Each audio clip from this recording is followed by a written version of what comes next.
Amazon. And what was interesting to us was the anthropological reports were that they rolled it up. It was the resin of a tree, and that they rolled it up into little pills, and that they took the little pills, and then they would lie in their hammocks, and they would speak to the little men.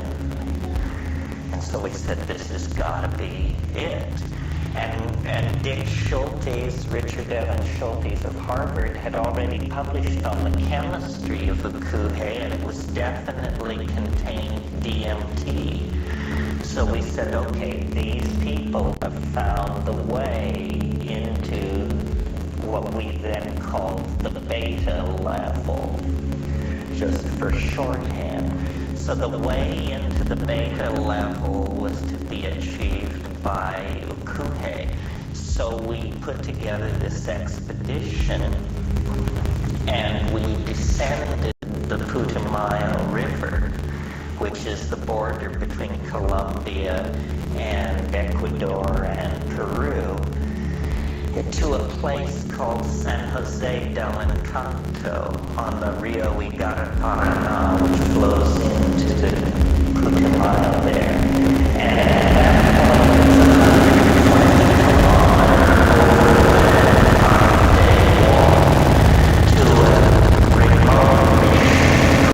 La Chorrera, and the most places in the Amazon are historyless, but had a very dark history behind it, which I didn't really know at the time, and probably very few people in this room have ever heard of or know anything about what's called the Putumayo rubber horror. What this was a rehearsal for for Hiroshima, Auschwitz, you name it. It went on from 1912 to 15 in the Amazon, when, in a frantic effort to get natural rubber to fight the First World War, British banks bankrolled an episode of genocidal brutality that is remarkable both for the depth of the horror and for how thoroughly it's been completely forgotten. And what they did, these British banks, is they financed this Peruvian mafia called the House of Arana to basically enslave Indians over a vast area of the Amazon and force them to extract the natural rubber under pain of death. And there are endless stories of the atrocities. People had the soles of their feet removed by machete if they didn't meet the rubber quotas, and just nightmare after nightmare. If you want to read about it, there's the British Royal High Commission under Roger Casement.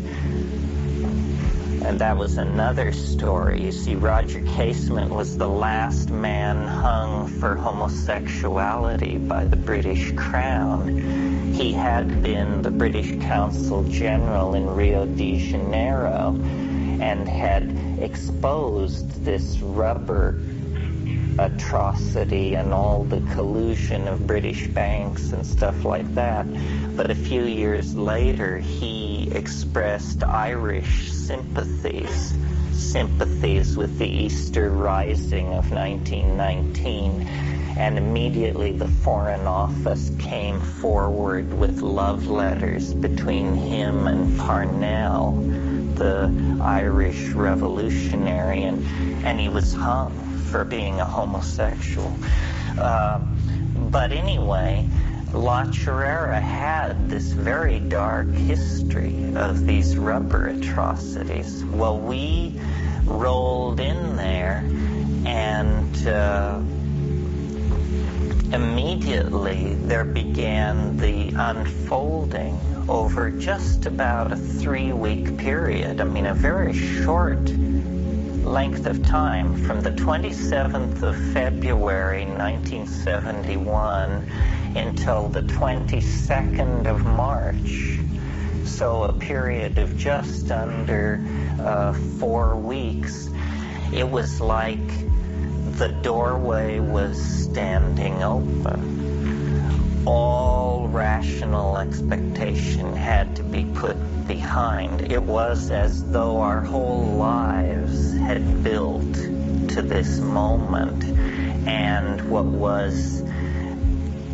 we thought was a quest for an obscure orally active tryptamine drug, it turned out it was more as though something which had been with us from the cradle actually lured us to this extremely remote place where there was no way out, no radio, no communication of any sort, lured us to this place to then begin this series of unfolding ideas. And these ideas that were released in that 3-week period are basically all I've ever worked with. I haven't had an original thought since March of 1971, essentially. It's just been endless recension and reworking of what happened there. Well, what happened was taking a lot of mushrooms and being in this incredibly natural, beautiful, low toxin environment. I mean, there was barely even radio waves in this place. It was so remote. It was like our minds began to dissolve back into the order of nature. And we began to discover what the order of nature actually is. And it took the form of an idea, which my brother, Dennis, who's the pharmacologist of the gang, although he wasn't at the time, he has gone on to become the person he most was before he studied the subject. Now he is a molecular biologist, research pharmacologist, and drug designer. Then he was a 21-year-old kid with a rave. But he proposed that there was a way to take these psychedelic drugs and to use sound to cause a small number of these drug molecules to permanently bond into the DNA. The term for this is intercalate. And it's known now, although it wasn't known then, that many drugs do this. Many drugs do intercalate. You all know how DNA is a double helix with nucleotide rungs on the ladder. Well, certain molecules, especially certain drug molecules, can slide right in between the rungs of that ladder. And without imparting any physical deformation to the molecule, they can change its properties. In fact, this may be how psychedelic drugs work. Now, we're at the edge of known physiology and neurophysiology when we talk like this. One of the great puzzles of biology, or human biology, is the persistence of memory. In other words, it's said that every molecule in your body is cycled within a 5-year period. that, 6 years ago there wasn't a single atom in your body that is now in your body. The form persists, but the matter is traded in and out, except in one case, which is the neurons do not trade out. The neurons that you're born with are the neurons that you die with. So then the problem here is memory. You can be 70 years old and have an absolutely crystal clear memory of your first day of attending school in that red brick schoolhouse 65 years ago. Okay, conservatively, 7 times every molecule in your body has been swapped out. So where has this memory been all this time that you can pull it up with perfect clarity? This is a great mystery of metabolism, unsolved to this day. There are several possibilities. One possibility is that memories are not located in the body at all. Although suggesting this is no magic bullet. It raises a number of questions, probably as difficult to solve as the original question for which this was proposed as a solution. Okay, what are the other possibilities? The memories must be stored then in the non-degrading part of the body. The non-degrading part of the body is the neural DNA.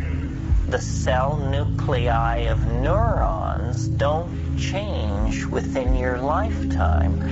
Well, so then you take this idea to an orthodox molecular biologist or neurophysiologist or geneticist, and they say, well, this is just bunk. I mean, in the first place, you don't understand the concept information. The kind of information which is stored in DNA is sequences of nucleotides which code for protein. To confuse that with an image of your great-grandmother's face is to just, have such a mush of categories that it's hopeless to even talk to you. Okay, so that destroyed the supposition, but it didn't solve the problem of memory, yeah. What about the possibility that what happens when you remember that schoolhouse 65 years ago, that you aren't remembering it, you are remembering the last time you remembered it, that you only actually remember that schoolhouse once, and then every time after that, all you remember is the last time you remembered it. But what if you haven't remembered it for 50 years? I mean, this happens. But I'm suggesting that you're not remembering it each time. You're only remembering a snapshot of it. You remember the last time you remembered it. But what if that was more than like 6 months ago? Yeah, that doesn't solve this problem of how is the memory trace able to persist.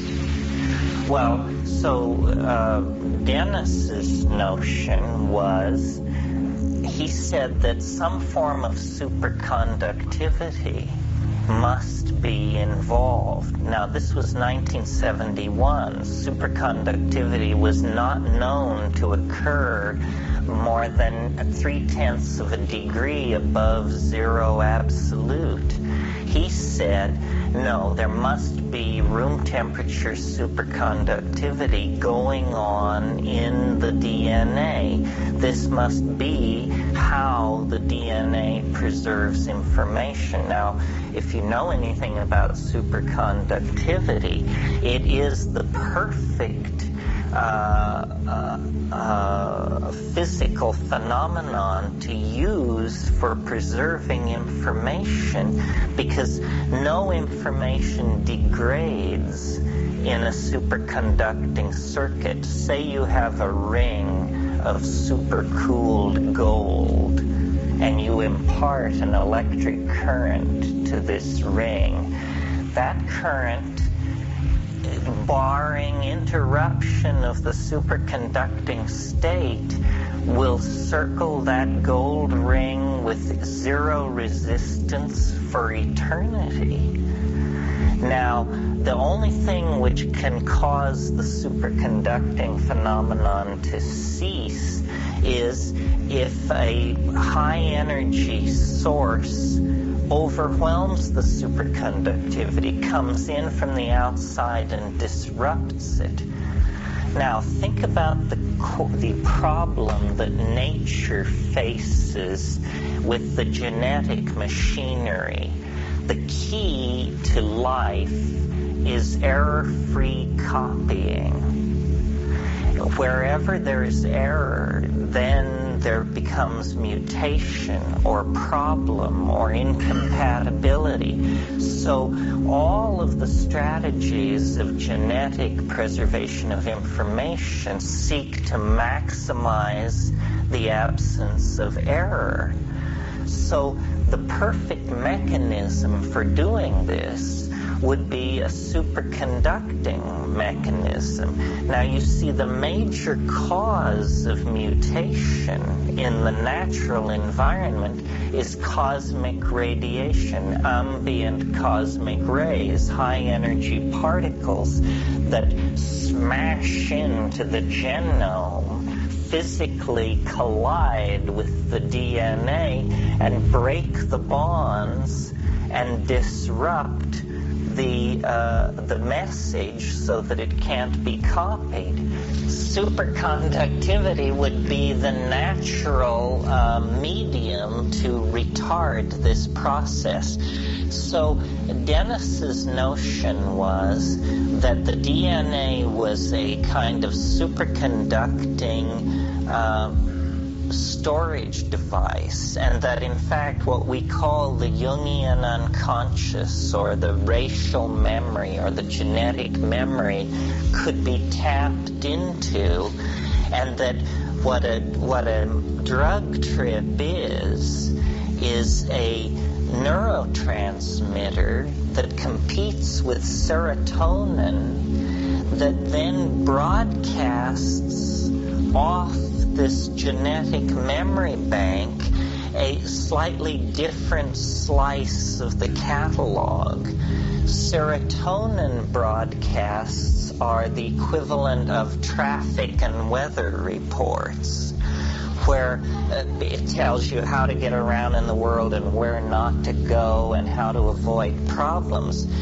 If you swap out the serotonin channel for the psilocybin channel, suddenly it's the equivalent of Pacifica Radio. It's running philosophy discussions and classical music from another planet, you see, because the efficiency and the emphasis of these neurotransmitters is different. Well, so we went through a series of startling revelations and experiences using this idea, because he was dead serious about doing this and decided that I would be the likely candidate for what he called hypercarbylation. And that, we would saturate me with drug molecules, and then he knew how to do the thing to make an ordinary trip turn into the forever trip by locking these molecules into their bond sites Oh, and that's the piece of the puzzle that I didn't explain that you might not realize. When a molecule is superconducting, when a molecule is at 0 degrees absolute, it becomes superconducting. So if you can cool a molecule to that level, it will immediately bond permanently to whatever is physically nearby. So Dennis said, what you do is you take all these, you saturate your body with these drug molecules, and then using a complex theory of harmonic canceling, which I won't regale you with this evening, he thought there was a way to generate sound that would affect a very small number of these drug molecules and cause them actually to superconductively bond into the DNA. And then the trip would be permanent. The trip would be scripted into the genome, or at least for the life of the organism. And he suggested that if you make the DNA superconducting in this way, that eventually death is no problem. It's just sort of like a shedding. And you go into the rivers and the water and the air, and you become very tiny. You become the size of your DNA nucleus. Well, I thought that this was a very highly unlikely notion.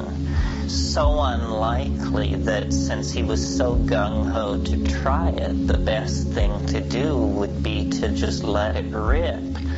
And if there was something there, that would be interesting, but that I was willing to bet dollars to donuts against it. Well, he set up the experiment, he did the experiment, and he had made very extravagant and inflated predictions about what would happen. He thought that you would literally give birth to your mind as a physical substance. I don't know whether it would flow out of your nose or where it would come from, but he thought that there was a kind of superconducting translinguistic matter, he called it. He thought there was a way to dissolve the boundaries between matter and spirit and create an obsidian fluid that would be obedient to your own imagination, that would in fact be you. You would just preserve your body as a convenient reference point, but you would actually become this stuff. I'm telling you. So I thought, sure, so try it. So, yeah, what's to lose? We didn't come all this way for nothing. You say you know what you're doing. Nobody else has a clue, so go for it. Well, what happened? And I began to understand. That's all it was. It was, Whitehead defines understanding as the apperception of pattern as such. And suddenly, I began seeing things very differently. I began to see the relationships between things on one level and among levels. And I stopped sleeping. I didn't sleep for 11 days, effortlessly. And every night during this 11 days, in the late evening, I would just become very, very impatient for all these people to go to bed, my companions, because the chatter of the camp would interrupt my thoughts. And what I just wanted to do was I would just go in the jungle and I would just put my hand on a tree and I would just stand and think and think and think and think and think. And it was this endless cascade. It was not like a psychedelic trip. There was no hallucination. There was simply this unfoldment. And it was like as though I was just filled to overflowing with gnosis. I would sit down on this ground and begin thinking, and I would lose myself in my thoughts. And when I would come back to my situation, I would look down in front of myself and see that while I had been thinking, my hands had built a fire out of small sticks. It was as though everything was cognitive activity. Dennis went what would be conventionally called a psychotic episode, but it wasn't a typical psychotic episode. It was a kind of turning inside out, so that he became, he in a single moment after the hypercarbylation, it was like he ended up at the other end of the universe, turned inside out and headed backwards. And over the next 14 days, he came through a progressive narrowing of his what he was identifying with, so that first it was the whole universe, then it was the galaxy, then the solar system, then each of the planets moving in, then all life on Earth, then all mammals, then all human beings, then all Irish, then finally all the McKennas there ever were, and then finally the question was he him or me? And then he got that sorted out finally, and then he was fine. Shaken, but fine.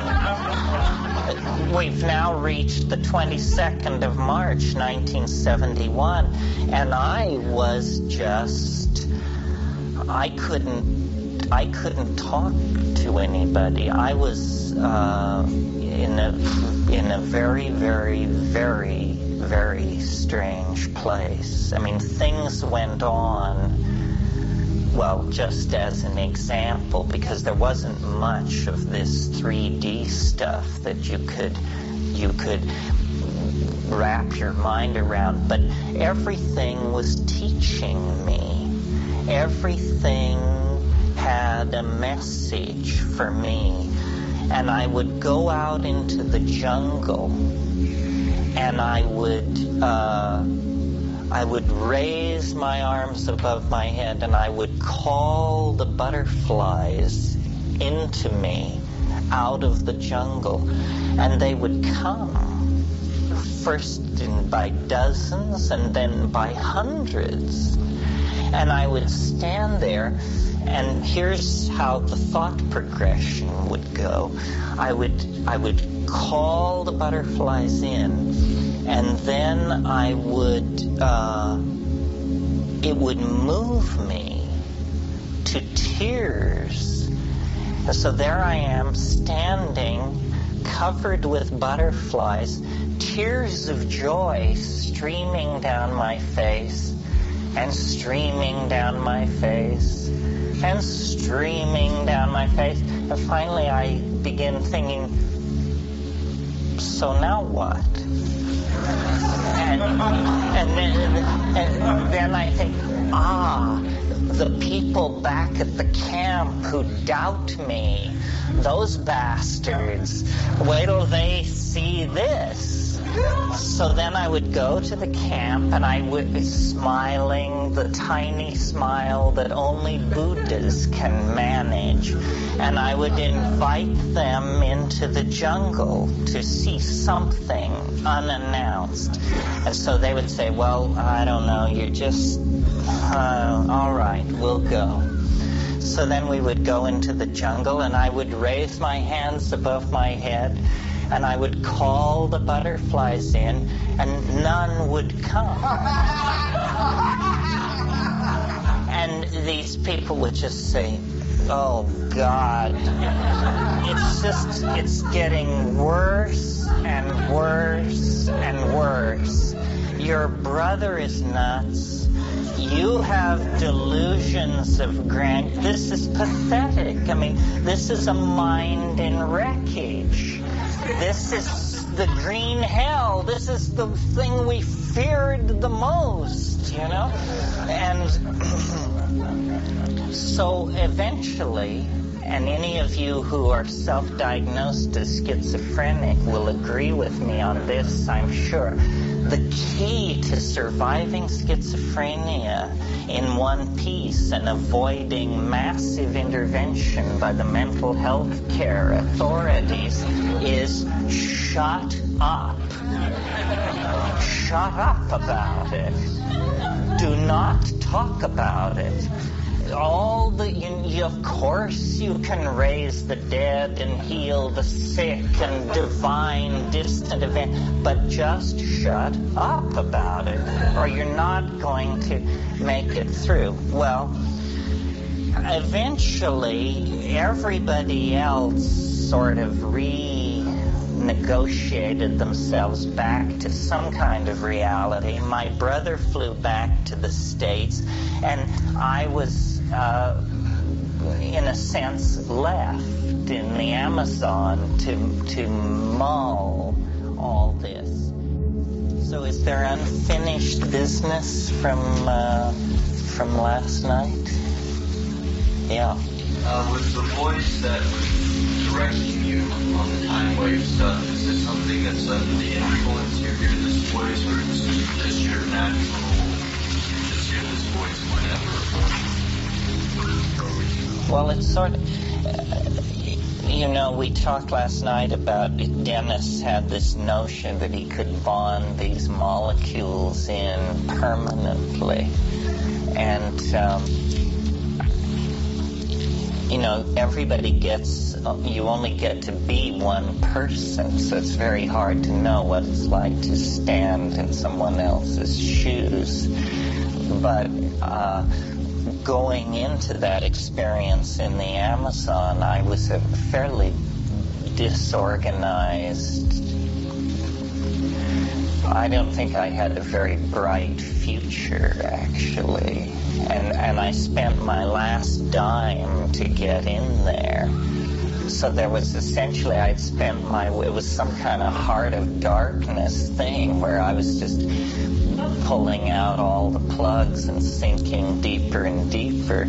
And since then, my life has the character of pure science fiction. I mean, I sort of became the alien ambassador and was given a sinecure and appointed to then,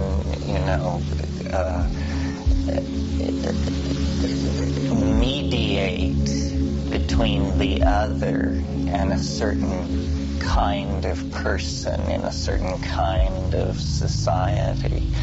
So the weirdness never leaves me, to answer your question. But in a sense, this idea is completed now.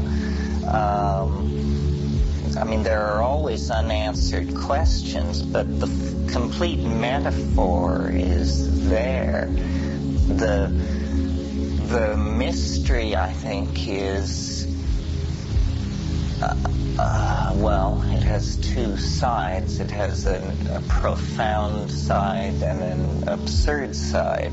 The profound side is, is the world tidally locked with an extra-dimensional object of some sort that has sucked an animal species into history and is,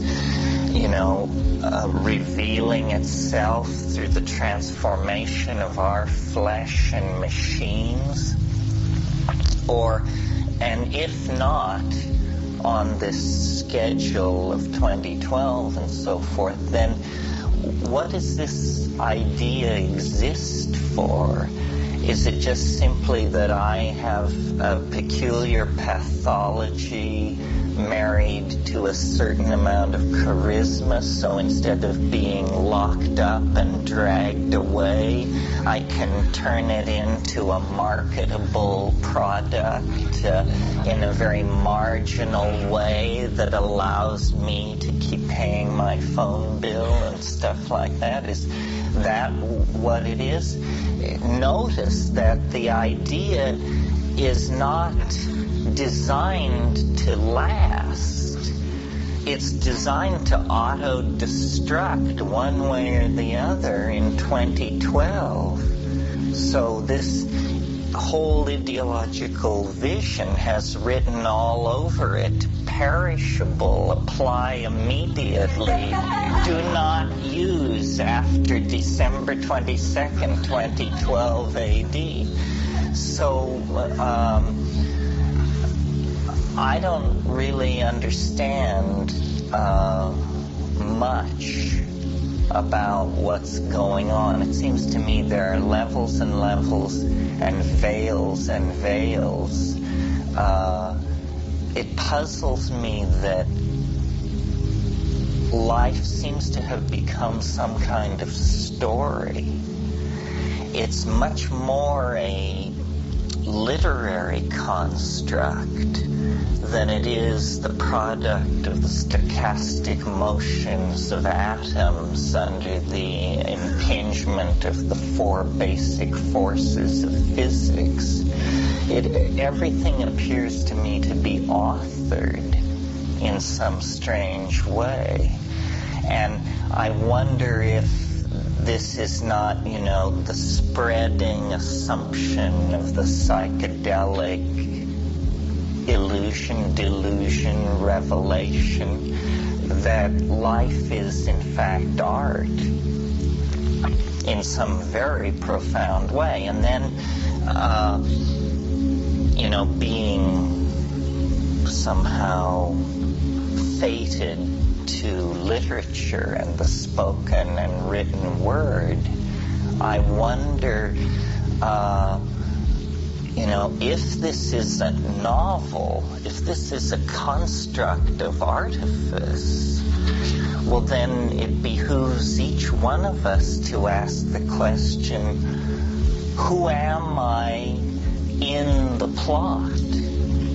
Who am I in the context of the story?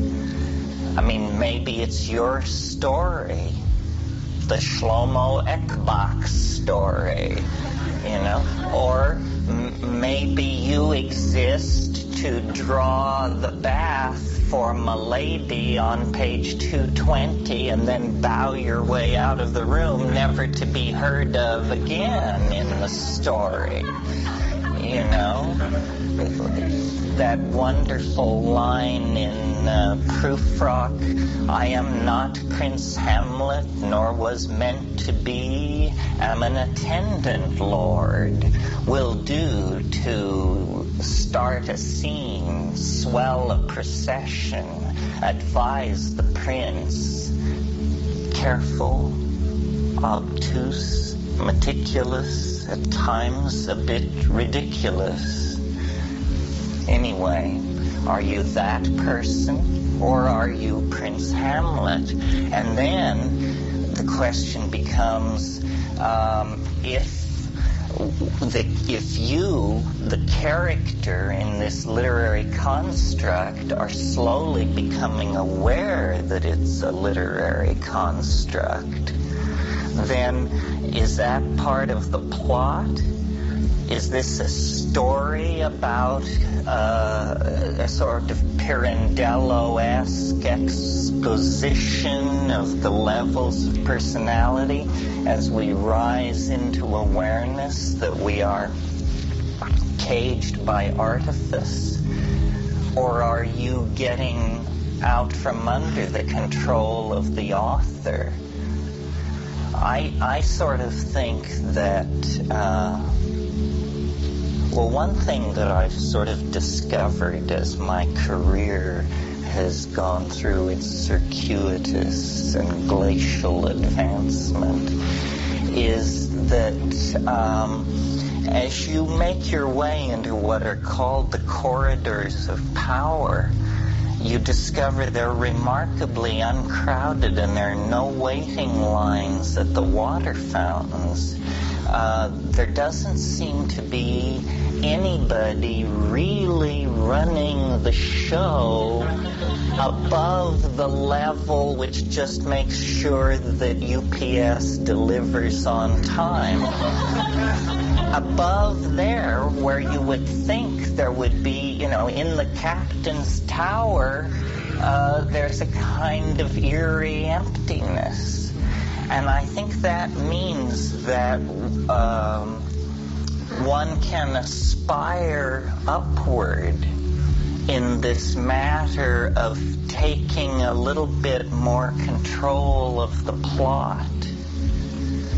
And that the goal is not so much to advance your character, act out your character, and by, brilliant marriages or daring military campaigns or feats of investment genius to somehow begin to take over the stage.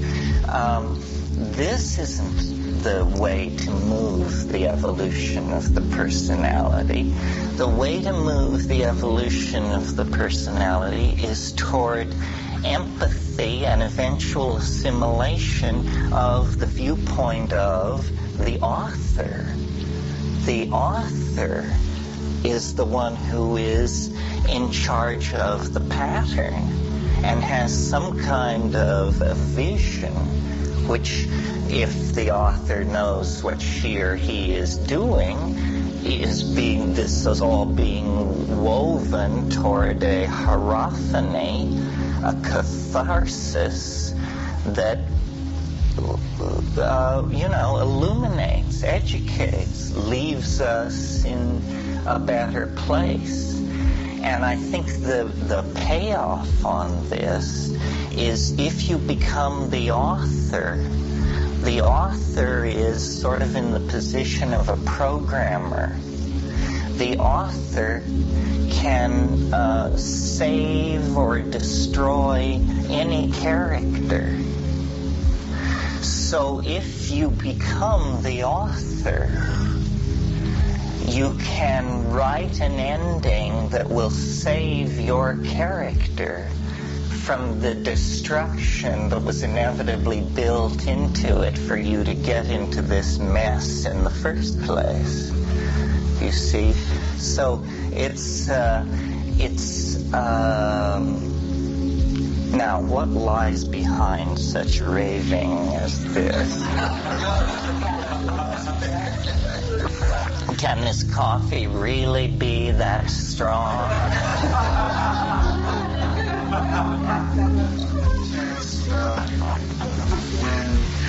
When you were the journal, Dennis had his 14-day psychotic episode or whatever it was, did he take the same drug that you did?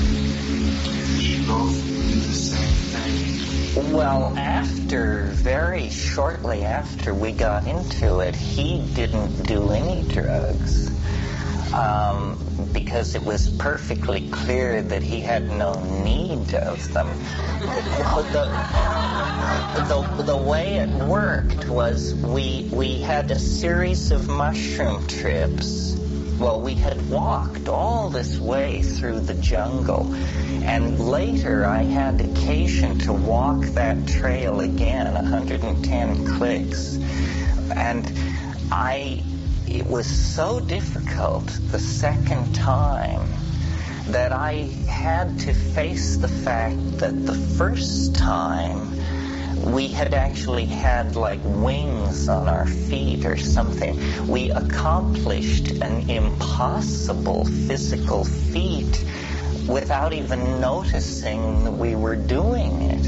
I mean, and then when we got there, we had a series of mushroom trips, and on the third mushroom trip,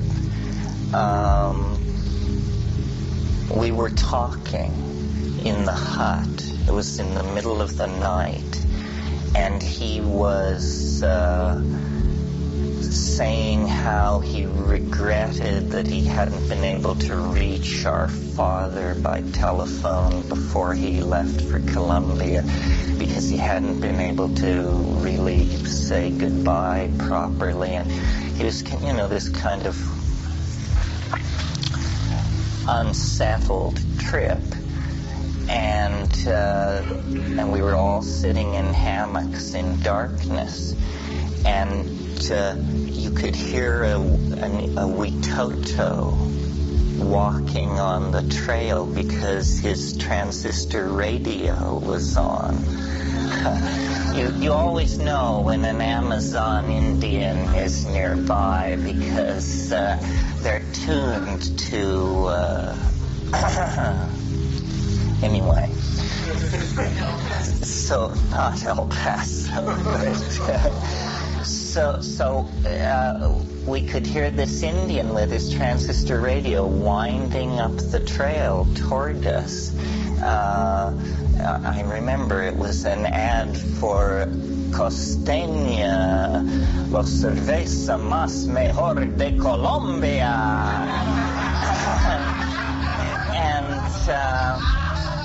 And then as it came and faded, then Dennis made this very strange noise, which was like a metallic, a very strange noise. And it was like that was really for him the moment. It came in a moment. And then we talked, and he was agitated all night long, and he kept wanting to go down the hill to where these other people were sleeping, and and by morning he was saying, you know what we could do with this? And then he just laid out this whole theory of molecular canceling and molecular intercalation. And but drugs had a surprisingly little amount to do with it once he caught the wave. So you never used to cocaine?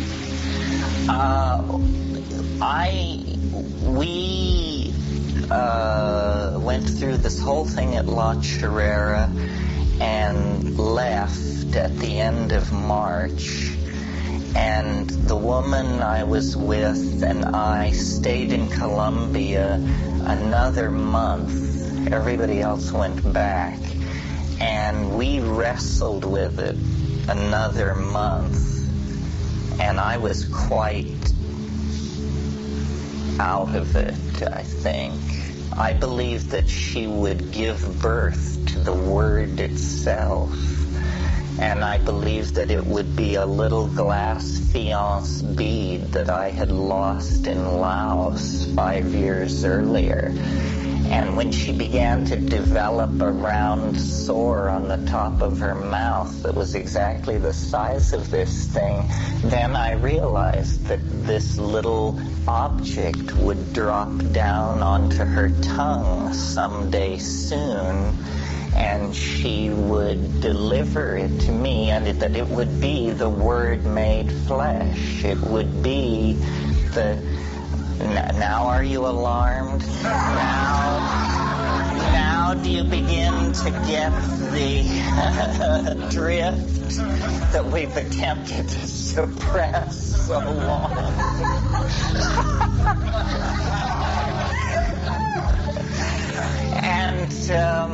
And you know, I thought that this thing would essentially be a suitable second body, a reposit. I can't explain it. I mean, it was the philosopher's stone. It was everything. We were nuts, let's face it. But on the other hand, there was concentrically surrounding this whole thing, there were immense synchronicities.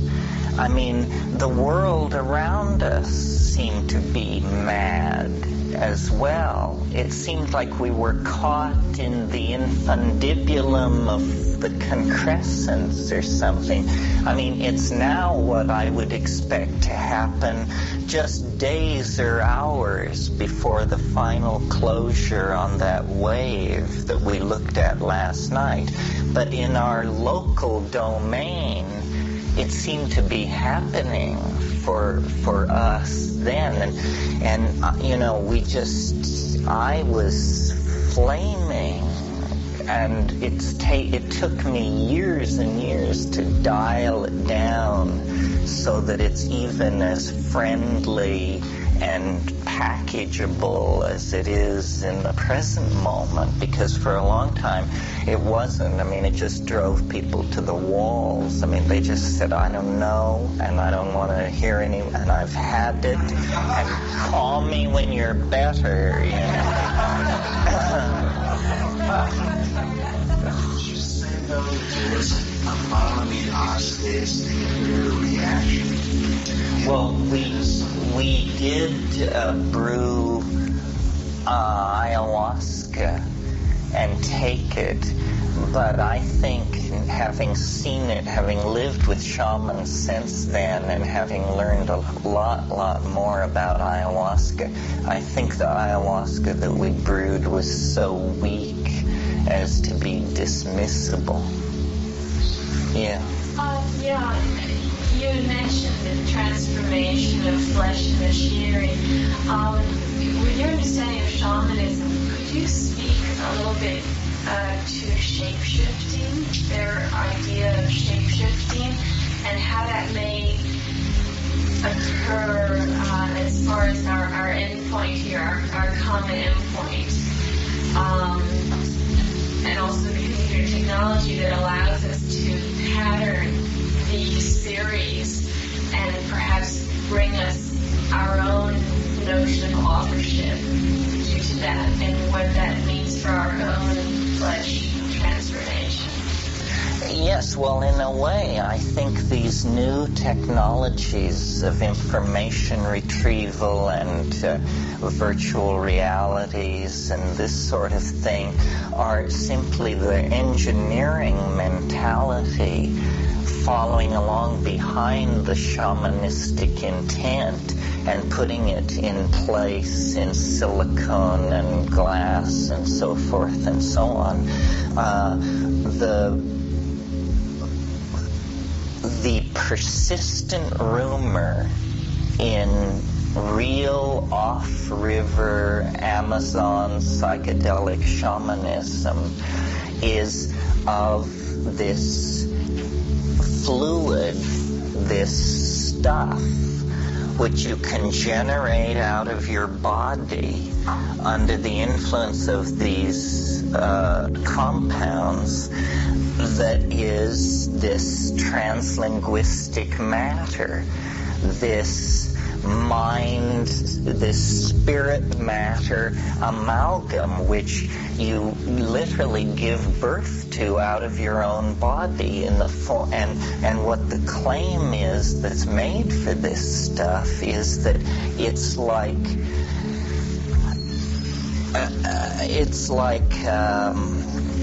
a collapse of ordinary geometry. There are stars inside this stuff.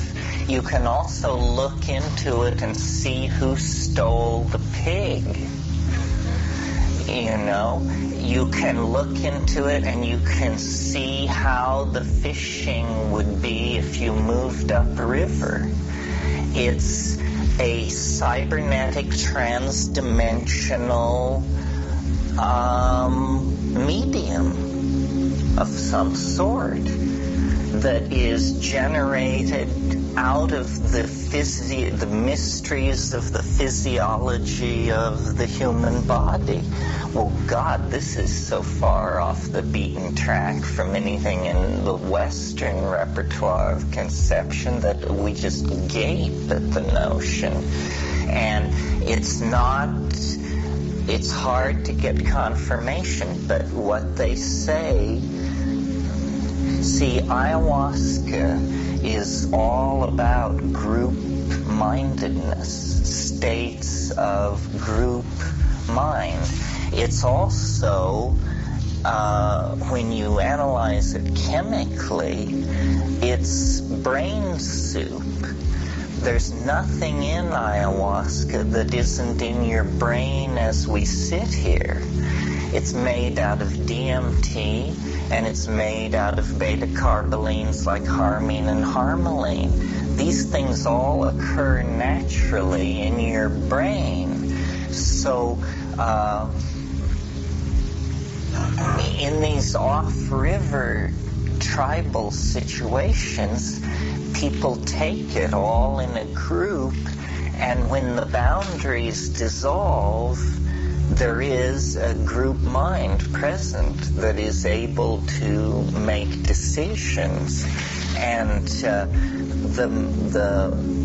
the shape-shifting and the mystery of who was it? We were just talking about the fallacy of misplaced concreteness. This is the fallacy which haunts the Western mind. For the shaman, you know, attention gathers energy to itself. And so you can create a projection. So the mystery, I think the mystery of shamanism and the mystery of the psychedelic experience is a mystery of language. How can we are imprisoned by language, and yet it should be our vehicle for liberation. And something has happened to our language through the phonetic alphabet, through the abuse that print has laid on to our thinking. You all probably know the ideas of Marshall McLuhan, who felt that the linear quality of print created such notions as the citizen, the industrial assembly line, the theory of interchangeable parts, a whole bunch of conceptions which we take totally for granted are in fact adumbrations of the shift of sensory ratios caused by an unexamined acceptance of the printed word.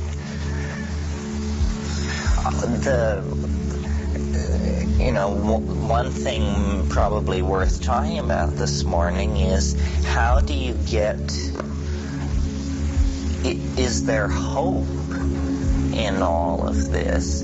And some people find my rap very ambiguous because this meltdown point in 2012, which we slapdashedly sometimes refer to as the end of the world or so forth, seems number one, irrational, number two, despairing. Well, I don't think we can do too much about its irrationality, but I think living in the light of the expectation of something like that orders your priorities. And in case you didn't notice, we all have our own mini apocalypse built right in. You may miss the end of the world, but you definitely are going to have a front row seat for the end of your world. So, is that any less profound? Are you such a selfless Democrat that you're more interested in the end of the world than the end of your world? I think it's a sort of lighthearted way to follow the Tibetans into the notion that life is a preparation for the big D, although we don't have to think of it like that. We just say life is preparation for the inevitable collapse of the state vector into a biological hyperspace. I heard a doctor on NPR last week, and they were talking about cancer or something. Anyway, something where a lot of people die. And he was saying, yes, well, it isn't easy to prepare people for the mortality experience. And the interviewer said, did I understand you to refer to death as the mortality experience? I thought that maybe that's a good idea. Kind of soften the blow. It's just one more experience. Well, someone asked when we first went around to try and talk about the future. I don't know if I made the point strongly enough. I wasn't sure I felt it click. And I think it's a strong one, and it's somewhat new with me. It's this idea that that we represent some kind of singularity, or that we announce the nearby presence of a singularity, that the evolution of life and cultural form and all that is clearly funneling toward something fairly unimaginable. I mean, I really don't think we can imagine our future, because when we try to project some little science fiction scenario of our future, we inevitably select a very small number of trends, and then we propagate them forward without integrating the forward propagation of everything else that is going to be happening simultaneously. There are options such as nanotechnology, the building of super tiny machines,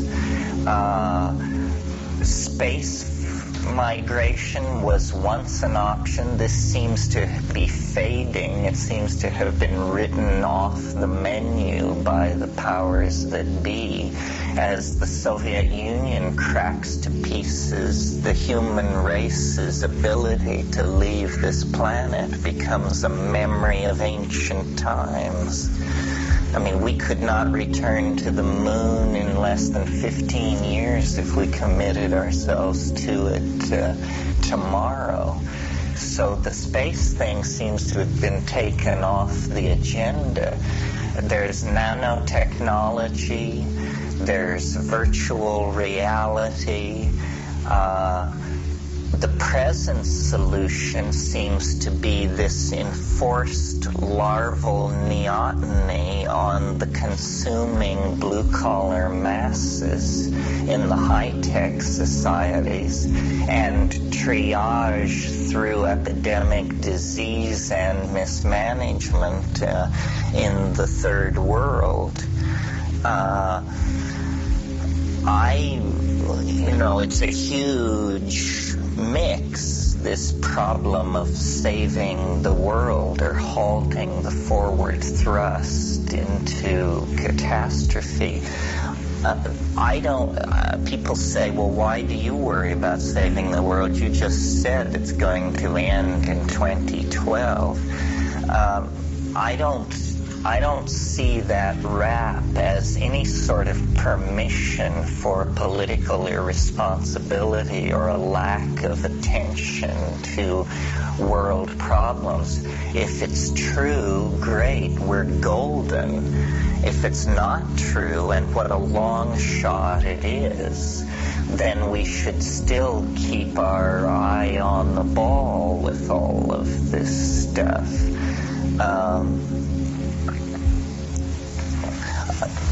Somebody asked me once, they said, well, why, you're always talking about saving the world. Why don't you ask the mushrooms how to save the world? And I had never actually done that. And I did it recently, and the results were very interesting. I don't often get messages from the mushroom that I quake to bring into the public arena, fearing an avalanche of political criticism. But when I asked the mushroom how we could save the world, it hesitated approximately a third of a second, and then it said, every woman should bear only one natural child. An idea which had never occurred to me, actually, which I now have looked into. I'm the father of 2 children, by the way. This is a very interesting notion. The population of the Earth would drop by 50% in 40 years without war, pogrom, displacement of populations, so forth and so on. Another interesting thing about this suggestion from the mushroom is it requires very little input, impact, or management by men, this suggestion. Women have been powerless for millennia. Now, apparently, here's a suggestion of how they could take great power without asking any man's permission.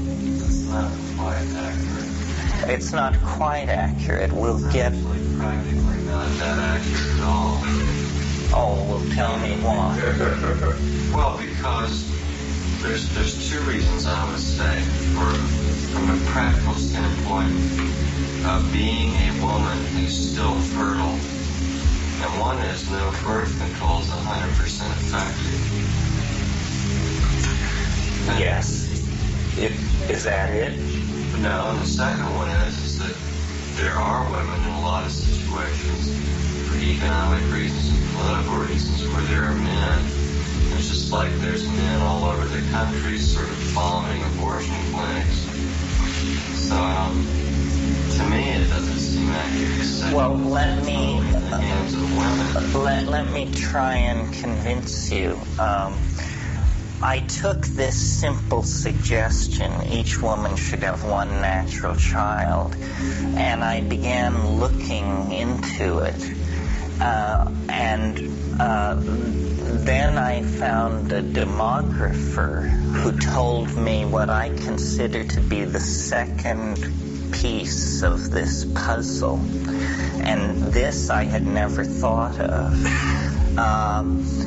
A woman who has a child on the Upper East Side of Manhattan or Malibu or Berkeley, that child will have 800 to 1,000 times the negative impact on the carrying capacity and resources of the earth of a child born to a woman in Bangladesh because of the difference in material culture, you see. Well, now that implies to me that if you wanted to make a social change in the area of the impact of the human population on the earth, then you should not preach contraception and birth control in the back streets of Dhaka and Lahore. You should preach it in Malibu and Berkeley and Manhattan. Now, the interesting thing about that is that these are the people, these women are the people you are most likely to convert to your point of view. They are college educated, comfortable, all the resources of media are available to them. They are informed, intelligent, educated, healthy people, able to self-involved people. And so you can come to these women and you can say, here's the deal. We want you to follow a course of action which will increase your income, your disposable income, increase your leisure time, and propel you to the forefront of political heroism without contest. You see? Now, the use of resource by these populations, these women and their children, is so intense, the pyramid is so steep, that your objections about birth control isn't effective and so forth, I'll bet you that if you could get 15% of the women in that population to commit themselves to this one natural child thing, that within 10 years there would be a measurable margin of relief on the extraction of world resources. So that here is a way to back away from the abyss without, nightmarish reorganization of society, engineered diseases, third world triage, all this other stuff. And in the first 40 years, the population would fall by half. Then the next 40 years, it would fall by half again. The amount of wealth that would be accruing to those still alive, everybody would see their standard of living rise quite naturally as a consequence of the falling pressure on resources. Now, why is this, if it's such a great idea, not being done? Here's why, as far as I can figure out. It's because nobody can figure out how you make a buck in that situation. Well, yes, the method, how you achieve it, is debatable. I think men should cooperate with the effort, but the point is this one natural child per mother. Now, you see, the first argument you hear is that this is bad for children,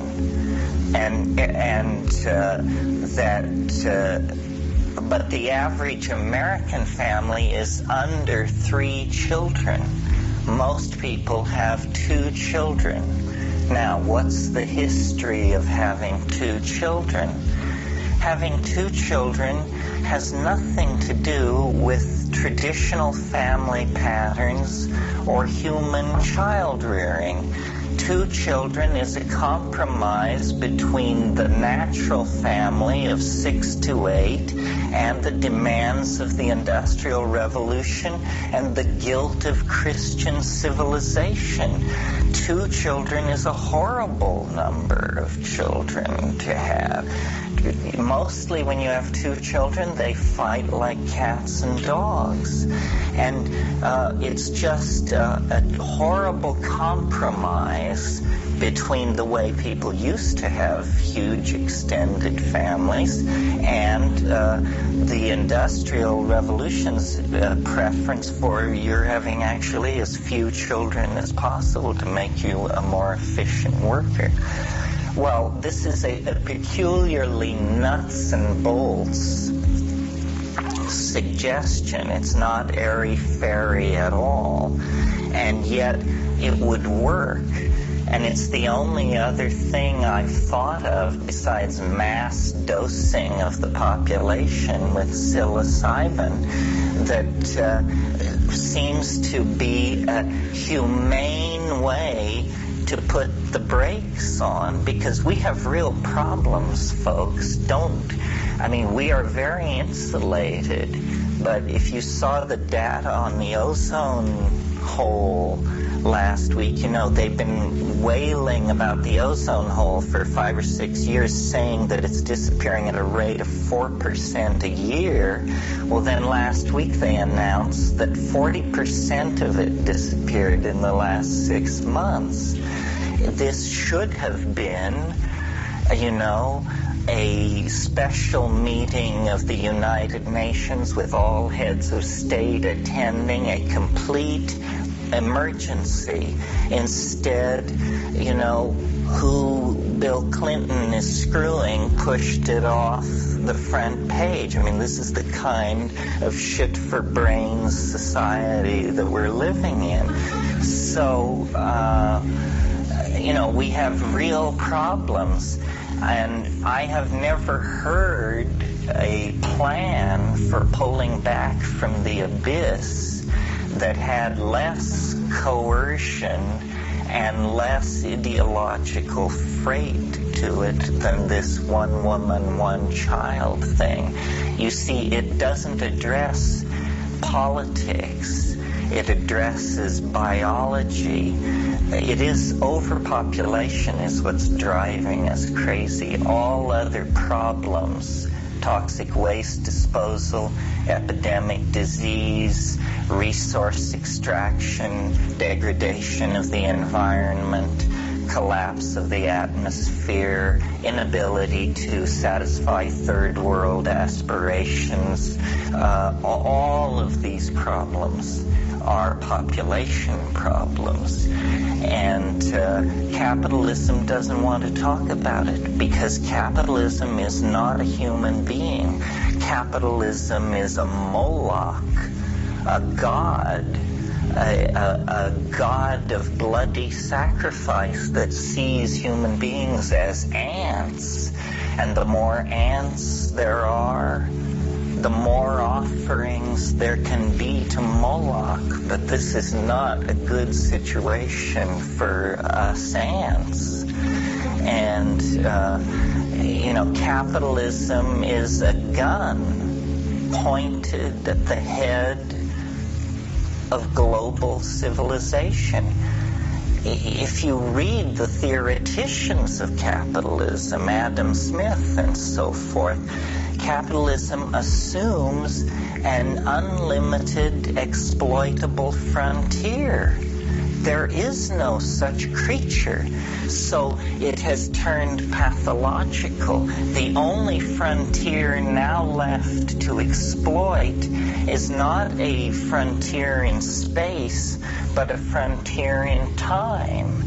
We steal the future from our children by plunging massively deeper and deeper into debt. But this frontier, the end is in sight. And when we hit that wall, we will join the Eastern Bloc in a fundamental reappraisal of our situation. democracy I believe in. I mean, I think democracy is the psychedelic form of government, because I don't see it as a product of rational thought. I see it as institutionalized anarchy. Democracy is biology managed for human purposes. You know, it honors the biological unit. It takes the biological unit and gives it a vote. And that's a way for Mother Nature to then enter into human history. I mean, I'm fairly mystical about democracy, sort of like William Blake. What about the experiment in China on when the child is one woman? Well, I think it was very coercive, and I think it shows that it's silly to preach it to poor women in rural populations. You want to preach it to educated urban women who can evaluate it from many different points of view. You don't want it to be coercive. I think if you tried to do it from the top down, meaning through these college-educated, wealthy women first, that the visible benefit of it would make it the very chic thing to do throughout the world.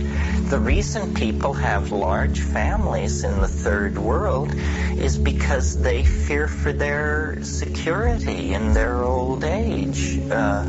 You must provide an alternative to that anxiety that is believable, or they're not going to go for it, you know. Here as well, not just in Here as well, but to a somewhat lesser degree. But yes, you're right. During the 2012 yourself personally. Well, by going way out on a limb, I guess. People ask me, what'll you do if nothing happens in 2012? Well, by God-sent coincidence, my 65th birthday occurs a month before the date, so then I think I'll just steal away in disgrace and find myself a girl on an island who runs fish traps and disappear forever. As to what I do in the meantime, I should make it clear, you know, I don't believe this stuff. I find believing in these high-flown, complicated synthetic systems to come off sort of like pathology. So I entertain ideas, but I don't give belief over. I'm very amazed by the time wave. It continuously surprises and delights me, and I don't know, very few people are obviously as into it as I am, but it's proof enough as far as I'm concerned. I mean, it's all I ever would have asked for. You know, it's a gem from the other. It's Aladdin's lamp. It's what I wanted, and I got it. At one point in La Chorrera, naturally this question arose in our group: why us? You know, why us? Why are the aliens revealing the unified field theory of space and time to us? And the mushroom just replied without hesitation, because you don't believe in anything. You know, and that apparently is what's required Do you all know that Van Morrison song about no guru, no method, no teacher, just you and me and nature in the garden? In the garden? I think that's actually where it's at. So what I do between now and 2012 is I'm a meme spreader, a meme replicator. A meme is a terrible thing to waste. And the purpose of these teaching things is to turn you into fellow replicators of the meme. I mean, I see it all in the metaphors of molecular biology.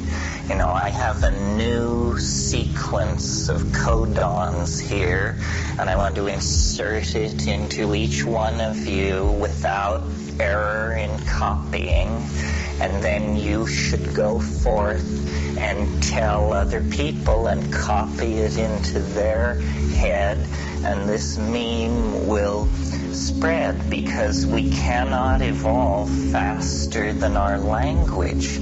The edge of being is the edge of meaning, and somehow we have to push the edge of meaning.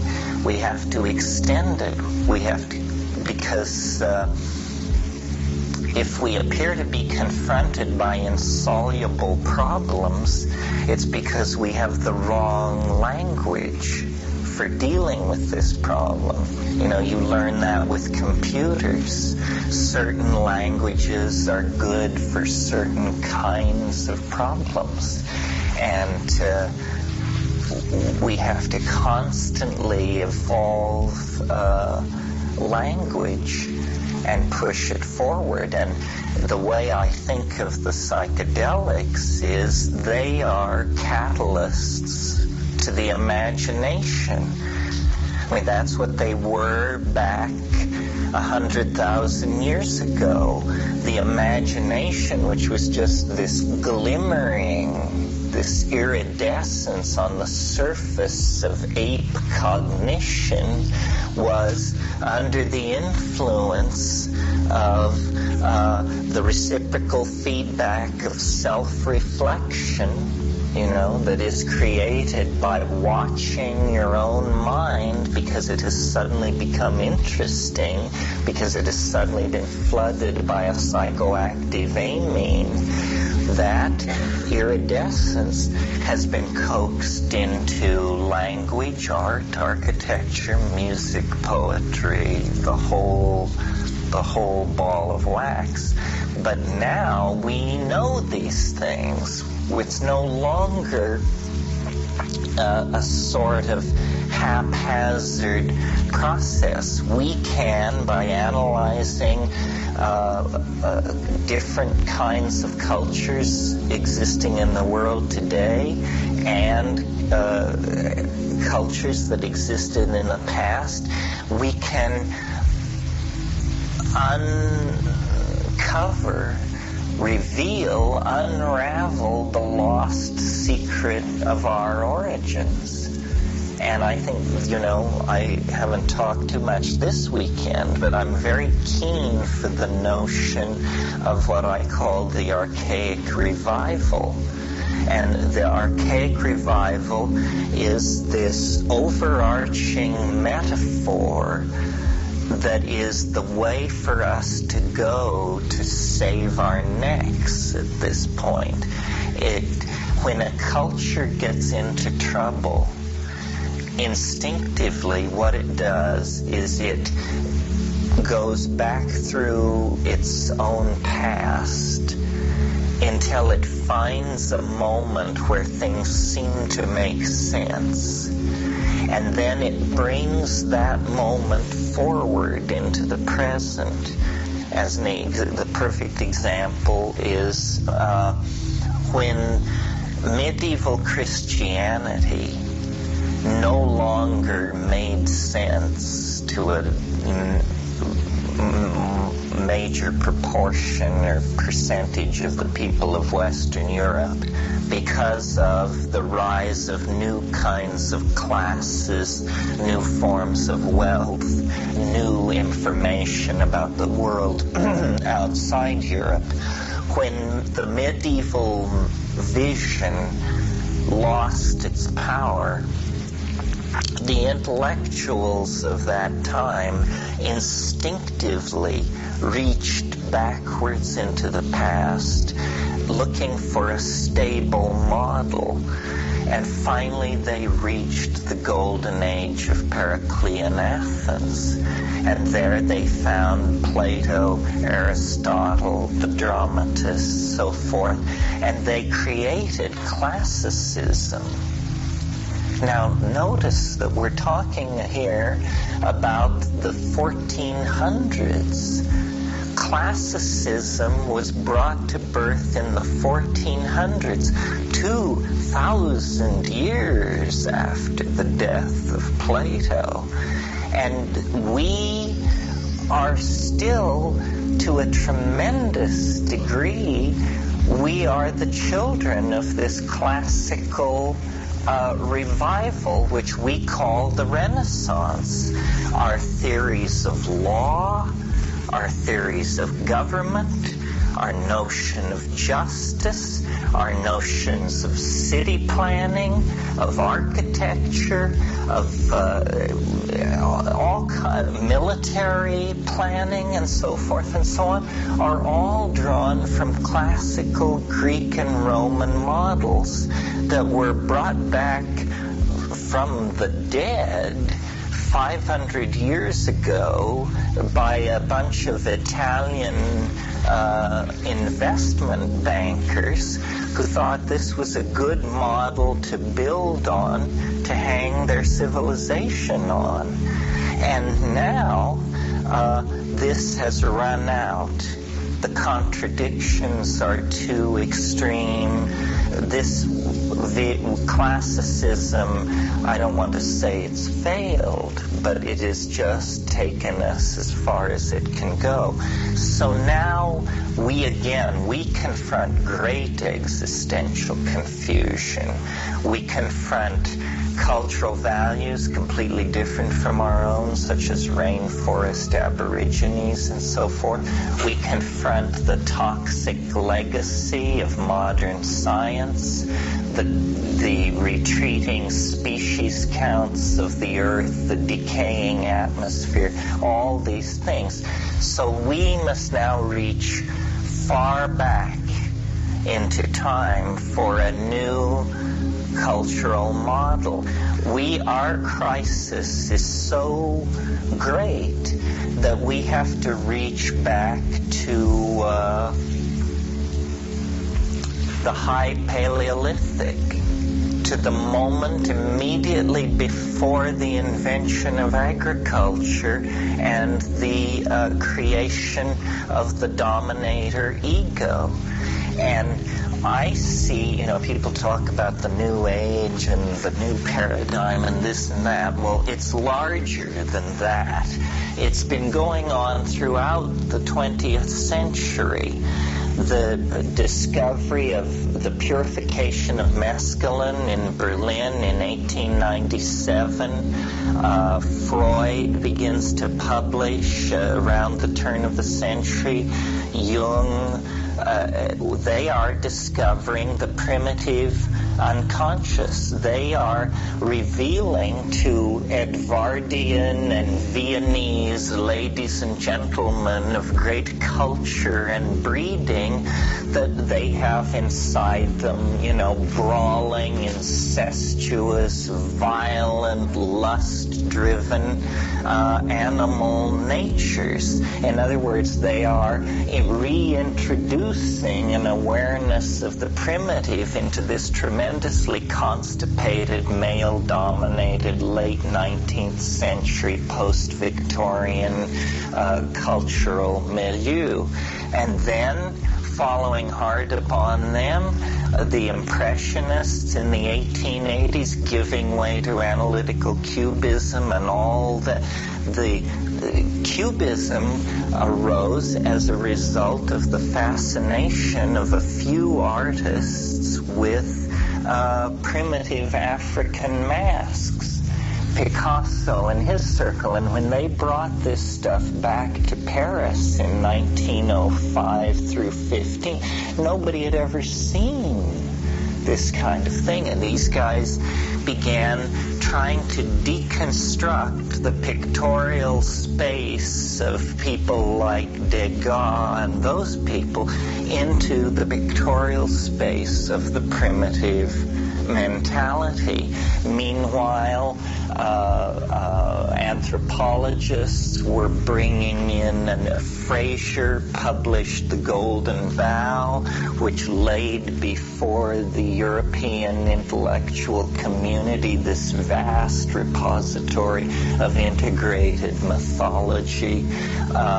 National Socialism, Surrealism, all of these things, some negative, some positive, are all aspects of the 20th century fascination and revivification of the primitive. Rock and roll, the rise of sexual permissiveness, the rise of styles of dancing which were not this, the minuet and so forth. All of this signals this fascination with the primitive, but at the center of it stand two phenomena, or two integrated phenomena. The personality of the shaman and the fact of the psychedelic experience. And we've come late to that. The 1960s is when this theme was first announced for any large number of people. And I think, that we have to consciously deconstruct this constipated, classical, industrial, linear dominator civilization that we're trapped inside, because it's a vehicle we can't steer. It's glued to the tracks which run right over the cliff. If we cannot alter the assumptions of this society, if the George Bushes and Helmut Kohls of this world are going to continue to run things, then, head for the bunkers, folks, and pray, because the bunkers aren't going to be any consolation. Yeah. I'm listening very closely to you for a few days. I hear what you're saying here, and I'm trying to formulate a question. I guess my question is, and maybe it's a political question, because there's so many people who at this moment, although they recognize that not all is well in Dodge, they're reasonably comfortable still. They have a certain amount of self-image and wealth and personality invested in this terrible corrupt system. And by and large, they're the ones who are at the reins and control the resources. How does the archaic revival be made attractive and seductive and pleasurable and ecstatic to these people especially? Not to mention, the influx of sort of Latino economic refugees into the country who just want a television set, man. Yeah, well, this is a real problem, that the third world people can only aspire to the example they've been given, and it's an example of consumerism and so forth. And it's an example, may I just say? Yeah, go ahead. It's an example not only of consumerism, consumerism, but of a certain freedom and liberation of human expressiveness and spirit that they perceive. You know, it's not all that people are fucked up. And if they look at America and this consumer culture and they see the good parts, you know. Well, I think that you can't reform human nature. So what we have to do then is dematerialize the culture in some way. And I don't talk too much about this because, frankly, I haven't really got a clue as to how you would do that. I mean, I know there's nanotechnology and so forth and so on. But what we need to do is take the matter out of thingdom so that everybody can live in the Frank Lloyd Wright waterfall house. I mean, it costs $9.95 and you buy it at the 7-Eleven and take it home and slap it on and you can live in it. So that's why I'm interested, that's why I, in spite of my nature boy thrust in most contexts, I'm very interested in virtual reality and the idea of making the imagination explicit or interiorizing the exterior world. I mean, one vision that I've had of a kind of future utopia is, it opens on a world which looks like our world of 10,000 years ago. I mean, people live tribally, they are physically perfect, they're naked, they want for nothing, but they appear to have no material culture whatsoever. Then when you shift your point of view so that you're inside one of these people's heads, you discover that when they close their eyes, there are menus hanging in space in front of them. And by glancing at these menus with a certain intensity, they are able to make their way into a culture that is entirely three-dimensionally present for them, but which nowhere impinges on the world of three-dimensional space. It's sort of the idea that you could have the Vatican Library installed optionally when you have dental work, you know, and then just by pushing your tongue over there, why, you could view the Fabrianos or whatever. I don't think this is that far-fetched. I mean, a lot of money is going toward this. Money can be made from this. And remember, I was saying that we have to figure out, unless we're ready to, hang the rascals, then we're going to have to figure out some way to make money out of saving the world so that capitalism can cease its rapacious destruction of things. And I think these entertainment technologies are the way to go. I think that what we should all be trading in 15 or 20 years from now is ideas. And ideas should be worth more than anything. And this is happening. I mean, I was impressed at this. There was a virtual reality conference here last summer, and a number of people came from Fujitsu. And the Japanese are not dragging their ass on this stuff the way we are. They understand what it is. And Fujitsu has a research team of 30 people who work full-time on virtual virtual reality.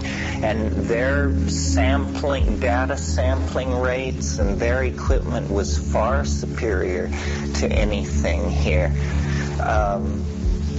The Japanese culture is an excellent model for this future that we're trying to move into, because what the Japanese seem to understand that nobody else understands is they've had centuries of experience with limited resource management. And, our style is, cut it down, dig it out, and when it's gone, move on. And now we're at the end of our rope with that. We have to manage this thing like a spaceship. Limited resources. Yeah. Isn't looking at the context of the purpose, the events, presumed purpose for the sequence of events or history or transformation, and technology, the evolution of technology being the driver that's now allowing all these things. It's being, what else can you expect to have happened that with that kind of power and with a monkey brain? What else would it do than just what it's done? That's right. And do you see this as a not necessarily something to take apart to undo a wrong, but as a necessary intermediate or mediation toward a future that is being created through these stresses that this technology has set up? Yeah, history is just a 25,000-year dash from the trees to the starship. And while it's going on, it's wild and woolly, but it only lasts like that. And then you're in the starship. Because we are like bacteria or something in the shortness of our lifespan, to us, 25,000 years, you can get lost in the middle of that and you can't see either end. But from the point of view of a species, it's just instantaneous. Anyway, these are the ravings of an unhinged mind.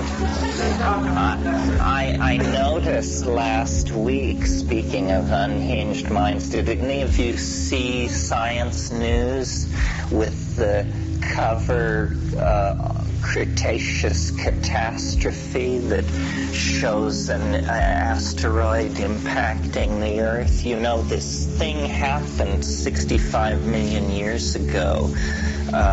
It's now pretty well confirmed that a very large object collided with the Earth and laid down a layer of iridium isotope that you can find in sedimentary material all over the world at a certain stratigraphic level. It's called the KT boundary, the Cretaceous Tertiary boundary. 65 million years ago, everything on this planet larger than a chicken died. And some people think in a single moment, in a single cataclysmic impact. But what was interesting about this Science News article was they were saying there is puzzling data on the KT boundary, because it does appear that there was this immense impact and catastrophe. But what's peculiar is there appears to have been a major dieback of species underway before the impact. That in the million years preceding the impact, there was some kind of eco crisis on the planet. And then this asteroid struck. And I thought, it had never occurred to me before, I thought, well, two possibilities occurred to me. Is it possible, the dinosaurs that we find are the lumbering, enormous ones, but it's always agreed that there were a vast number of small-boned, gray-seal dinosaurs that were much smaller. Is it possible that there was a breakout of intelligence in the Saurian line, and that as we were able to emerge in just under 3 million years, is it possible that there was an intelligent species of a reptilian sort that was actually evolving a technical civilization, which then caused this dieback of species? I mean, this had never occurred to me before, and then it was wiped out by this impact. Although whenever you have intelligent life in the presence of large explosions, a safe bet is that the intelligent life is responsible for the large explosions. So it may be that there was war in heaven 60 million years ago. The other possibility which occurred to me second was one scenario for solving our problem is a mass migration into the past. That if we could, we could literally dump this whole scene and go 100 million years into the past of the planet and set up there in a confined zone. If it were only 10,000 years deep, it would never show in any fossil record. It would just be, this, if we held ourselves to a 10,000 year wide window, that's such a brief period of time and so long ago that we would basically just appear to have disappeared. Anyway, I'm constantly churning through this stuff, trying to understand. I think this is a haunted planet, and we are a haunted species. This business of these asteroidal impacts, you see, as an aficionado of novelty, somebody who can project 500 million years on a computer screen, and at 500 million years, the only kind of novelty you're tracking is biological novelty, the sudden punctuated forward surges of evolution and so forth. Well, every solid body in the solar system is heavily cratered. Some of these craters are planet smashers. There is considerable and ever-increasing evidence that the cosmic neighborhood is fairly unstable. One of the scenarios that I've had to entertain in trying to understand the voice inside the mushroom, the time wave, the 2012 thing, and so forth and so on, is it possible that biology is somehow prescient, that biology somehow exists in eternity and knows the fate of the planet, and that what we are is a desperate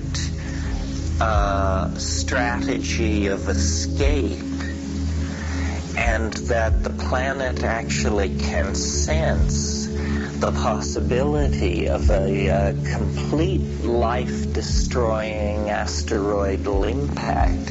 And so a species, a bipedal monkey with binocular vision, has been led into the antechamber of nature's secrets in order to build machineries and unleash energies sufficient to either deflect that incoming object or flee the planet in anticipation of it.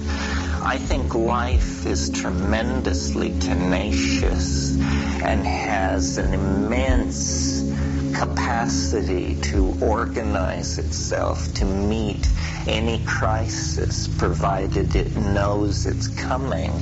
And, there are scars on this planet, enormous scars. There's a scar 1.5 billion years old on the Canadian shield that is twice the size of the lunar crater Copernicus.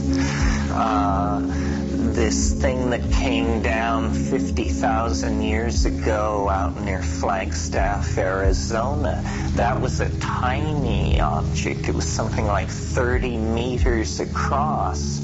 It was moving 9 times the speed of a rifle bullet. It was 6 miles into the Earth in the first second of impact.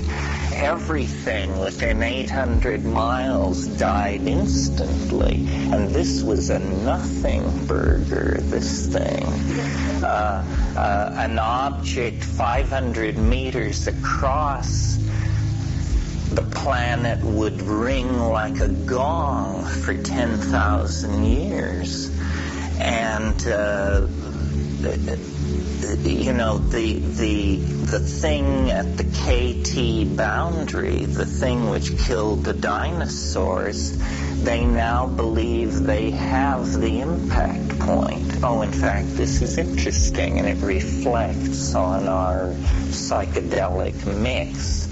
They've searched the planet for the impact point of the KT killer, whatever it was, and now they've located it, and ground zero is at a little town called Progreso on the northern coast of Yucatan.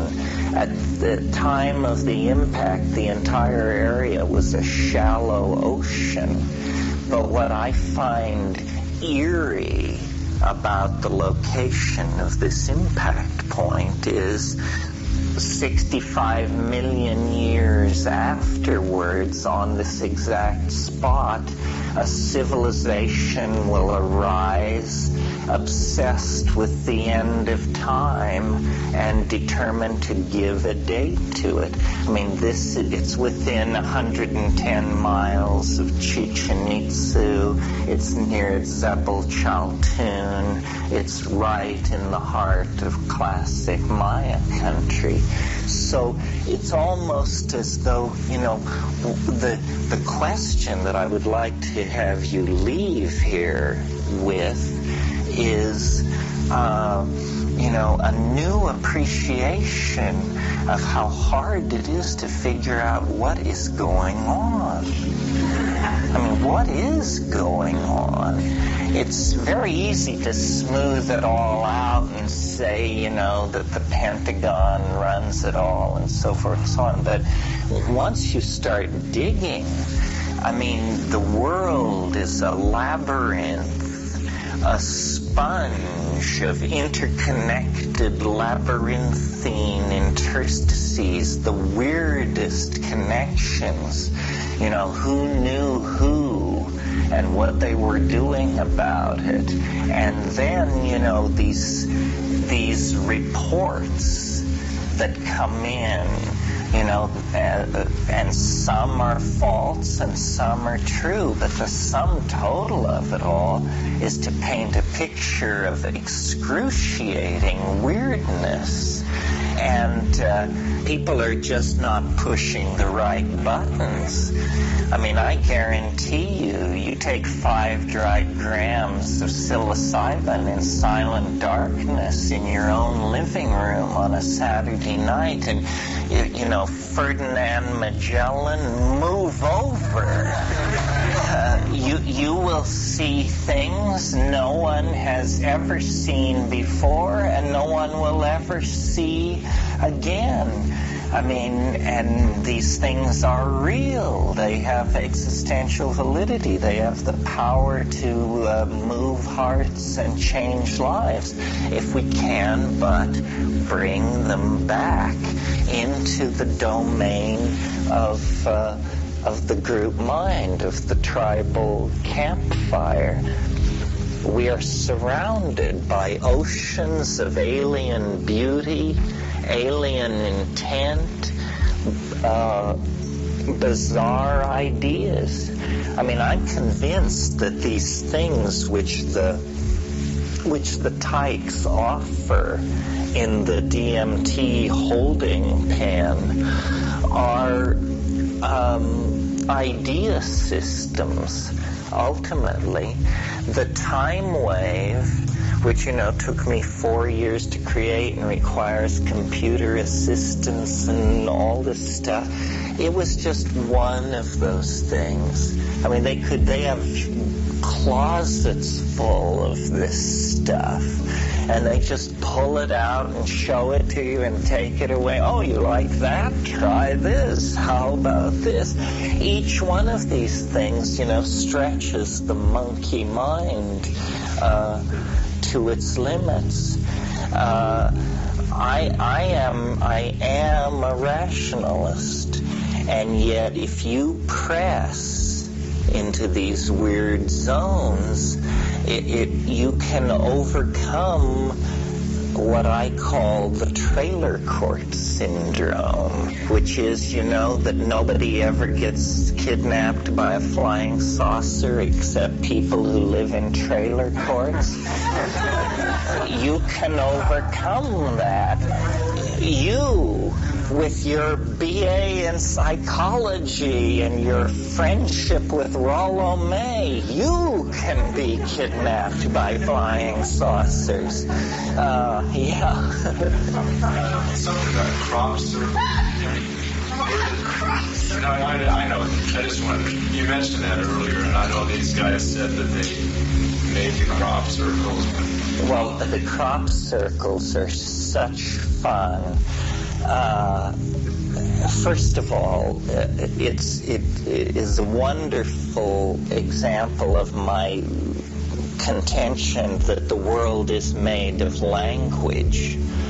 Because what the crop circle, whatever the crop circles are, what they are is they are glyphs of some sort. I mean, they are designed to be seen. It would be absurd to maintain that someone was trying not to be seen. So these crop circles are to be looked at, and then radiating out from the act of looking at them, reality ripples like air above a desert highway. The UFO people who were just on the brink of seeking honest work, suddenly, you know, this tremendous shot in the arm, everybody declares themselves a seriologist and moves to I mean, nobody seems to think it's, well, I don't know how much time to spend on this. No one seems to think it's weird that all of these Earth Mysteries people in England, John Michel and so forth, that this tremendous mystery just happens to be within a 3-hour drive of their front door. I mean, why isn't it happening in the steppes of Central Asia? Obviously, it seems to me, it is to be seen by the very people who would then offer an explanation of it. Rupert and I have spent a fair bit of time trying to understand the psychology behind the crop circles, and here we have come up with two ideas which I'll try out on you. The first thing to notice about the crop circles is that southern England is peppered with military bases, of high security military bases where nuclear weapons, cruise missiles, so forth and so on, it's all there. So now we're asked to believe that the airspace of England is being nightly violated by an agency or agencies unseen and undetectable in the very area where these nuclear weapons are stored, and we're asked to believe that the Ministry of Defense is not concerned about this. That either means that the Ministry of Defense is falling down on their job, or they must know what's going on. Well, now, Jacques Vallée is the person who pioneered in the study of flying saucers. He said the way to understand flying saucers is don't ask who's inside or where do they come from. Ask what effect are they having. If you assume they are succeeding in what they want to do, then watch what they do and you will see what their purpose is. Okay, so what effect are the crop circles having? Well, what they have done is they are a magnet for the fringe establishment of the British Isles to come out of the woodwork and proclaim the imminence of some great event. And they have come more and more out on this limb. And what I speculated to Rupert was that MI5, which is British intelligence, it's possible that they could actually view the New Age as a resurgence of paganism that threatens the Christian establishment of Anglican England. And so what they have done is they've created a disinformation program. They will lure all these people out onto this limb where they are all saying, couldn't be done by human beings, absolutely beyond the power of science to explain. And then they will reveal a team of MI5 folks who say, watch, we'll do it for world TV. You people are all flakes. You should never have gained the power in this society that you have, and now you do have to go find honest work. There were those two guys Those two, yeah, they seemed like that. Well, so then we came up with a yet more elaborate theory, which I somewhat prefer. The only country that has really taken an interest in these crop circles, other than the English themselves, are the Japanese. And this has gotten immense coverage in Japan, in the popular press. And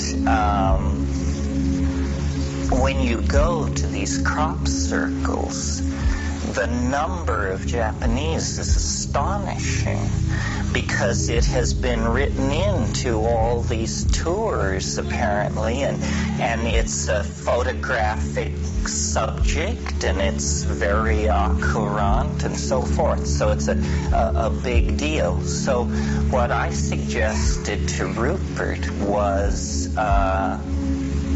MITI, which is the Ministry of Trade and Industry, is obviously carrying on a clandestine project in the study of semiotics, in the study of the Western mind and how it relates to the manipulation of certain symbols, because they are in charge of marketing and advertising and creating marketing psychology in Japan. So what I think we're dealing with here is a ultra-clandestine team of ninja stem snappers who pose as Japanese tourists and television crews and so forth, and then at the drop of a hat can flash into this Zen stem snapping mode and create these things, and the press that it generates and the discussion provides a very deep index into the English mind. Notice how eerily appealing to the English mind this is, and it's possible that you can extend this to the cattle mutilations of a few years ago in the Midwest, because the relationship of cattle mutilations in the lonely western prairie under a crescent moon, the relationship of that image to the American mystique of the lonesome cowboy and the gunfight at the OK Corral and all that is eerily similar to the relationship of the English mind to its earth mysteries out there on the Salisbury Plain. So I think it's a human agency, and that therefore it's some kind of a disinformation project. It's very interesting that these two guys came forward, because it completely shifted the argument from this no human being could possibly do it to they couldn't have possibly done all of them. It was like a deep defensive mood, and I was amazed at the vehemence of people in England, because I thought it was good fun, and you could talk to anybody about it and talk about the Ministry of Trade and Industry and MI5 and people were like, they were shocked at my lack of sensitivity to the emerging messages from the telluric depths of the suffering earth.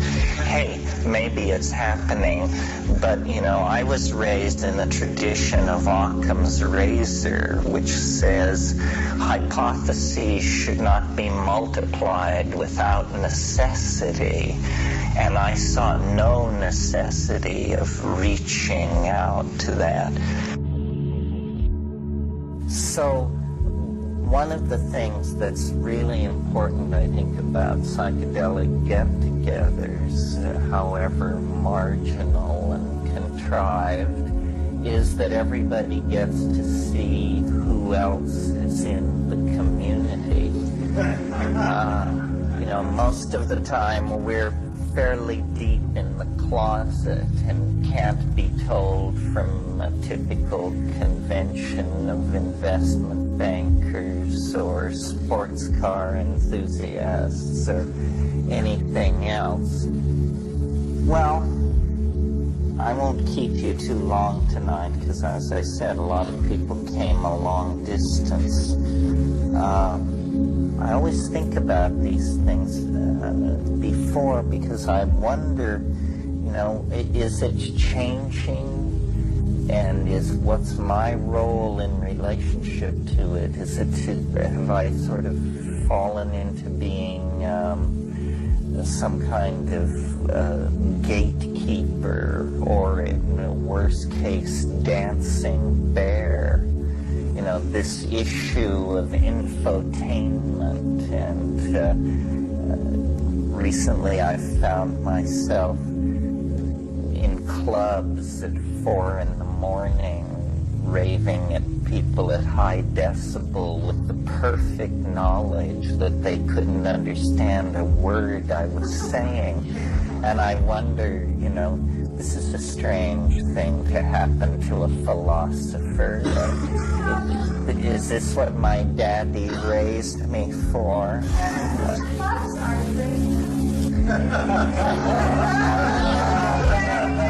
Blow my cover.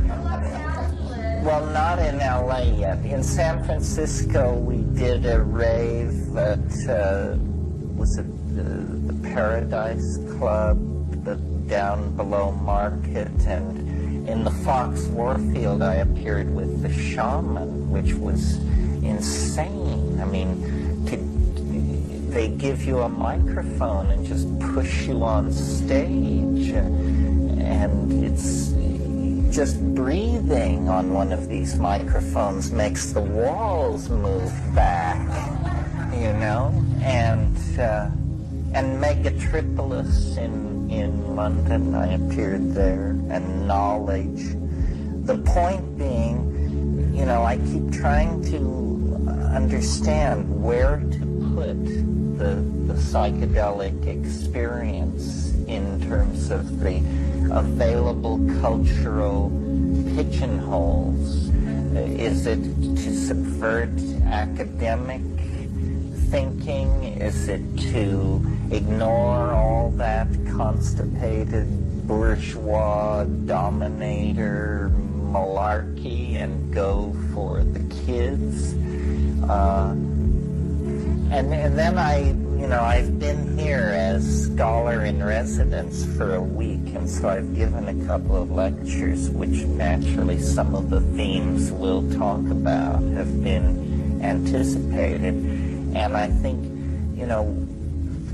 what is the point of thinking this way, the way I'm willing to purvey, rather than some other way? I mean, what is so great about this point of view?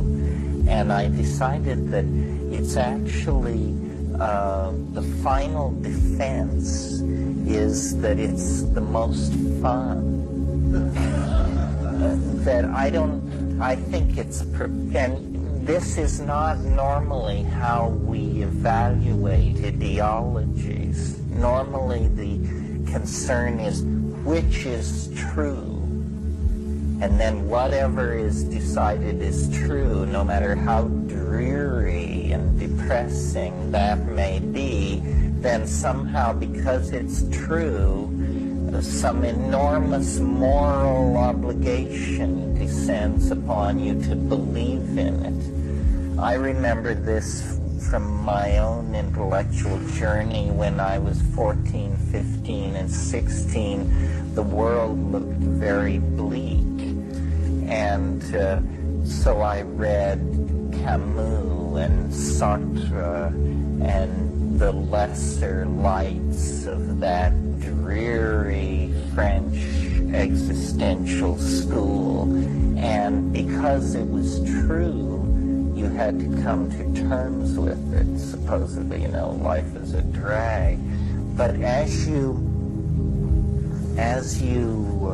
mature intellectually, or as you spiral off the track into madness, whichever my particular development can be described as, you discover that truth is philosophical coinage for the naive. The banks of philosophy do not trade federal truth certificates. That's for the hoi polloi. What's going on among the professionals is something very different, a sense of the limitations of knowledge. Cogito ergo sum, I think, therefore I am, appeared to be a kind of axiom, a kind of bedrock statement. I think, therefore I am. Now, somehow in the 17th century, this appeared to have some kind of incontrovertible logic about it.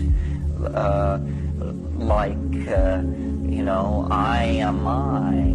But when you analyze it, it's an incredibly complex statement embedded in assumptions that can barely be languaged. I mean, just look at the connector, therefore, and try to wrap your mind around what this actually means and what are the limits of the meaning and what is implied.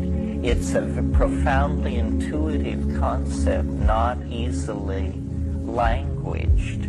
All knowing is incredibly provisional, and this is something which is hidden within the context of a culture, because cultures don't run around announcing how they haven't got their acts together.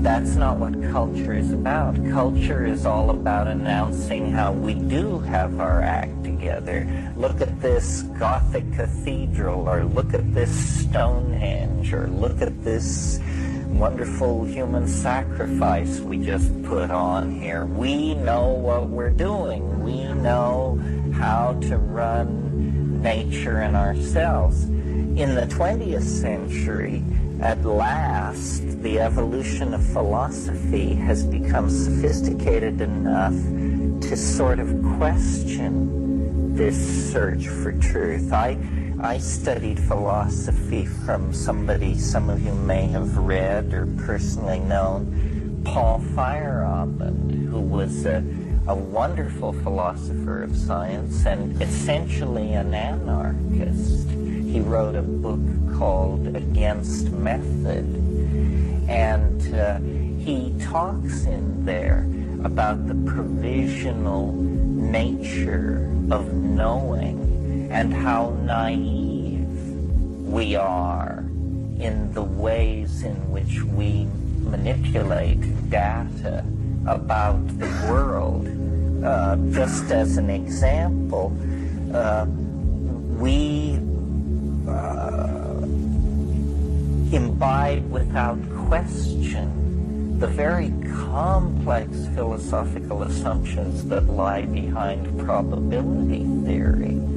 So that, for instance, talking about averages poses no intellectual problem for us. You know, if you want to know how much current is running through a wire, and you take 10 measurements and you add them and you divide by 10, we then say this is how much current is running through the wire. Strangely enough, when you go back to your original 10 measurements, no one of them may be the value which you now announce to be the true value for the current running through the wire. All of our epistemic enterprise, all of the effort to understand the world is hedged about by this uncertainty. Wittgenstein was once asked if a particular proposition was true, and he said it's true enough. And this is modern, this is the voice of modern philosophy, where at last enough simple common sense has sunk into the philosophical enterprise that we're now talking about things being true enough rather than, the revelation of God's truth. I mean, good grief.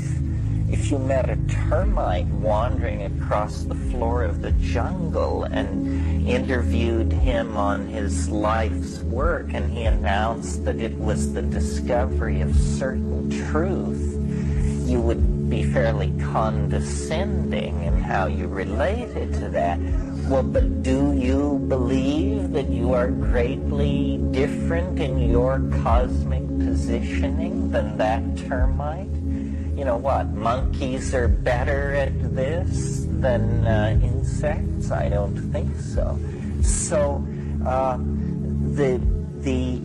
I spend a lot of time trying to make my ideas seem rationally apprehendable. But in a way, that's just sight of hand. Their attraction for me, and I hope for you, is not their rational apprehendability, but that they're fun. That you can't talk this for fun. I mean, if you can, I'll convert to your way of doing it.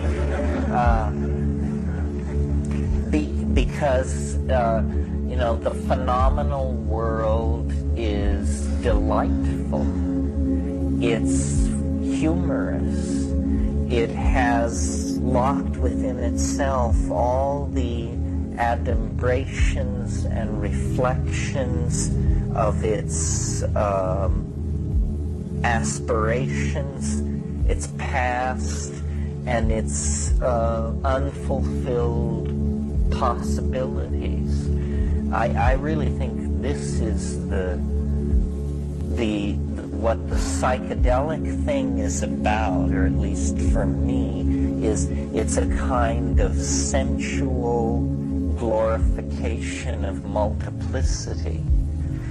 That's why, if we were to look at spiritual traditions and place them try and categorize them into great Orwellian categories, then I think what you would get are the minimalist schools, which are all about white lights, nirvanas, satori's, shunyatas, and things largely unsayable that discourse despairs of describing. And those ontologies that glorify the phenomenal world, and that would be paganism, psychedelic thinking, shamanism. Notice that these are more nitty-gritty positions, not driven by a thirst for abstraction, but driven by a thirst for sensation. And to my mind, the centerpiece of the experience of being and the centerpiece of the psychedelic experience and the point around which the great issues of modernity revolve is the issue of the felt presence of experience, the relationship of the individual to the sensorium of the body. I mean, we see it in all kinds of subtle ways. and unsubtle ways. Unsubtle ways, the whole issue about a woman's right to control her reproductive processes. Subtle ways, the way in which the entire society is an engine for producing certain behavioral outcomes in the marketplace. Everybody is being programmed and manipulated. And I think the antidote to that, in some sense, is this wider appreciation of complexity and experience. The reason the psychedelic thing is so powerful and can touch so many people of so many different classes and outlooks is that it's an experience. It's not an ideology. I mean, so we're not talking something which competes on a level with, like, say, Marxism, behaviorism, deconstructionism. This is something which is more operating on the level of sexuality, emotion, devotion. It's a feeling, and it's a birthright of the organism that has been socially restricted and controlled in a very weird way. We are literally a schizophrenic species. I mean, we are at war with our own nature. Civilization, whatever that means, is felt to be so fragile an enterprise that it's constantly refusing to come to terms with the context in which it finds itself, which is the animal body, sexuality, emotion, pain, desire, elation, ecstasy.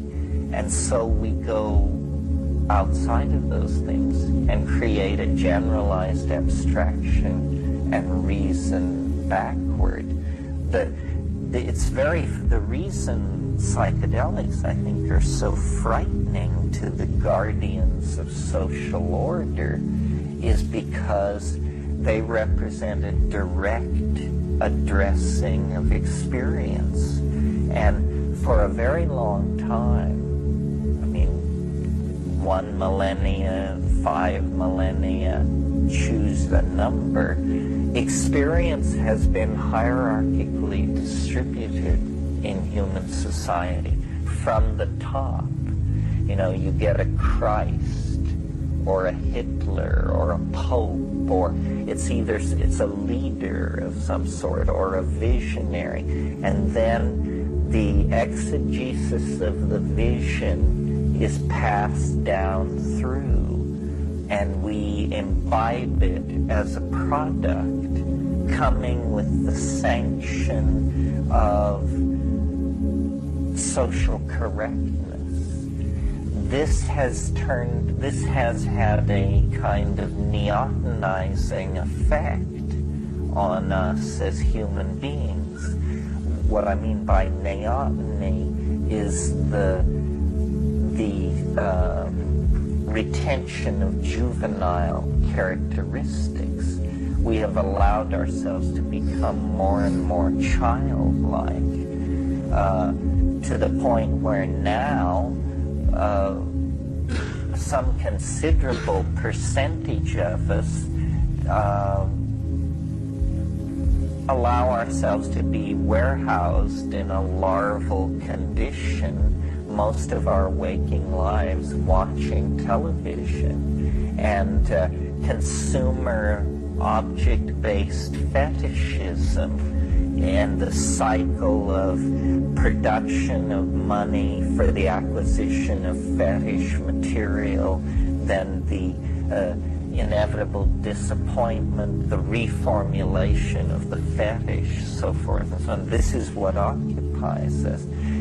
You know, it was William James, I think, who said, if we don't read the books with which we line our apartments, then we are no better than our cats and dogs. And I guess I would say, and if we don't take the psychedelic plants that are in the environment that we can avail ourselves of, then we are no better than our cats and dogs.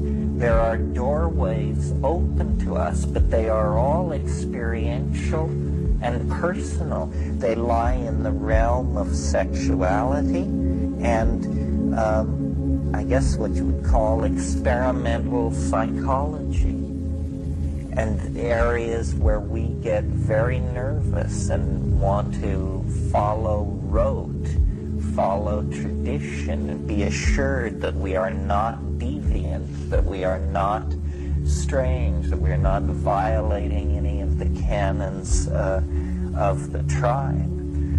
But I think because of the social crisis, meaning this vast generalized sense that everyone has that things are out of control, we are going to have to go back to first principles.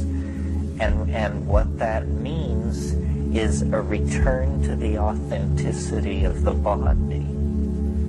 You know, McLuhan wrote about how media distorts human self-images. One of the reasons that I'm involved in virtual reality and electronic media and all of that sort of thing is because I think that the age of the distortion of the human self-image by media is coming to an end. That the medias of the future will be largely transparent, and that this is very important because it's going to allow us to discover who we are. You know, a person who can read is a person who possesses an ability that is tremendously distorting of their essential relationship to their humanness.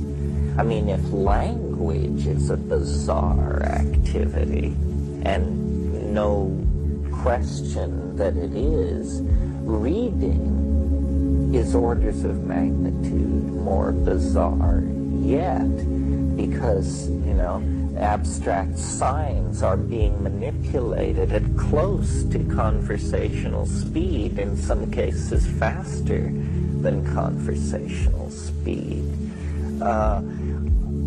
So much of culture is complex behavior, and I think that what the psychedelics show that is a secret that some people don't want told is that we can redesign our behavior. We can change very, very quickly. The image of ourselves as somehow the rigid inheritors of evolutionary programming and therefore doomed like lemmings or monarch butterflies to enact a programmed pattern of behavior and destroy ourselves isn't what I see happening at all. The whole history of humanness is a history of unexpected adaptive response to unusual circumstances. And I believe that's because the imagination has played such an important role in defining who and what we are.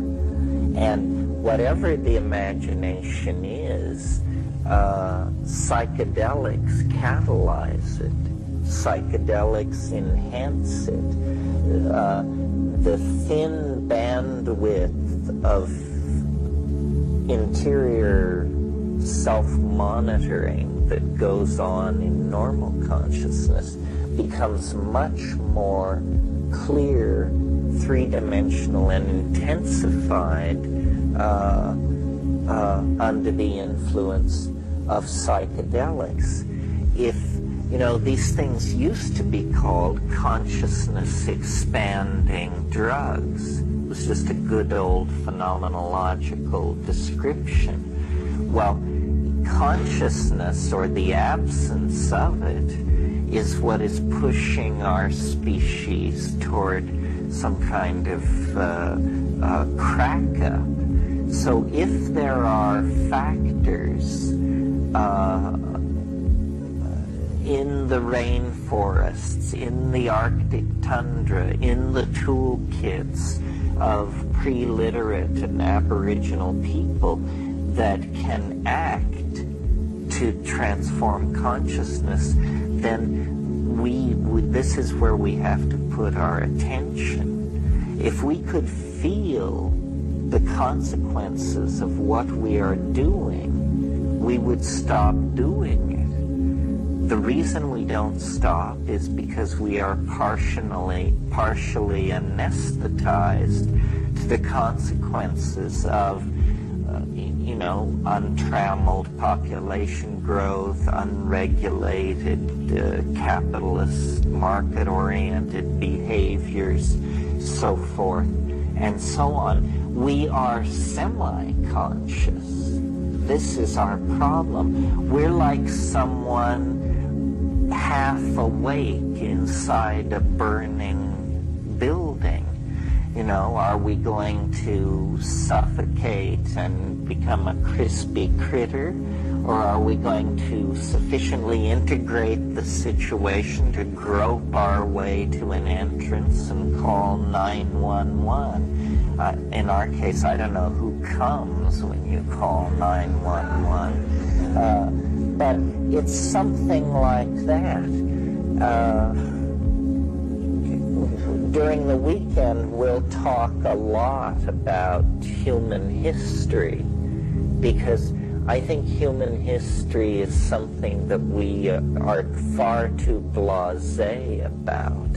We take it for granted because our own lives are so ephemeral, last, 70 years or something. We think of history as something that was installed with the rocks, but in fact it isn't. It too is a behavior very recent, like language, another behavior very recent. Physically, human beings have been about the way we are for 100,000 years, much the way we are for 500,000 years. But the behaviors have changed radically, from nomadic partnership, from societies based on shamanic intoxication, orgiastic sexuality, no fixed abode, to a massive integrated global electronically based civilization.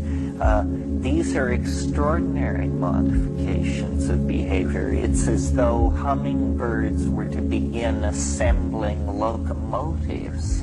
That's the kind of radical transformation that we see inside our own species.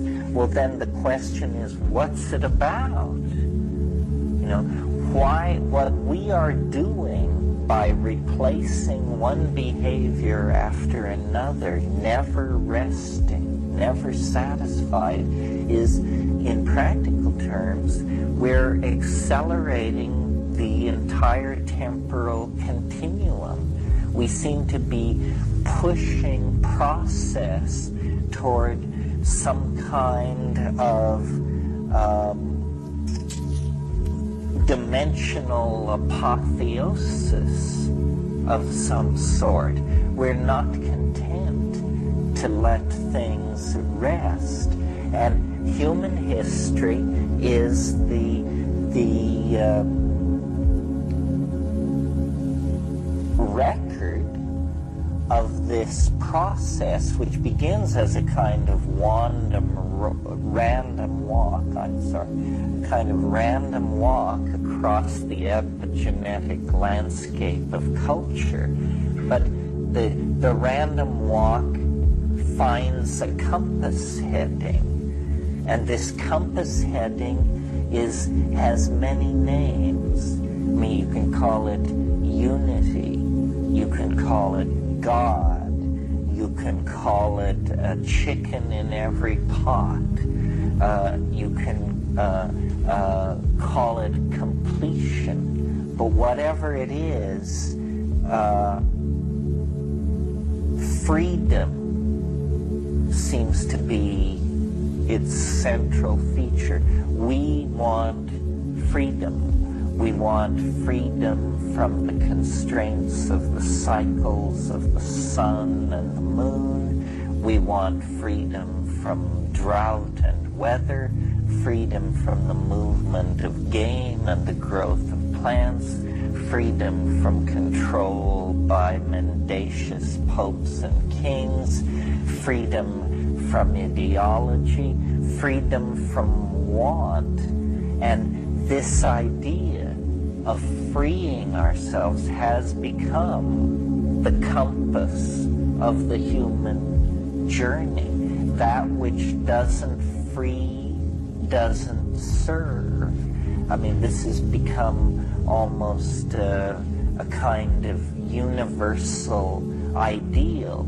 No one on earth preaches the virtues of slavery. I mean, there may be people who practice slavery, but they have the decency to keep their mouths shut about it, because the defense of slavery has become impossible in polite company. Slowly there has been,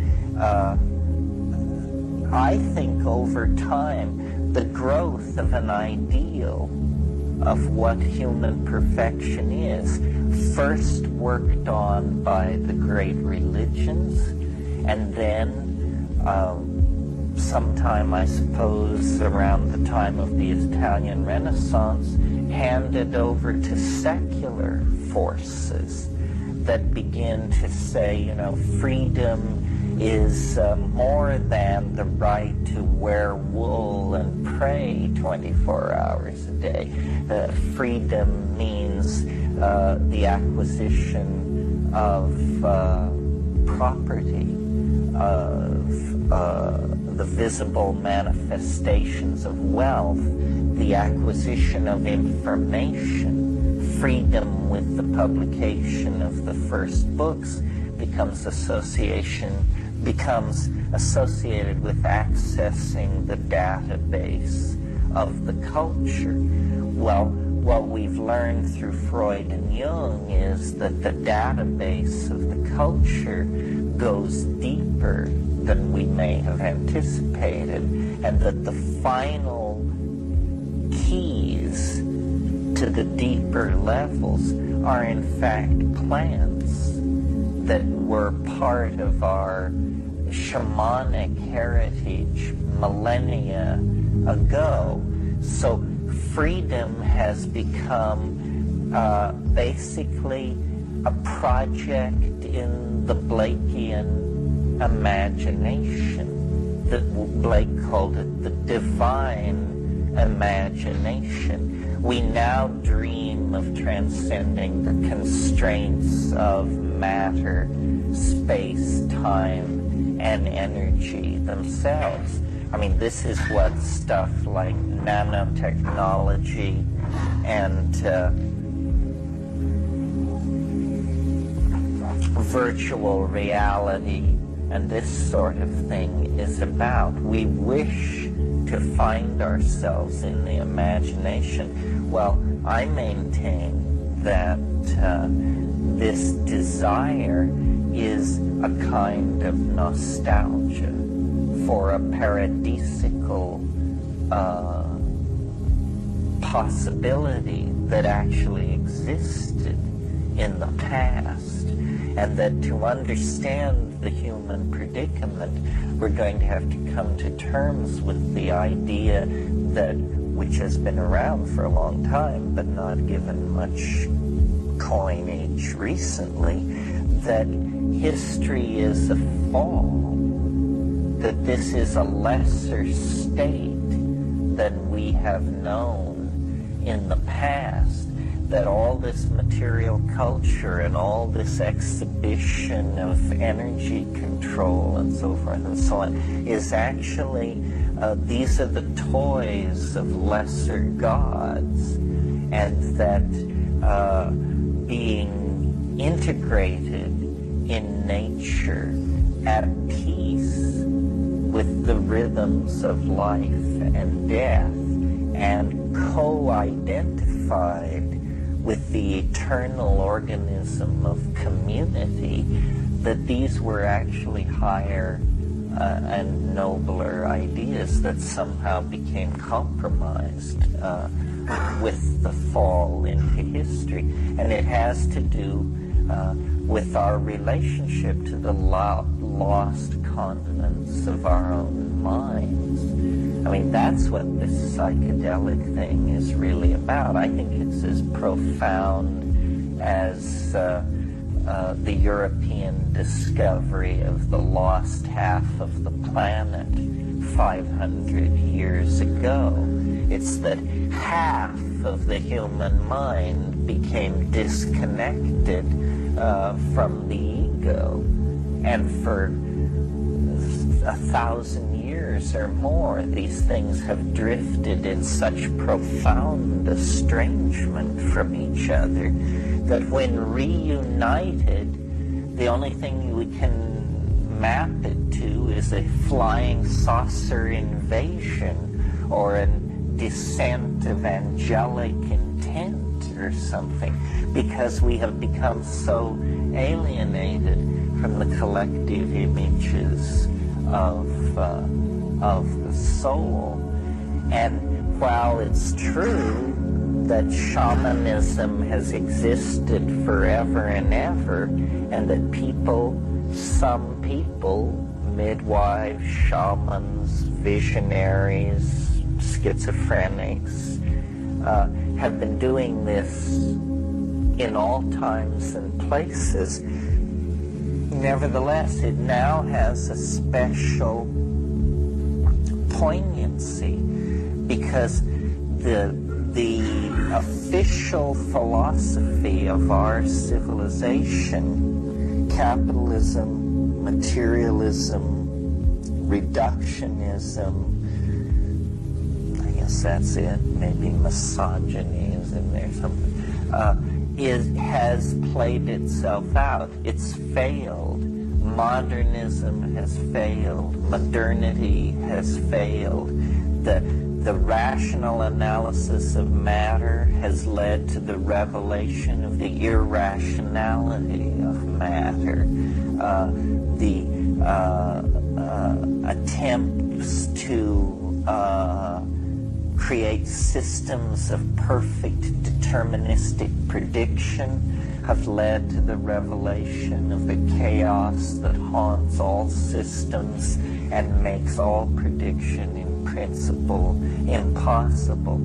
The prosecution of the dream of a formal edifice of logic to explain mathematical structures and truth has given way to Gödel's incommensurability theorem, which shows you that basically nothing makes sense. Everywhere where reason has shown its light, the greater darkness has been revealed. And so I think a turning point has come in the human enterprise. Childhood's end is upon us. We have to drop the naive assumptions of certain truth, perfect understanding, the conjuring rod of reason turns out to be a fairly weak magic after all. And we have to begin to cultivate a sense of mystery, a sense of living without closure, because that, in fact, is how the world is. The world is a mystery. It's not going to yield to the fragile constructs of the human mind. Some portion may be rationally apprehendable, but the basic facts of the matter are that we do not know where we come, nor why, nor where we're going, nor according to what plan. And instead of seeking a flawed communication with the intentionality of deity, I think the psychedelic religious agenda and appreciating the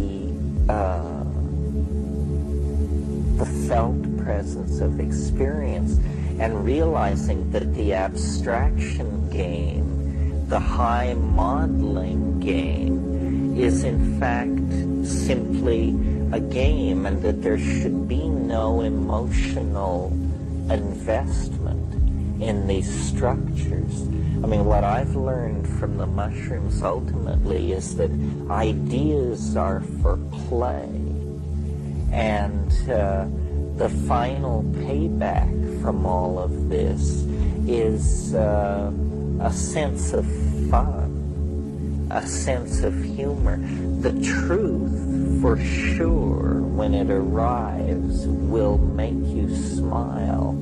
If it doesn't, you should seek a deeper truth. And so, for a long time it troubled me, this question of truth and falsity.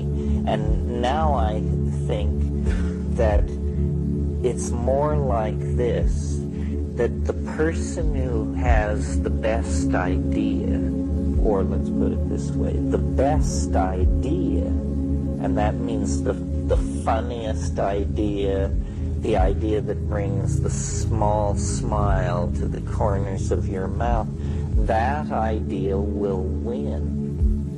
It will win. It's Twee the cheerful. Twee treads on the tail of the tiger. No blame. No blame, because the cheerfulness of Twee overcomes the inherent reticence of the world. The light touch is the right touch. And if psychedelics don't give this to you, you may be an incurable case, There may be no hope for you but Martin Heidegger in high doses, or whatever they do with people who have displaced funny bones. The world is truly a strange place, getting stranger all the time. It's more the character of a pun or an optical illusion than it is the world of humorless, scurrying gray atoms and invisible forces that we inherit from nature. The laboratory of being is your own body, your experience. I mean, everything else is going to come as an unconfirmable rumor, so fraught around with epistemological problems that you might as well toss it out at the beginning and not even bother with it. The basic thing is the empowerment of experience. That's why sexuality has always raised such a ruckus among authority freaks. It's why the psychedelic is so unsettling. It's why youth itself is unsettling, because these things cause symmetry breaks. They cause a shift in perspective. But this is, in fact, at this point in time, exactly what we have to have. It may be, that we're going to rack and ruin, but it's not an unconscious process. There are the technologies, the information retrieval systems, the engineering capacities to fight like hell against the dying of the light, if that's what's going on. But the will has to be activated. And the problem is that the people creating the problems, which are the people in the high-tech industrial democracies, people like you and me, are the furthest from the consequences of the problems. Here we anticipate the apocalypse, and it's a theological discussion. You go to Somalia, and the apocalypse is well underway. It's moved beyond the planning stage in many parts of the world, but the parts that we don't go to. And yet we represent, for all our humility and financial difficulties, whatever they may be, we represent probably the 5% of the world's people who have some ability to contact, control, and direct the resources and the technologies that are available on this planet. If you're able to sit here at Esalen this evening, then you automatically are in that 5% classed as, the world controllers. You and your friends, yeah. Why can't enough people lock into that space of undeniable unity and cause almost an epidemic on the planet of that? Well, I'm not worried. I think that what is happening is a transformational process, not the bankruptcy of ideology, not the spin down of technical civilization. I'll argue through much of tomorrow and tomorrow evening that history is not our fault, that you no more can blame us for the shape of human history than you can blame a fetus for the unfolding morphology within the womb. That history is the necessary distortion of an animal species to lead it to the brink of an ontological transformation. When we get into this issue of politics, it's a very tricky issue, I think, to handle from a psychedelic point of view, because the psychedelic point of view, as I read it at a fairly deep level, is that it's a done deal.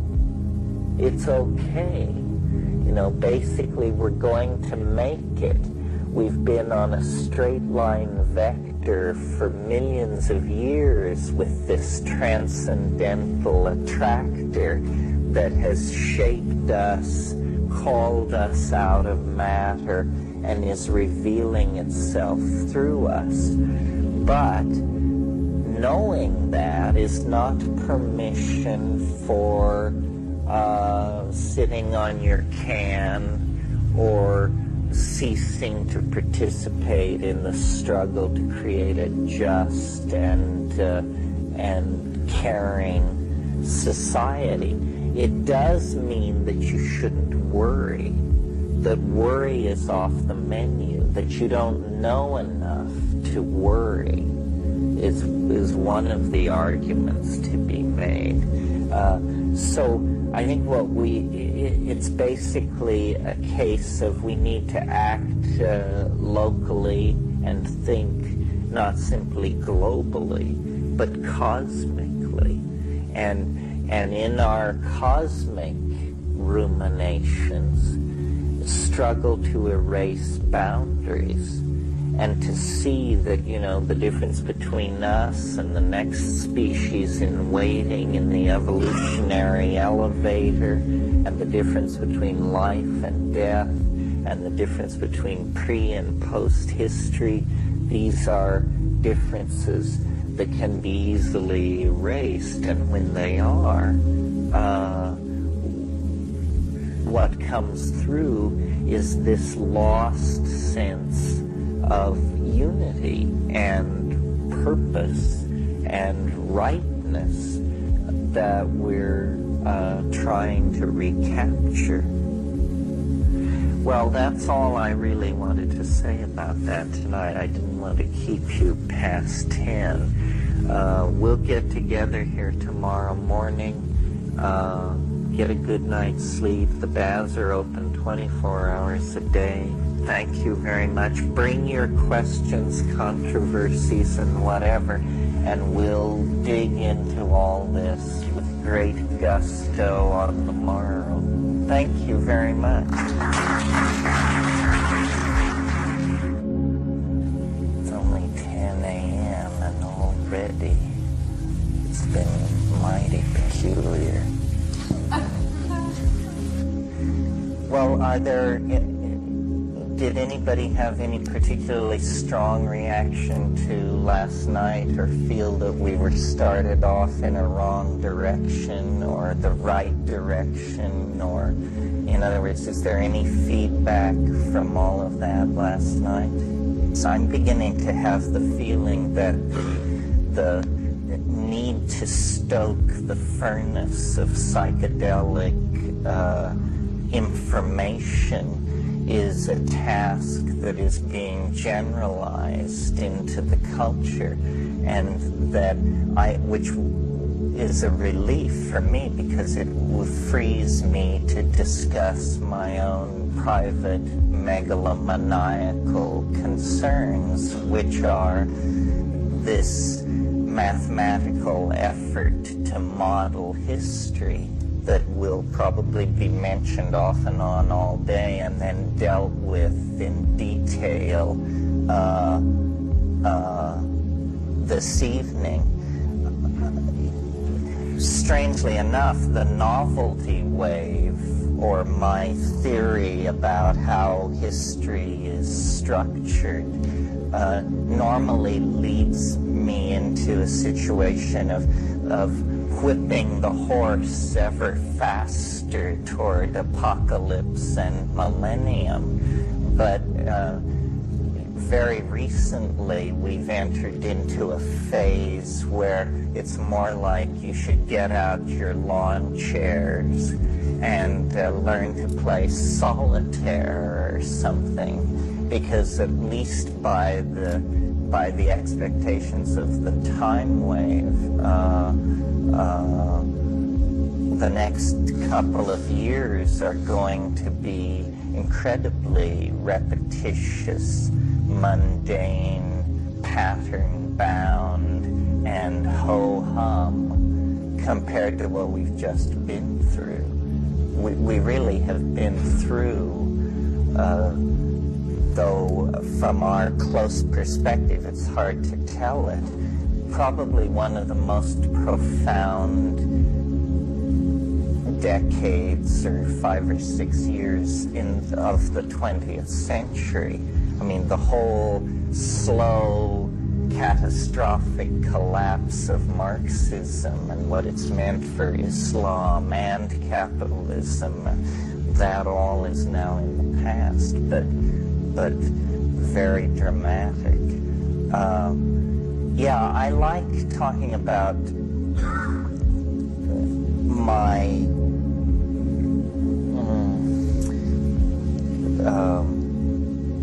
chaotic notion of time, because it seems to me the scientific data that is arising week by week is supporting my originally somewhat far-fetched contention that the universe is getting weirder and weirder and weirder at an extraordinarily asymptotic rate. I mean, just 2 examples in the last 6 weeks, both bizarre. This ice drilling project in Greenland has brought up 325,000-year continuous record of snowfall. And because of the decay of isotopic oxygen, there's some mumbo-jumbo by which you can determine the temperature of the air at the time the snow fell. So what they're getting is a continuous temperature record over 375,000 years. And they can hardly believe what it's telling them. It's telling them that the climate, the weather has been nuts for tens of millennia. That there are 5-year periods where the world temperature fell 20 degrees and remained there for 70 years and then bounced back. A picture of completely chaotic climatological fluctuation has emerged just in the last 2 months. I mean, they're holding congresses and flying people in and drilling a second core to try to understand this, because it's always been thought that the planet's climates were fairly stable, except that the human factor was capable of perturbing it. Now it looks like these glaciations are merely macro-physical reflections of micro-reflections in the climate that are extremely dramatic. So that's one piece of data that's arrived in the last 6 weeks, arguing that the universe is a strange and chaotic place on an accelerated trajectory toward novelty. The other is much more peculiar, and in fact, it's at a level in the scientific literature where panic has not quite broken out. But are you all aware of this very large object which has entered orbit around the planet Jupiter, and which has broken up into between 17 and 25 objects? This is not coming to you from the Fortean Times and, the Star. This is Astronomy, Sky and Telescope. It's apparently a cometary body, but it's very large, and it has broken up and gone into Jovian orbit, but the orbit is decaying rapidly, and the whole situation is explicit enough that they can say with reasonable certainty that next July 22nd, these objects are going to encounter the Jovian surface with a greater release of kinetic energy than the extinction which wiped out the dinosaurs 65 million years ago. The impact as presently calculated will occur on the side of the planet turned away from the Earth. But within 6 hours, that side will swing into view of terrestrial telescopes. The amount of energy released in the impact, it will be possible to calculate it by studying the reflected flash off the Jovian satellites. So, what we're talking about here is, in the words of Astronomy magazine, a once-in-100-million-year event. But that's the clue that something weird is going on. Once-in-100-million-year events don't happen in the lifetime of a single human being. I mean, what are the odds of that? And we also had Marilyn Monroe, the Kennedy assassination, the landing on the moon. I mean, how many once-in-100-million-year events can you cram into a single lifetime? Well, I don't know what this thing going on out at Jupiter is about, but it's bizarre. It's bizarre that in science now, things like chaos theory and nonlinear dynamical systems and these kinds of things, these intellectual tools arrive just as the assumed stability of reality established by Newtonian gentlemen in powdered wigs working through their brass instruments, that all flies apart. And there's just, the heaving oceans of the spaghetti of ambiguity as string theory and non-localization stretches you from here to Zenebel Ganubi and back again. It's the feedback between the perceiver and the object perceived is tightening. I don't know if this is a psychedelic theme. It's the theme of my psychedelic explorations. I think of the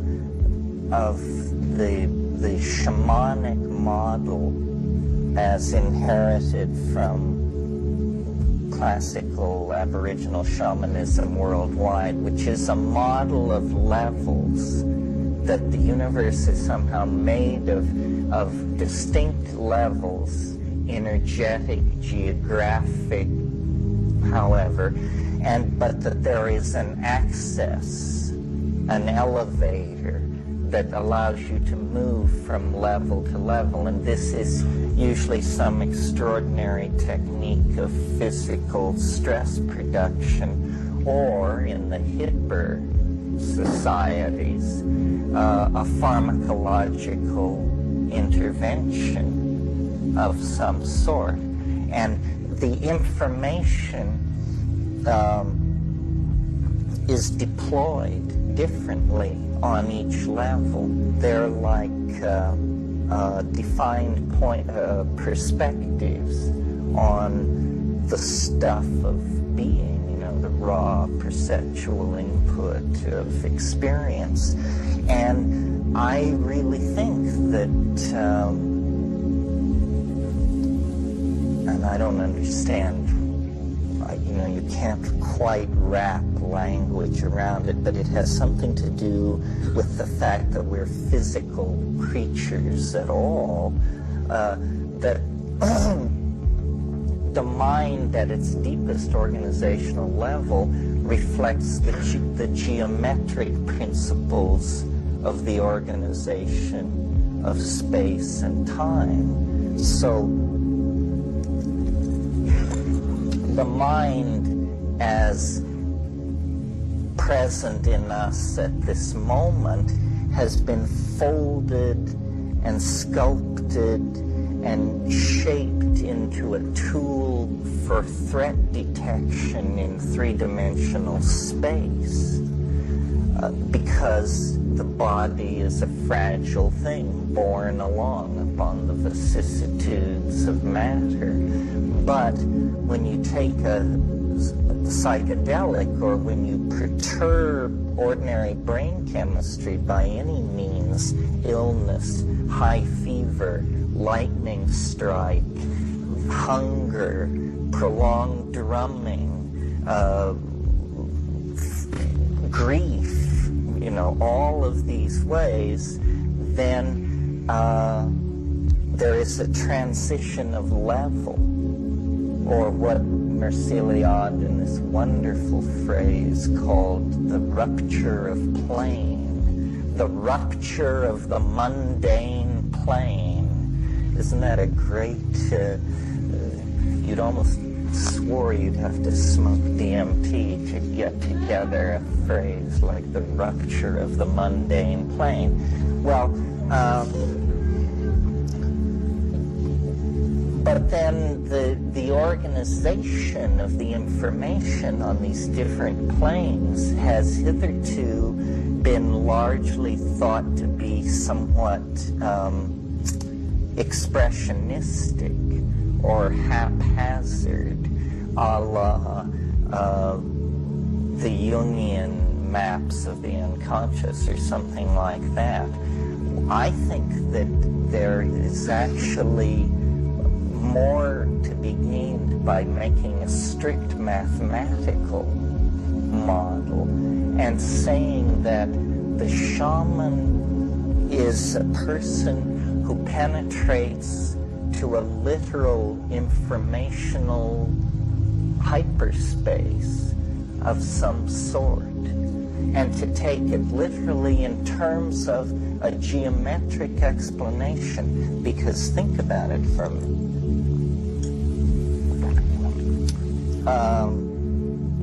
Shamans are primarily in their Aboriginal setting, they function in three roles.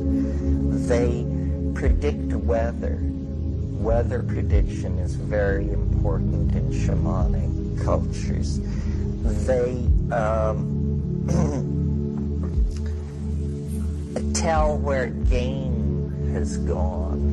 In other words, they monitor the food source of the group and direct the hunting and gathering activities according to the availability of the food. And then thirdly, they cure disease.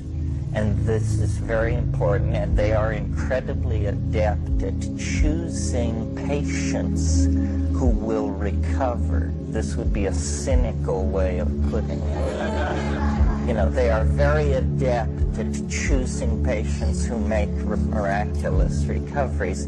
Some of you may know the tape recordings of Maria Sabina's mushroom velada made by Wasson, where an 11-year-old child is brought to her, and she says that she won't shamanize for this case, that this kid is not going to make it.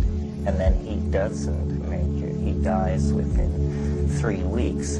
Well, if you're a materialist and of the modern stripe, then the only way you can deal with this testimony about shamanism, about the precognitive knowledge of weather and game movement and the miraculous ability to cure, is to deny it. To deny it and say this is some kind of sleight of hand, or they are very closely observant of nature, and they, in other words, some only this argument that denigrates the thing. But I think that when you actually look at the ethnographic data from all parts of the world collected in the field by people who spend time with the Azande and the Kikuyu Zulu and the Witoto and the, so forth, the Kyrgyz and so on, the body of testimony of what we would call paranormal phenomenon is sufficiently impressive that another model has to be called into play. And I think it's that there are ways to push the mind by extraordinary pharmacological encounters or stress into a kind of higher dimensional space. This would be sort of like the idea that the indeterminacy that adheres to matter at the quantum mechanical level, the fact that it displays itself as particle or wave, depending on the questions being asked, that fundamental indeterminacy apparently has to be amplified through every level of nature, including the human level, so that when you get to ourselves, the mystery of ourselves is the particulate, finite, and dissolving body, and the intuition of the unseen, wave-like, infinite spirit, the indwelling entelechy that creates the cohesion of the nexus of actual occasions, that is the coordinated prehension of an organic system, right?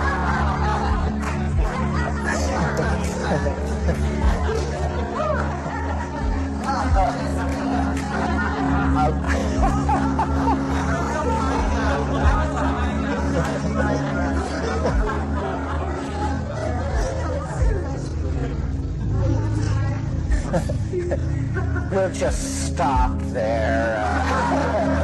Yes. Let me see if I'm getting this right.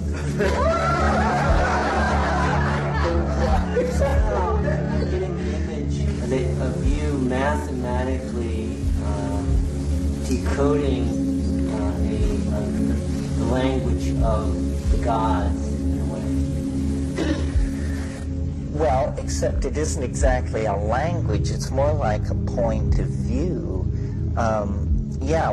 What I'm suggesting here is that the magic, if that's the word, the grandiosity, the power of ecstatic exhalation that resides in the psychedelic is because it is literally a change of dimensional perspective. Well, let's see, I hope this isn't too obscure an example, but in the 14th century, Petrarch climbed a mountain somewhere in Italy and wrote a passage about it and invented the observation of landscape and nature in this single work of art, because people had never done that before. It was an entirely new thing to climb a mountain and look at nature and feel the unity and the grandiosity of it and write about it. And it was part of Renaissance humanism. It was part of getting people out of those dreary, urine-stenchy cathedrals that they've been hanging out in for far too long. So, what I'm suggesting is that, in a sense, the shaman is someone who climbs an inner mountain, but a real mountain, a geometric mountain, and then has a higher perspective, that it's a shift of awareness. I mean, we all are body and soul, spirit, but to the degree that we concentrate on one, we occlude the other. I don't really like the sound of that, because it sounds like you could turn that into some kind of asceticism, which in principle I'm against. But I think the key is paying attention to mental life without bias. One of the things I've been talking to the staff here, because I'm scholar in residence, is Finnegan's Wake. And we've been taking it apart and looking at it and noticing that part of the genius of Joyce in the way the Wake is composed is that all terms are transparent. You know, every word, you can see through it to other words, to other associations, to other connections. So nothing is explicit and overt and defined. It's a mental universe, not, you see, the novel can take two directions. It can try to create what's called realism, which is in a sense an attempt to duplicate the laws of optics on the printed page in narrative, so that you have, you know, Lord and Lady so-and-so moving about their country home with the crisis of daughter and servants or whatever. But then that's not the world those people are living in. That's the world you would see if you were a camera watching them. The world they're living in is a much less crystalline and temporally defined world. It's a world where memory and anticipation are in a disystolic relationship as the attention of the characters ebbs and flows, focuses and merges. This is what a great deal of modern literature is about. Yeah. Inside of this really there's a mind-body dualism, and that we're trapped. Well, trapped in artifice, trapped in art. I mean, in a sense, yeah. That's why Proust and Joyce, who are so different, can be seen to be essentially about the same thing. A true rendering of experience is very hard. I mean, this is the great challenge. I think that's why, you know, somebody asked me recently what was I doing with myself, or where was I going. And it seems to me that once you work your way into all of these places, the real test of your psychedelic authenticity is the ability to write a novel. Because what you have to show to yourself, not necessarily to anyone else, but what you have to show to yourself is that you can put yourself into the mother giving birth, the fascist interrogating a prisoner, the child at play, the gangster plotting the advance of his career. In other words, that the human experience is open to you, that you know what it's like, hooker and priest, saint and sinner. It's all accessible to you. That's the sign to me that a person has really dissolved their boundaries and done their inner work, because the quintessence of understanding is the ability to occupy other people's points of view.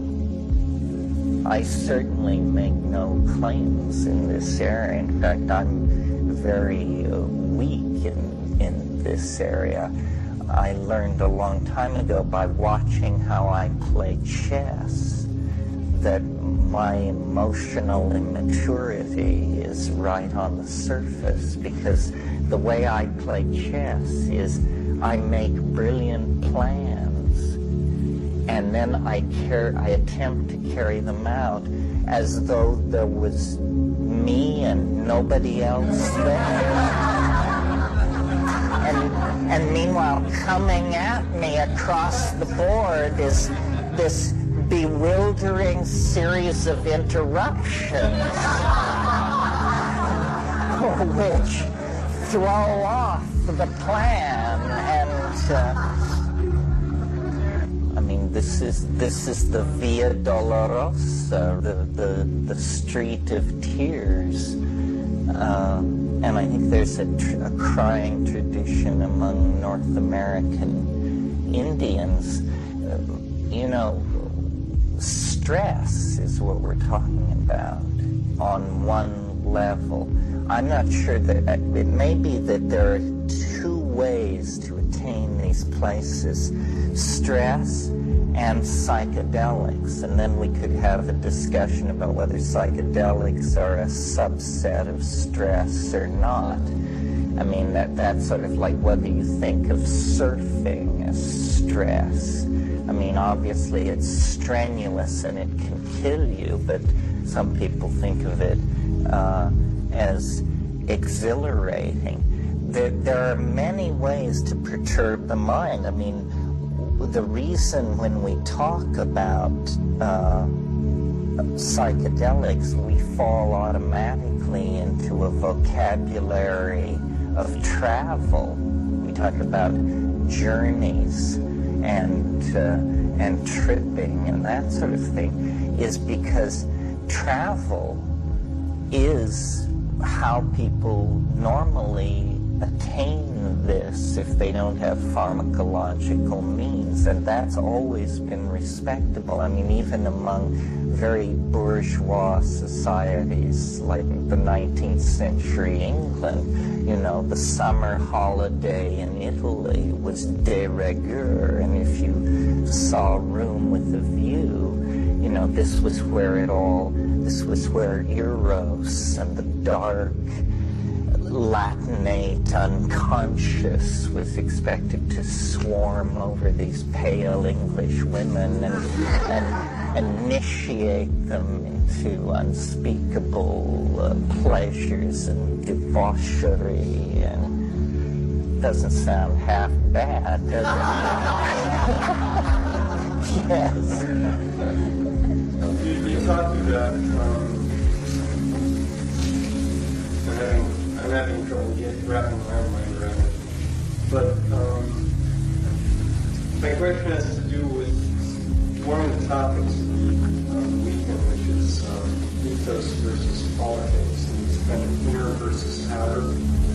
But also, psychedelics are a way of experiencing, you know, other planes of reality, or reality in a different way. But it seems as if you're also talking about a way of using that requires some, I don't know whether it's inner discipline, or how do you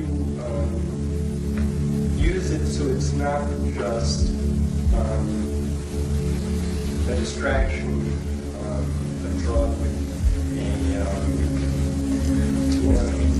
well, I think the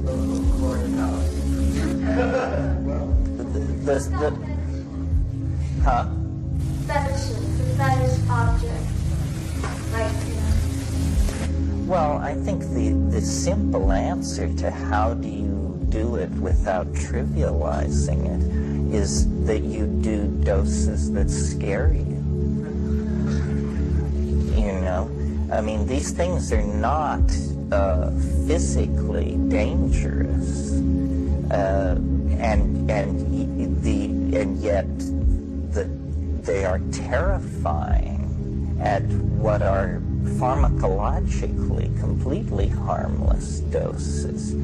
I mean, the LD50 for psilocybin is hundreds of milligrams per kilogram.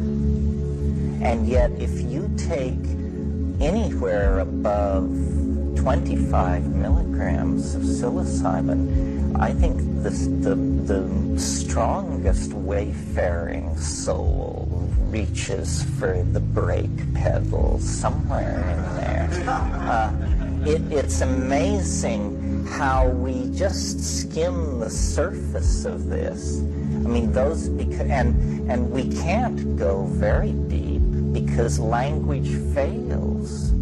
I mean, most of you who have done committed doses know that you go into a realm where it gets weirder and weirder and weirder, and then finally the very machinery of explaining to the observer what is happening begins to melt.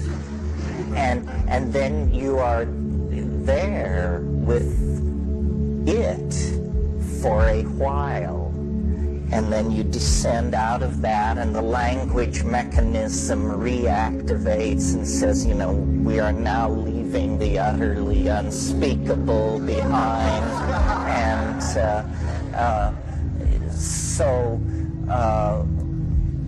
it's an extraordinary thing. I mean, the motivation of my career, I guess, is I just can't believe how this much strangeness could lay that close to the surface and the enterprise of human history be conducted for 10,000 years with people running around trying to do weird things, writing polyphonic music and, you know, the Rudolphine Court and Hieronymus Bosch and all this stuff. And right under the surface, just a Niagara of peculiarity and strangeness that makes no sense to me when I put on the hat of the biologist.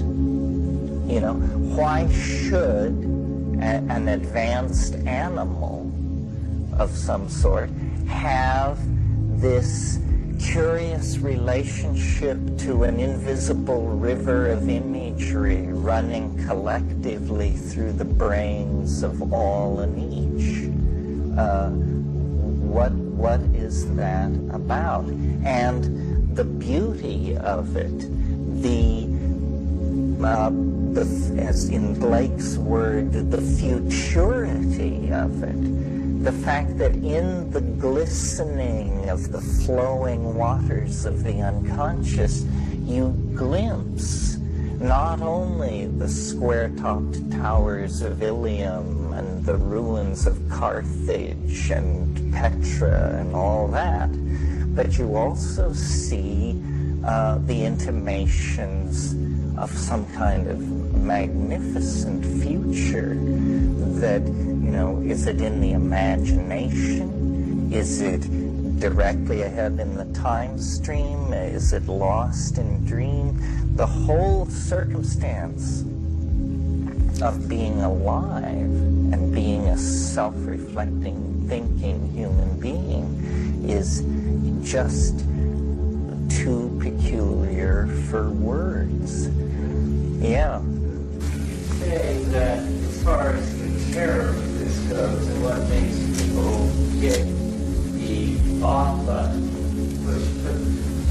push the brakes to the floorboard, is that something you were saying last night about lost confidence. Remember? Mm-hmm. It seems like this psychedelic experience isn't new in the sense of a cultural endeavor. Let's call that the discovery of the unconscious. And that, Freud, attributed that to the Romantic poets. So would you say that one could see the whole modern and postmodern era of this progressive discovery of this lost content, the unconscious, and perhaps it is, as Native Americans would put it, the purification, in the sense that psychoanalysis, the analysis of the unconscious, brings to light hidden aspects of truth of people's lives, of their collective lives that no one wanted to face, but these things have been layered in the unconscious. So it's a process of bringing things to light, or as Carl Jung said, this enlightenment does not consist of visualizing figures of light, but making the dark unconscious. Did you say that? Well, I'm not sure I understand the question. If you're saying how derivative of I mean, I basically agree with the premise. I would just push the thing further back into time. I think where this all, I mean, it's fun to try and find various breakpoints. I mean, was it Tim Leary? Was it Alfred Jarry? Was it Lautréamont? Was it the French symbolists? Or I've been thinking about this a lot recently. I think that what's popularly called the age of the marvelous indicates the real descent of the Western mind toward the psychedelic confrontation. When we look at the time wave tonight, maybe we'll get around to talking about this. But around, basically with the invention of printing in 1440, I now see books as obviously a psychedelic drug of enormous power. The early books were manufactured with chains on them so that they could be bolted to tables so that addicts would not tear them loose and take them home. And the invention of printing and the seizure of Constantinople by the Ottoman Turk set off an age of scientific advancement, exploration, so forth and so on, that led to the discovery of the New World only 500 years ago. And this had the impact on Europe that flying saucers on the White House lawn would have on us. I mean, it was an alien planet that had been discovered with trackless jungles and temperate forests and people clad in gold practicing strange religions and enormous tradings. I mean, it was an alien civilization. And at the same time, the grip of the medieval church was breaking down, and people had a fascination with the bizarre, with the phantasmagoria of natural existence. They were bringing back birds of paradise from Bougainville. They were bringing back carved Incan and Mayan material, codices, all of this stuff. This is the period shortly then into it of the great flowering of European magic, the establishment of the Rudolphine court in Prague, and all of that. It was the age of the Wunderkammer, the wonder cabinet, where you collected together stuffed birds, ammonites, Gnostic gems, bits of archaic detritus, large insects, narwhal horns, all of this stuff. You know, it was pre-Linnaean. It was before the categorical mind had stepped in, and the whole thing was just a maelstrom of individuated data collections. And I think that's where the psychedelic thing in the West became explicit. Yeah. Back to this man's question about that actual taking of a psychedelic. I think it's real important that it be done with intent, and to kind of ask for or put it out there, whatever it is that you need or want.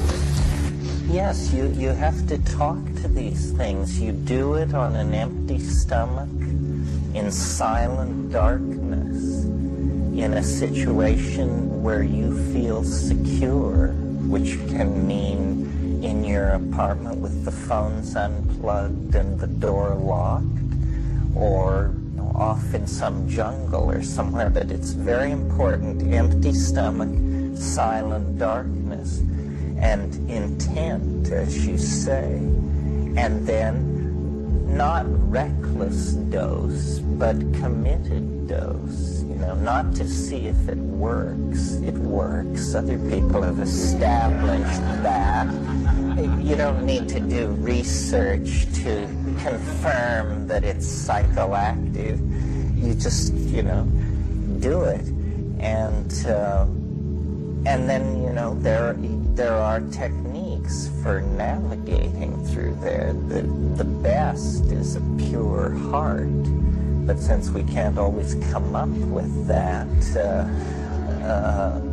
sweating blood also helps. And in terms of actual physical techniques, singing. This is what I learned in the Amazon, that, you don't always have enough presence of mind to breathe. But if you will sing, the breathing will take care of itself. And the body is an instrument. I mean, the yogins, they got that right. The body is an instrument for tuning through these dimensions. I don't know what it all confirms. Like, I don't rush to embrace any particular esoteric school. In fact, I'm fairly scornful of all of that because I see how it's used to promote priestly hierarchy and mumbo-jumbo and that sort of thing. But certainly science doesn't have the whole story.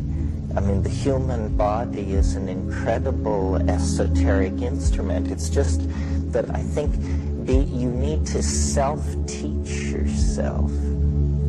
Yeah. The shaman's perception, which is, I guess that's what you're trying to get to, the ability to see on that subconscious level.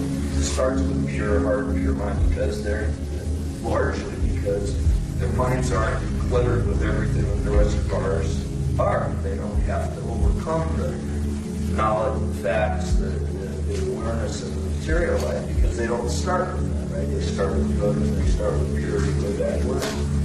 How do you get past that? How do you get it would seem to me, in this case, the more you know, the more you know, the more difficult it would be to reach that pure second conscious level where it's just a matter of knowing through the vision of what your conscious will do once the barriers are the neurotransmitter. Well, I don't know about that. I mean, I see the logic of it. I had a shaman tell me once in the Amazon, he said, it's not easy for us to do this. It's no easier for us to do this than for you to do it. And I imagine watching giving shamans pure DMT and stuff like that and watching them go through it, that, you know, they're macho, they do it, but they at the core are as sensible and afraid as anybody would be. Everybody comes down to a local language structure and a local set of cultural myths. And the shaman's job is to be outside, behind, and under that. He's sort of an archetypal plumber. And he knows where the shit goes. He knows how to repair the system, but everybody else is invisible to everybody else. I think it's very challenging to do this stuff in any cultural context.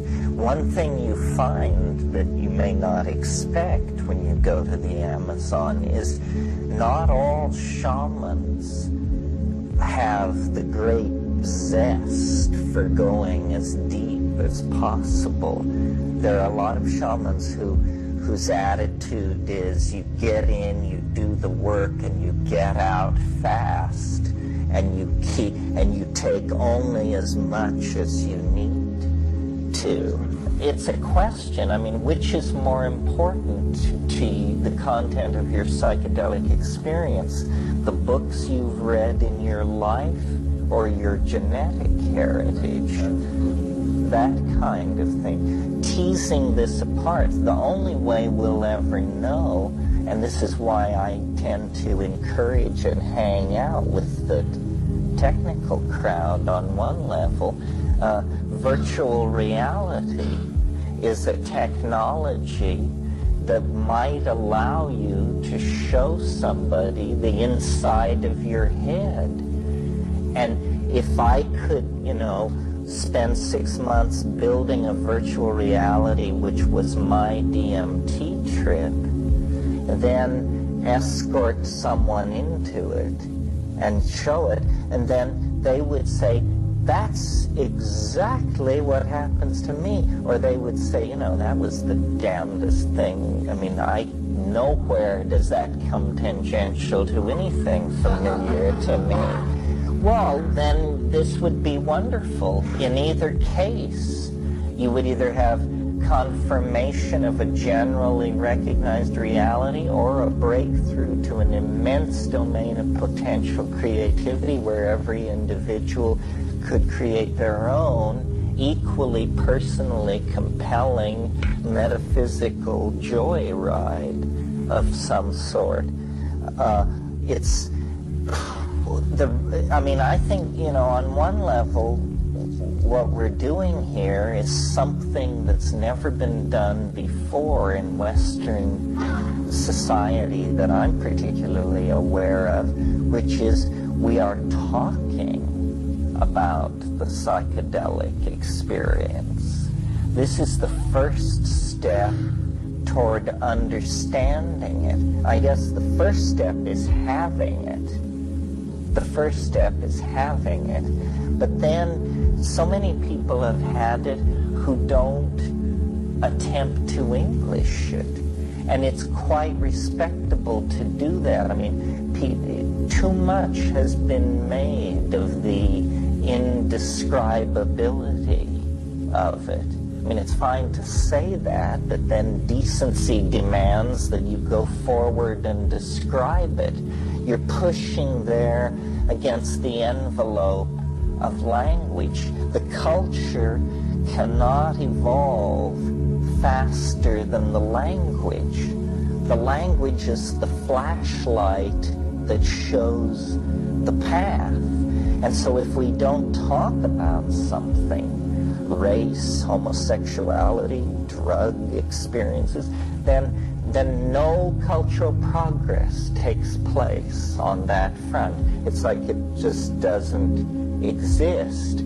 So part of what we're trying to do here is to create a dialogue that is not necessarily politically confrontational.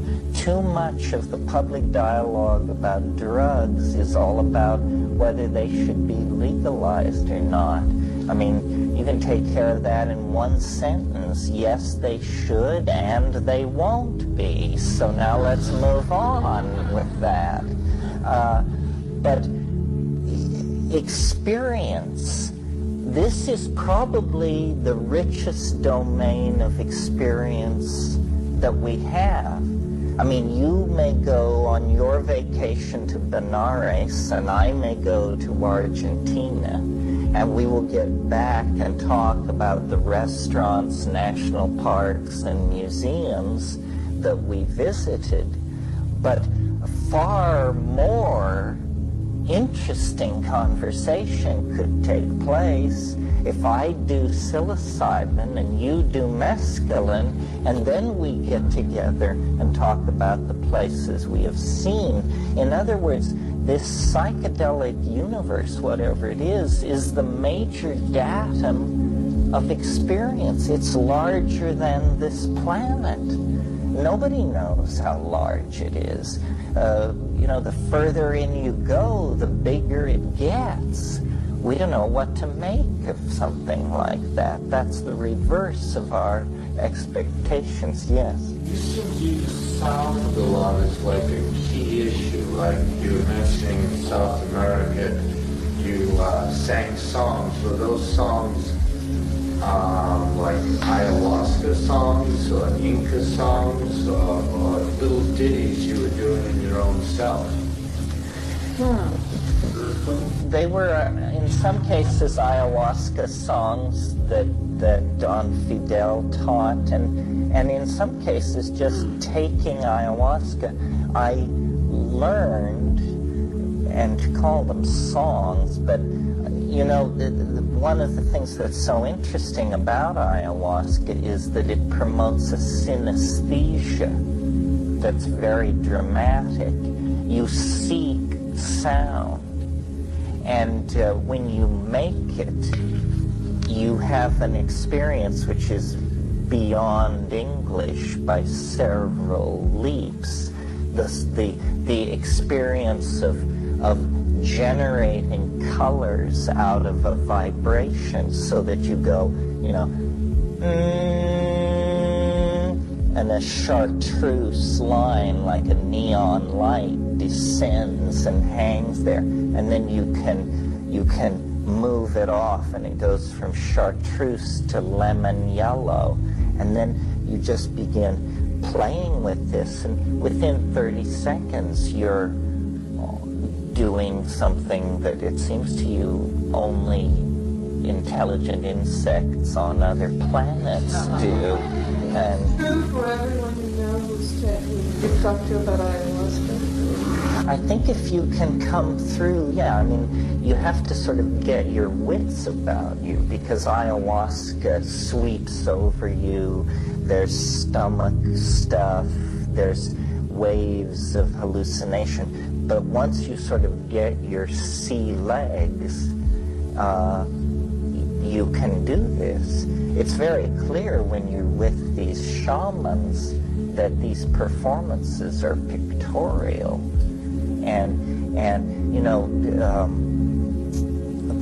Originally the active principle of Banisteriopsis capi was called telepathy.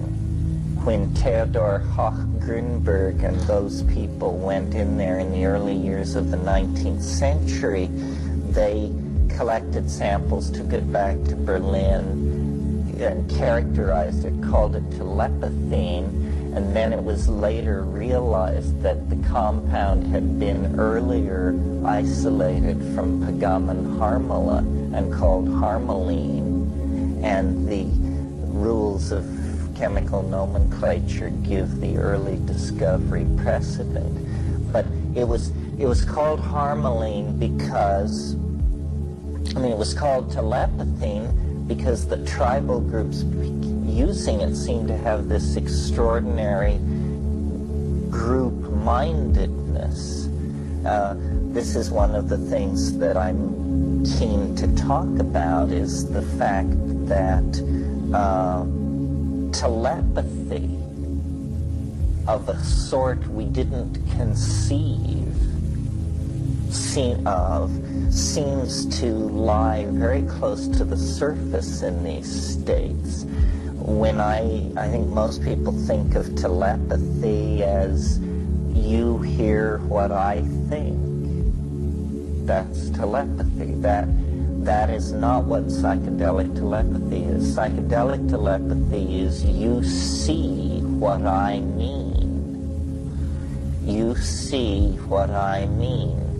And there is a way to use voice and inflection and tonality to edge people's transduction of the language experience out of the audio, out of the ear mode, and into the visual mode. This is something which is neurologically very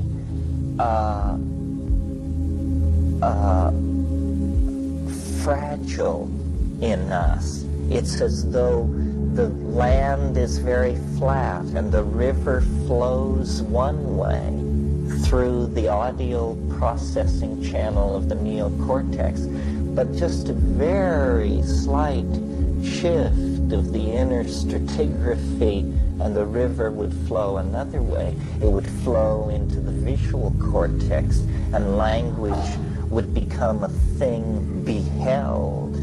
And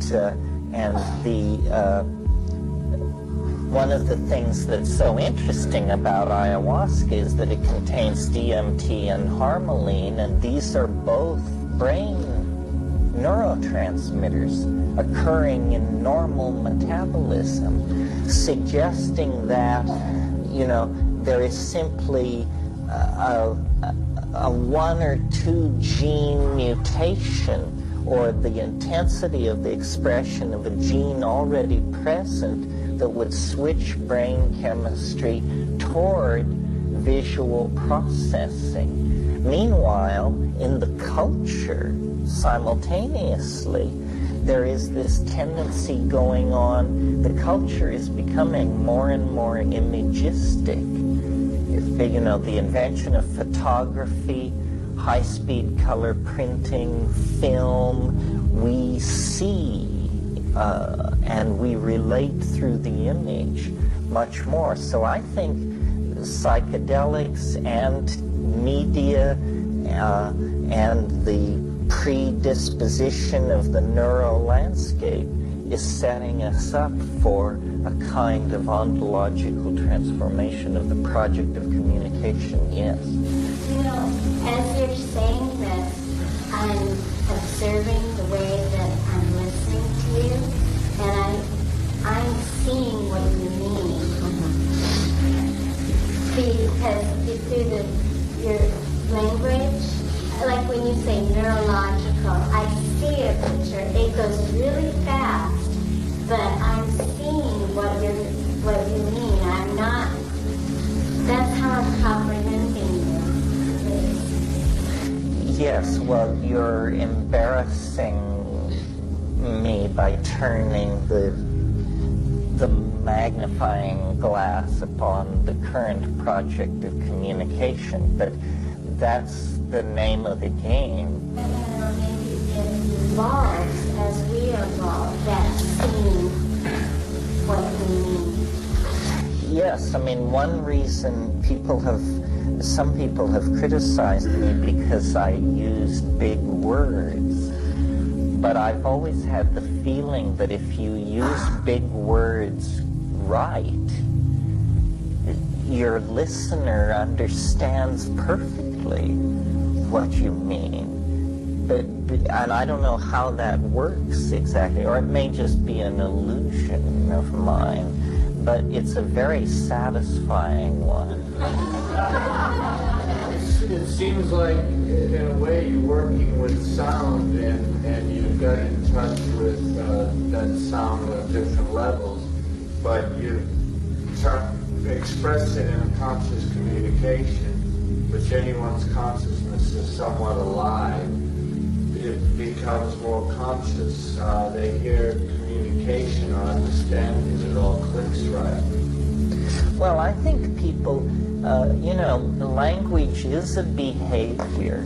It was acquired 50,000 or 100,000 years ago, and I think people don't use it enough. 90% of spoken communication is trivial, and it's very interesting to try and use the descriptive blade of voice. It's like manjushri. It's the sword of discriminating wisdom. Communication is about discrimination. It's about finely delineating difference. And with this sword of discriminating wisdom, you make your way into the world. And, granted, it's an image of penetration and cleavage and so forth and so on. But what you're left with then is the cognitive enterprise. Yeah, Jim.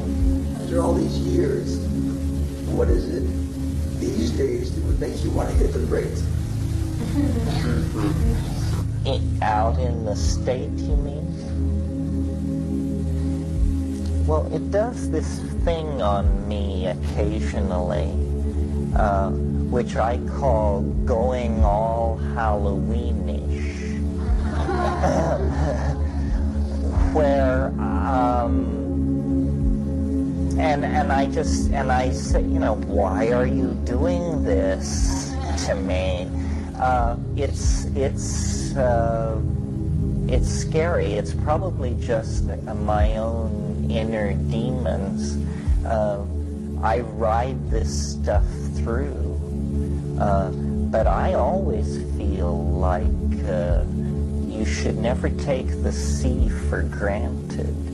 And the metaphor we're dealing with here is the sailing of small ships over great and turbulent depths. And I've also noticed, my God, if an iota of pride lodges in your character, it can rub your face in it like you just don't want to know from. And so I respect it. I fear it. And the strangeness of it.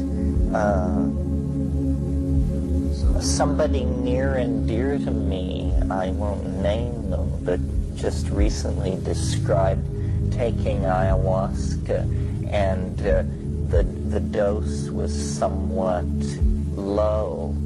So after a couple of hours, they smoked some DMT on top of it. And with your MAO inhibited like that, this is a pretty hairy-chested thing to undertake. Don't try this at home, folks.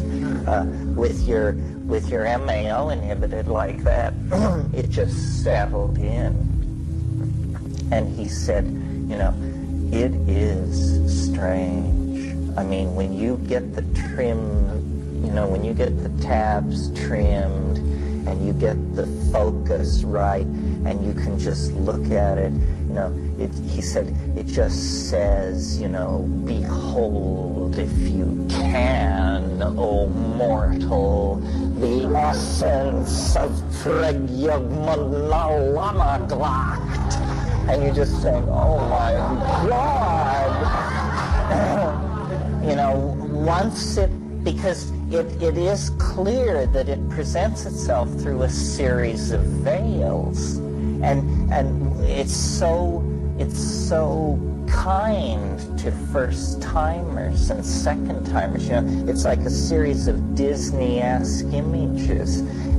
But God, once you're into it, it begins to part the veil, and you realize, the human mind is just like the mind of a gnat falling into the sun of peculiarity. And you say,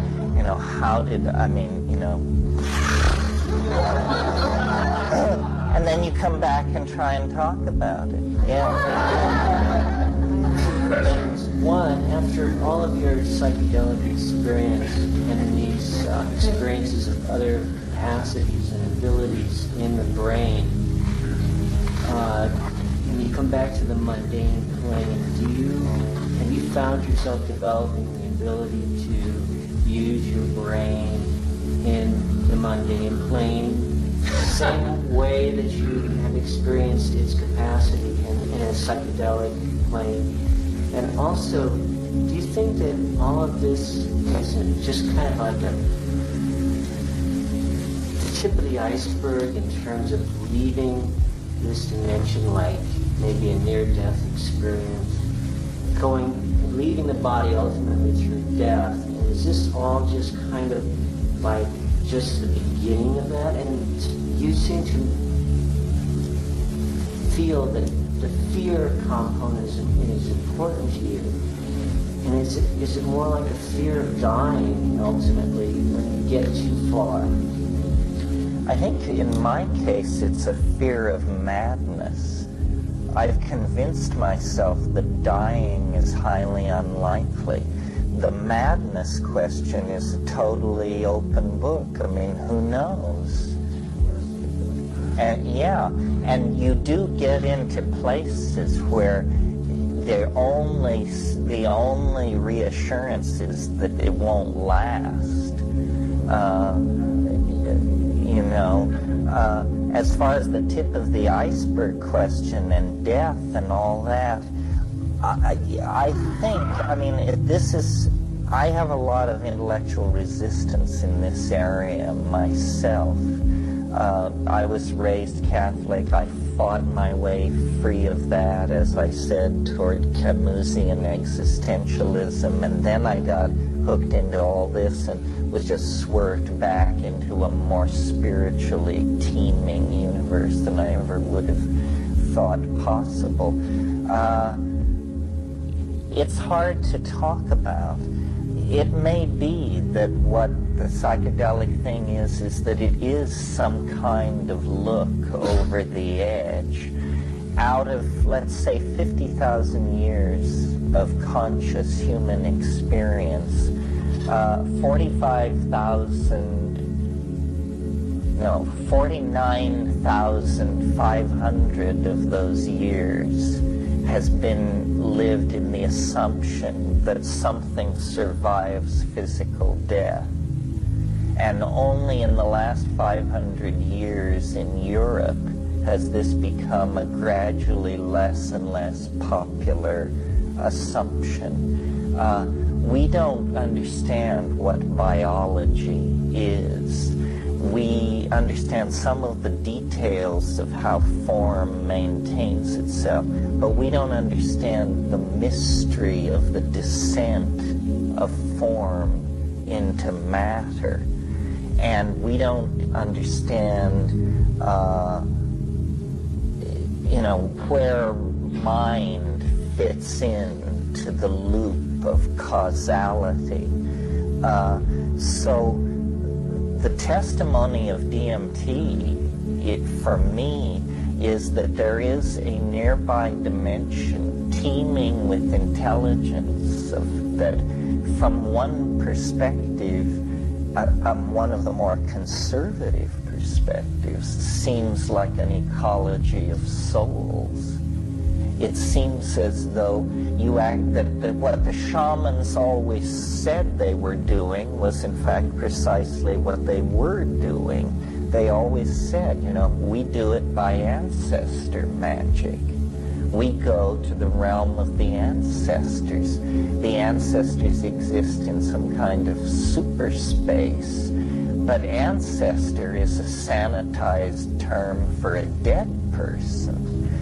And what we're talking about here apparently is that beyond the train of mortal care, there is this super space where you apparently everything is made out of mind. And so, in James Joyce's wonderful phrase, you know, if you want to be phoenixed, come and be parked.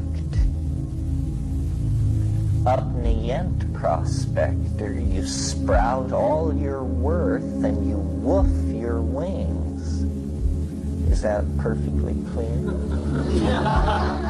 Well, you know, if you want to be phoenixed, come and be parked means if you want to be transformed and reborn as an angel, you have to die.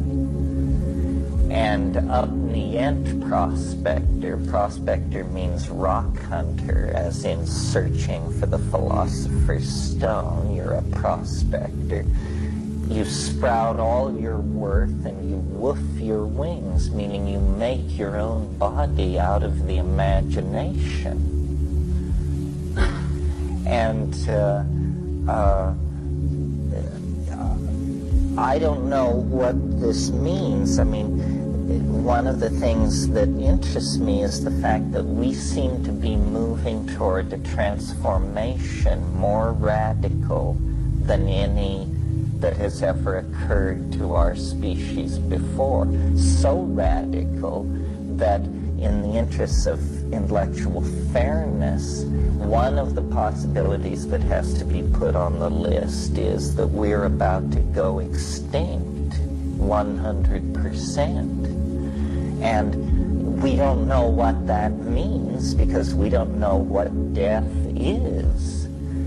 When you look at the record of biology on this planet, 95% of all species that have ever lived are now extinct.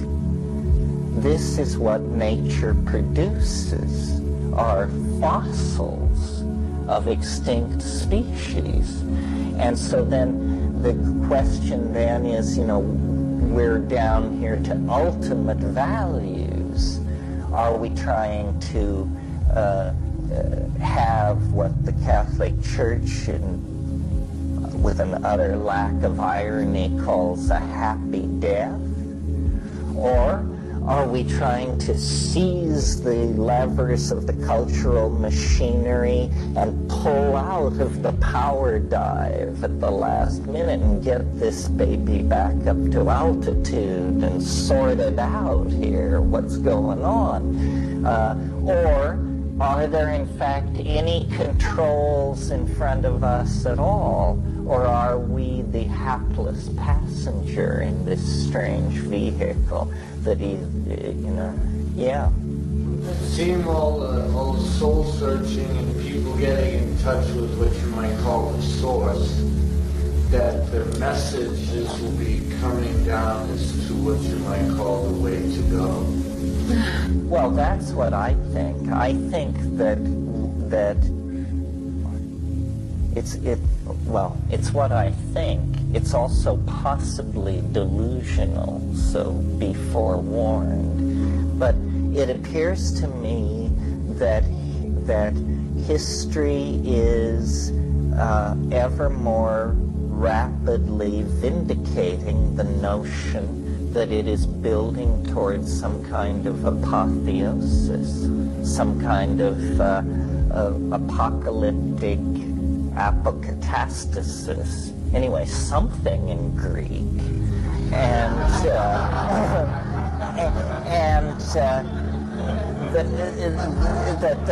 The people who project the human future thousands of years, they don't understand the asymptotic speed.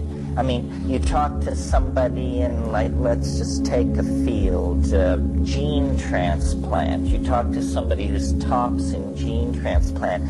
They tell you things which just drop your jaw. Then you walk over here to another laboratory and talk to somebody in parallel processing computation, and they tell you astounding things. Well, you realize these two people don't know each other. all of this information is vectoring together, and the connections are being made, and it's out of control. No company, no government, no religious group, nobody is in control of this, and yet there is a plan. It isn't a chaos. There is a morphology being expressed that is won't wait, and we all are simply the cells being directed into this archaeological expression of mind. Yeah. When you were talking before about kind of the Enlightenment period where artifacts were being brought, displayed, enjoyed, and I'm wondering about in the time when in 1996, what kind of cultural manifestations we might be involved in as a celebration of that. If that's making any sense. No, that makes sense. It might make more sense to other people this evening, but the answer to the question is the parallel resonance between now and then, or between 96 and the past, was the great flowering of the Umayyad Caliphate at Baghdad, which was the birth of modern science through the codification of algebra. And so two things to keep your eye on in 96 are the political fates of Islam worldwide and breakthroughs of a major sort in abstract systems of description like algebra and that sort of thing. Or it could,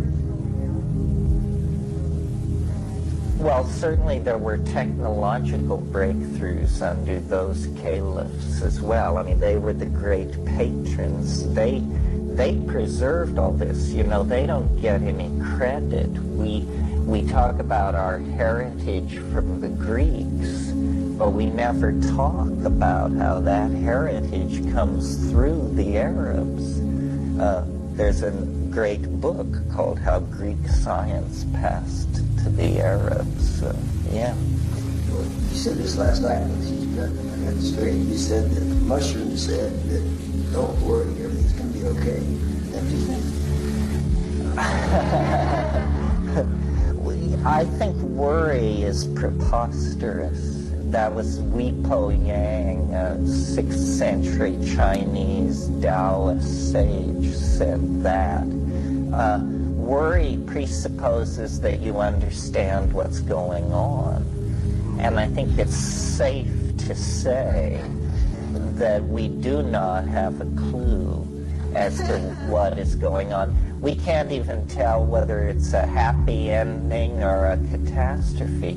We can't tell whether we're slamming into the wall of our cultural limits at 50,000 miles an hour, or we're about to go hand in hand off to the galactic center with the human soul as companion and vehicle. We just do not know what's going on. I think it's safe to say that we're approaching a symmetry break.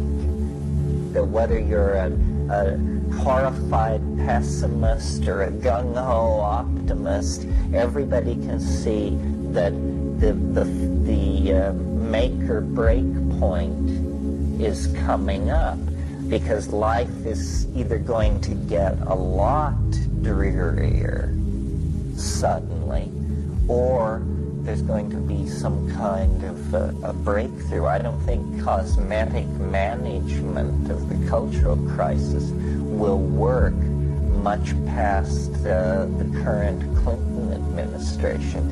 This is apparently the last go at spin doctoring the apocalypse. No? I was just wondering how you feel about the technology behind creative crisis artifacts or fetch of certain areas from those, illegal ivory covered towers. So what do you mean exactly by the technology behind the AIDS crisis? Well, I mean, what does it represent to us now? A truth or not? Well, in a sense, I mean, I see AIDS as the inevitable consequence of the ocean-crossing airliner. Always sites of pilgrimage were sites of disease conveyance, and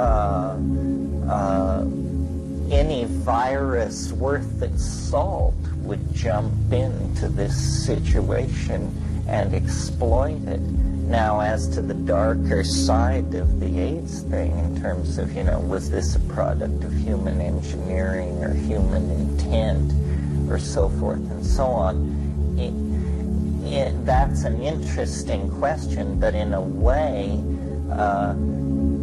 it really doesn't matter. It's a product of human behavior, and I don't mean simply sexual or homosexual behavior. I mean such behaviors as travel, pilgrimage, the wish to mix it all up. I mean, think of the gene streaming that is taking place in the 20th century. I mean, I know a Tibetan married to an Egyptian woman, and stuff like that's going on all over the map. So there's all kinds of crises. When we were a nomadic community, the transmission of disease was retarded by the fact that human groups didn't really come into that much contact with each other. I mean, when you're in a place like Terminal 1 at Heathrow, and you just look around you, I mean, my God, I mean, Muslim priests, Tibetan lamas, Botswanan dignitary, I mean, and people are just swarming and swarming and swarming and using the bathrooms and coughing, and in these airliners, when they fly over the ocean, when they fly above 30,000 feet, they recycle the air in such a way that if there's one person who has a problem, 275 people are having their immune systems on red alert by the time you get to Tokyo or New York. Not to rave, but yeah. I'm not sure, but it sounds like you're talking about, I'm thinking about early Christianity and the abstract. That sounds hallucinatory, like a look back toward paradise or something like that. Well, in a sense, one way of analyzing Christ, if we keep pretty much to the strict orthodoxy and accept the Gospels and so forth, is he presents a shamanic figure. And the unique claim of Christianity was this bizarre doctrine of the resurrection of the body. That was the part that was the jaw dropper. Christianity, working from the primary text, looks very much like some strange kind of biological, magical invocation of some sort. I mean, there is that amazing passage in one of the Gospels where the three Marys, Mary, the mother of James, Mary Magdalene, and the other one, go to the tomb.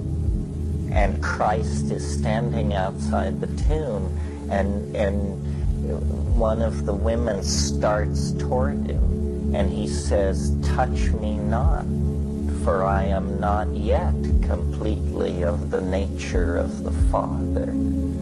Well, good grief.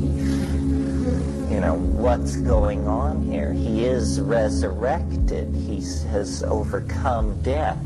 But he says, "Touch me not, I am not yet completely of the nature of the Father." My interpretation, I mean, it's maybe too much to get into at this point, but my notion of what religions are is that this dwell point at the end of history, which is acting as an attractor for the temporal process and drawing and sculpting and shaping everything as it is brought into its light, as it were, has a kind of reverse causality operating, and what Wordsworth called intimations of immortality haunt time like a ghost. And so if you're a Buddha, a Mahavira, a Christ, a Mohammed, you get essentially, again, it's a geometric theory. You are simply geometrically positioned vis-a-vis the object at the end of time, that you become a false reflector of its light. And these false reflectors always distort it in some way. It's the nature of it. It's no rap on them. It's just the nature of it that they distort it. And some distort it horribly. A Hitler, a David Koresh. And some distort it, maybe we like to think less. A Buddha, a Mahavira. But the point is, they all distort it. Marshall McLuhan said, you know, our mistake is that we're driving the vehicle of culture into the future using only the rear view mirror. And that's sort of what we do. But then each one of us, you see, we are like Christ and Buddha and Mahavira. We also have a perspective on the transcendental object at the end of time, on the divine. And we work it out in our life, in our psychedelic experiences, our sexual epiphanies, our whatever it is that moves us. And I think really, well, it's just what Blake said. Psychedelics are window washing equipment for cleansing the glass of perception that allows you to then perceive the world as infinite. And also, because this transcendental object lies ahead of us in time, to know it is in some sense very woo-woo, very tricky to English, in some sense to know the future. And that this is, I think, where the existential power or the quality of mimashness, of realness, comes into the shaman's personality. The shaman knows the future. And in the same way that I, as a 46-year-old man, can advise my 12-year-old daughter and have an immense kind of position of existential authenticity in her world, it's because I know the future. You know, I know that the first love will not be the last love, and I know that heartbreak lies along the way and all this.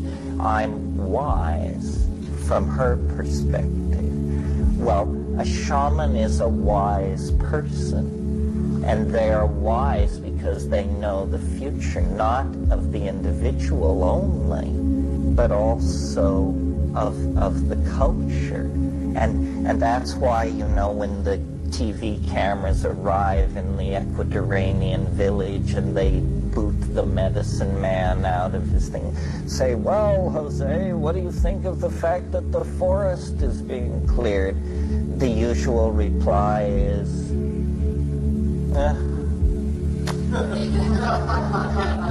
know, very. Great, you know, also circulation in politics is the same thing. And right. This is a political seminar. I've been waiting to ask you this one. I was wondering if you would entertain a question on what religions are and viruses. I want to talk about the dark side of Christianity, if I could, and get you to talk about it, if I could frame it this way.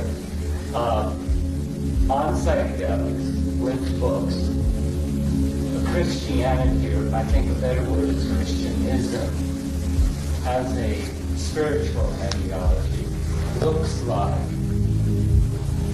a warfare, a protracted warfare, if you will, against the earth, against the body, against our very humanness. And I think we accept that there are these invisible things called viruses that attack your organic body. But would you be willing to entertain the possibility that there can be a spiritual virus that attacks the planetary body, in fact attacks Gaia? And the reason I ask that is because you remember Porphyry, long ago in Christianity, who was on the rise, and the Neoplatonic philosopher said that he thought Christianity was a disease of the soul, and I think Freud and Jung have pretty much proved the same thing. Well, long before the viral metaphor, somewhat before the viral metaphor became au courant, Jung talked about what he called psychic epidemics. He, in I think 1934, wrote an essay on the return of Wotan as an archetype of the German soul, and very presciently picked up on what National Socialism was all about.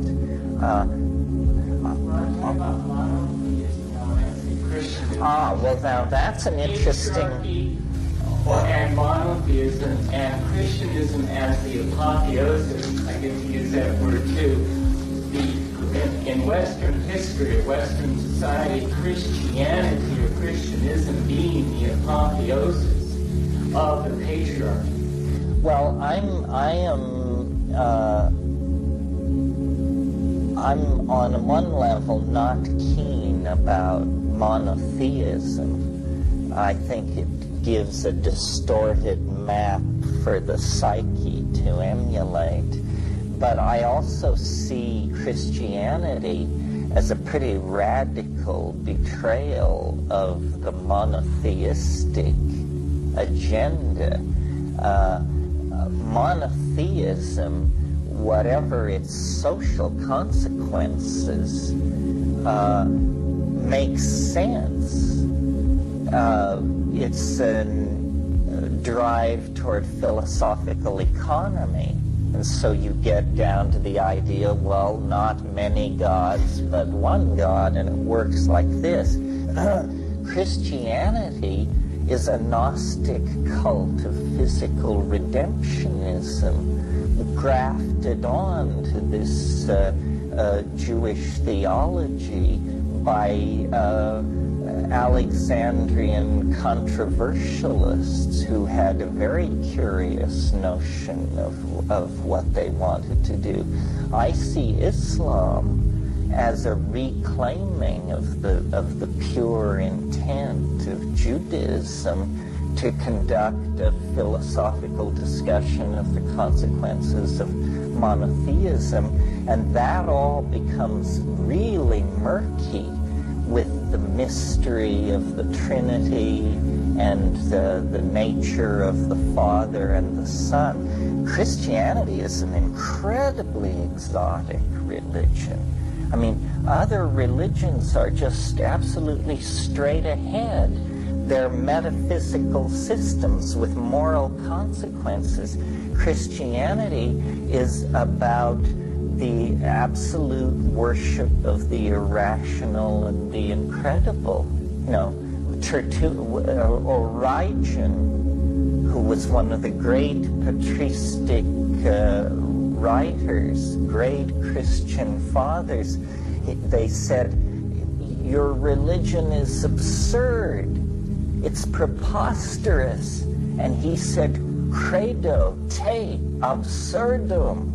I believe it because it is absurd.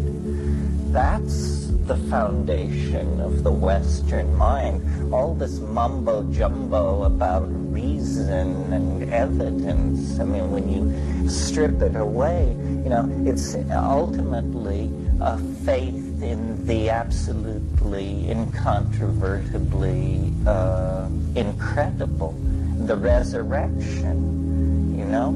And all three, see, the permission for this belief, it's true, comes out of the earlier stratum of Judaism, where an earlier unlikely promise is made. The promise that God would enter history. That's what set them up for this later deal. God will enter history, they were told. And then, so then if you're a theologian of this faith, the question obviously arises, how will God enter history? And, you know, you ruminate on that for 500 or 600 years, and eventually what you come up with is he will send his own son. He will send a divine manifestation. There will be an absolute union of spirit and matter. There will be a descent of the Paraclete into our midst. And the idea of the Messiah is born, which is an incredibly peculiarly Western idea. I mean, Buddha, Lao Tzu, Mencius, Confucius, these were guys, you know. A Messiah is a horse of a different feather. A Messiah is not exactly a human being, you know. A Messiah is a coalescence of historical force, of great energy. So, I don't know, where are we with all of this? I mean, I don't want to argue it. These are I think there's just another way of looking at it also. These are the same guys we have to remember, the white, you know, male guys, that when we see the Pope over here, we see the medieval figure. These are the same guys that burned Giuliano Bruno, the great poet, visionary, and scientist of the stake, because he wouldn't recant. Probably discovered in Calabria, and I'm not sure about that though. Well, but look at the reputation they gave him. I mean, Bruno without the pyre is a whiskey priest laying waste to the maids of Umbria. No, I mean, here's my point on this. I agree that history has been a nightmare, and if it could have been any other way, then probably there's some answers have to be given and some debts paid. It might have been another way if they hadn't burned all the libraries, sought to destroy knowledge. To the point where in the Middle Ages, when the Christians so-called liberated places like Toledo and found these Arabic writings about the Greek lost science, they couldn't even translate it because they didn't even have a concept of zero. It's like the barbarians won in our society. Well, they won. Would they have won if they closed down the philosophical schools and didn't destroy all the knowledge? Would it have been different? Well, we'll never know because we didn't have a chance. Well, what I hear you saying is life is tough.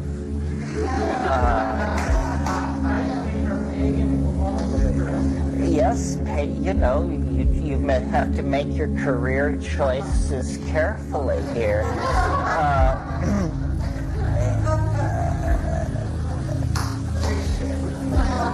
Yeah.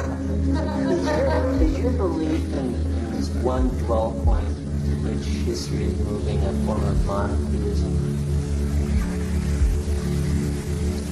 It's the form of, well, I guess it's a form of Neoplatonism. I had digested all that, you know, Porphyry, Proclus, Plotinus. I do feel the power of the argument that when all boundaries are dissolved, there will only be the plenum, the one. You know, it has different, it's a very long, an idea with a very long history in Western philosophy. It goes back to the Timaeus. See, my idea of how this thing is working is that boundaries are dissolving. If you want to make one prediction that you can take to the bank, that would be it. Boundaries are dissolving. So any scheme that involves setting up new boundaries is probably doomed. Well, so yes, so it is a kind of impressionistic pastiche that we are trying to anticipate. The other thing is, you know, and this goes slightly more to the guts of the mathematics of my theory, but I think that time is wrapping itself in an involuting spiral where each cycle is 1/64th as long as the cycle that preceded it. Well, if you accept that premise, then you have a cosmogonic scheme where half of the unfolding of the manifestation of the cosmos will occur in the last hour and 35 minutes of its existence. So attempting to anticipate what it will be like as we go down the maelstrom toward the lapis at the end of history, it can only be conceived psychedelically and wordlessly. I mean, I really think history is a psychedelic experience. And, you know, this old saw about how ontogeny recapitulates phylogeny. If you carry that through to completion, then all organic process ends in the big question mark of death. And we individually recapitulate that journey. We each will end in death. One of the things that always amuses me is that people are so resistant to the idea of the end of the world, never apparently having noticed that it's a fairly academic question when played against the fact of the certainty of their own death. You know, their world is going to end, so what's with all this altruistic concern about all the rest of us? We'll take care of our own apocalypse, thank you. You just need to come to terms with your own, because it's inevitable. Somebody had, yeah. What do you think will happen to Islam, you know, when it used to be the last fundamentalists? I know it's struggling to survive and to reclaim its old territories. Well, I think that as this postmodern, post-communist thing unfolds, for several reasons, Islam is poised to make the greatest steps forward since the 10th century for two reasons. First of all, because out there in Central Asia, Azerbaijan, Turkmenistan, Kyrgyzia, an enormous chunk of real estate is poised and rightfully toward moving toward fundamentalist Islam. If those states become Islamic states, Islam will effectively double the amount of land that it controls on this planet. The other thing is, as time accelerates, as the weirdness spreads, the global networking, the simulacra, the teledildonics, the virtual reality, as all this stuff becomes more and more prevalent, a lot of people are going to freak out and reach for the button-marked return to traditional values. And on a global scale, this is Islam. Christianity is a horror to capitalism. Christianity is not traditional values. Islam is not kidding. And I can imagine millions and millions of people alive today who can't imagine that they would ever entertain conversion to Islam, who will, before the end of their lives, make it part of what they're about, because there is no other traditional system available. I mean, it's either that or what I call consumer object fetishism, which means, you know, the Mercedes, the house in Saint-Tropez, the Rolex watch, all of that. That's it. Diamonds on the soles of her shoes, yeah. How about Orthodox Judaism? I don't think Judaism is not a converting religion. You know, you say you want to become a Jew, they send some guy 3 times to convince you it's a bad idea. You're not going to.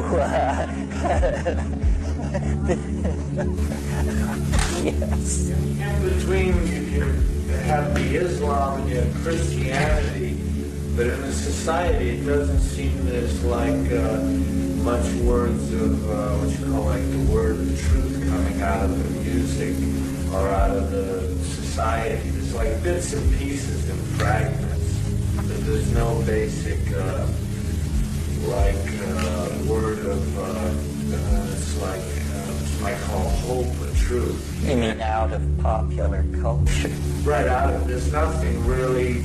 Maybe this to some degree is coming out, but there's not a lot coming out. You get fragments in music.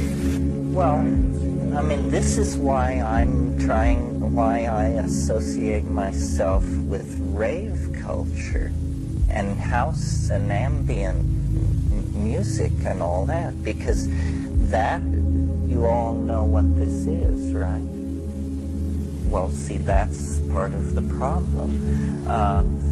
No, for years and years, youth has just been wandering in the desert of nihilism and industrial noise bands and that sort of thing. So now out of England, there is a new kind of music, which has different kinds of names. I mean, it's called house, it's called ambient, it's called rave, it's called trance dance, tribal, rap. It comes out of hip-hop. It doesn't come out of rock and roll. In fact, it's quite consciously not rock and roll. And it's very optimistic. The people who are 18 to 28 are the most with it generation in a while, and they are not buying into the consumer object fetishism, and they don't seem to be converting to Islam in large numbers either. And so I think that you'll be amazed, and that popular culture will take a very positive turn in the next few years. There's immense energy under the surface. Most of these bands produce CDs in pressings of 2,000 or 3,000 copies, but it's a very vital and alive thing. And that way it would seem they might come out with a wave of conscious lyrics that are true, and like somehow in the 60s you had Pink Floyd pop up, the Beatles, all the groups were coming out, but there was a basic movement, and everyone at that time could relate to those words. Well, I think we're just slightly premature. If the 90s or the 60s turned upside down, then we probably have to wait till 96. And that the energy is gathering. I mean, I'll show you on the time wave tonight, not that that's gospel, but it does appear that there is a kind of gathering charge under the atmosphere of, you know, this southern white boy eschaton that's attempting to be created. But when that's all over and the hard lesson is learned that, you know, Christ himself couldn't right the American government as presently constituted, then I think we'll get down to a more serious dialogue. It probably involves electing a fascist president, but what's new about that? Yeah. Here, the media likes to hold up popular cultural mass movements, and what kind of distortion happens when people start looking in that mirror. How do you plan to avoid, I guess, what you could call the Timothy Leary syndrome, wherein you allow something good and just a few people in the know become trivialized, banal, and totally commercialized? How do you plan to escape the read? Me personally? Pardon? Me personally? How do you, I mean, if you connected with the rave movement, how do you... well, I will pursue what I call the Salinger-Pynchon strategy. This is where, you know, I'm going to become progressively more remote, hard to reach, legendary, and sort of just fade off. But I don't really have any complaints about the media. I mean, if I could get the kind of consideration from Mondo 2000 that I get from the New York Times, all would be rosy in my world. It's your friends who scare you to death in the media. You said when you published The Outsider, there was two ways that the society could totally destroy one's creativity. One was by totally ignoring you, and the other one was by recognizing you. Yes, that's right. You become a cliche.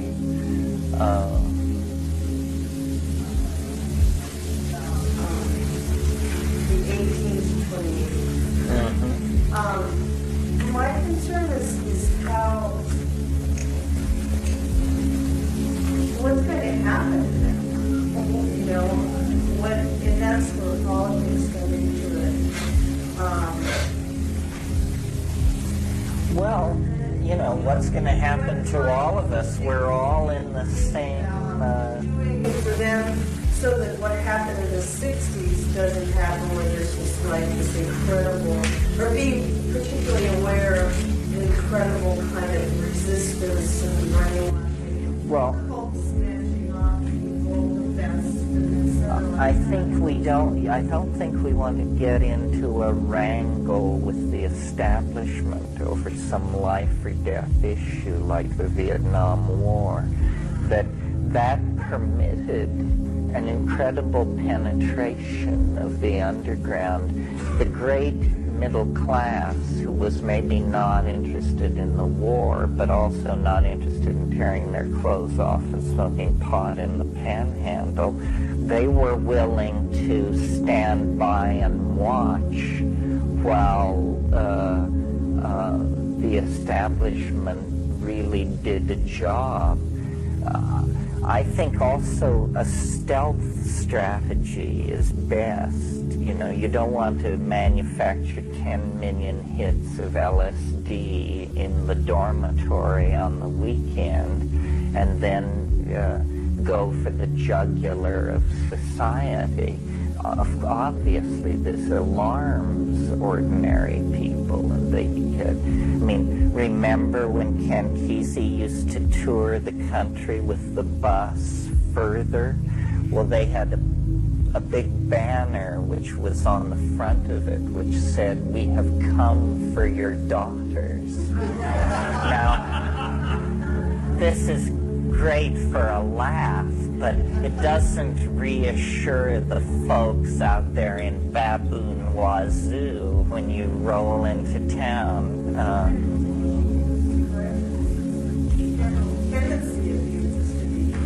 Well, and a lot of survivors of the 60s are now in position to help.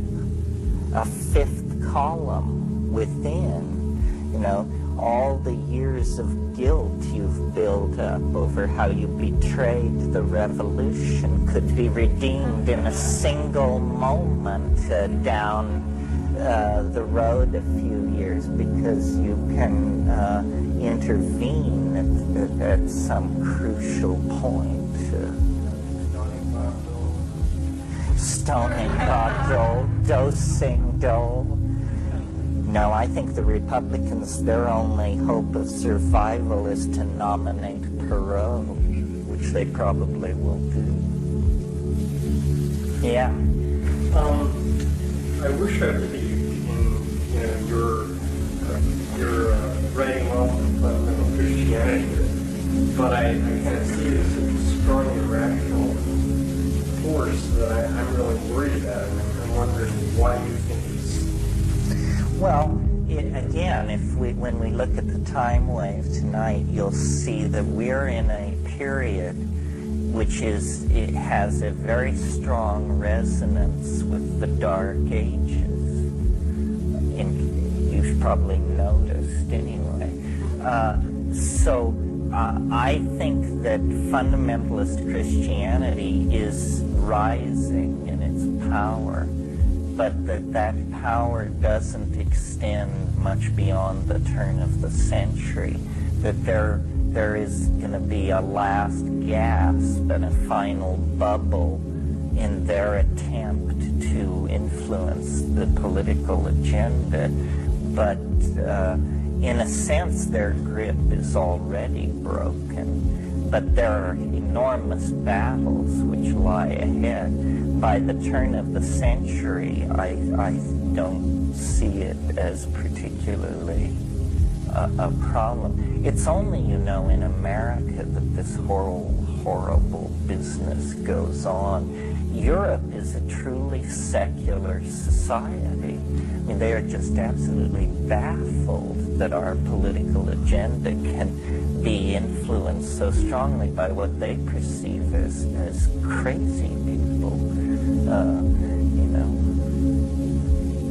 Yeah, rattlesnake handling ecstatics from the hills of Tennessee. I mean, you have to go to Bengal to get stuff like that. And there's like taking apart our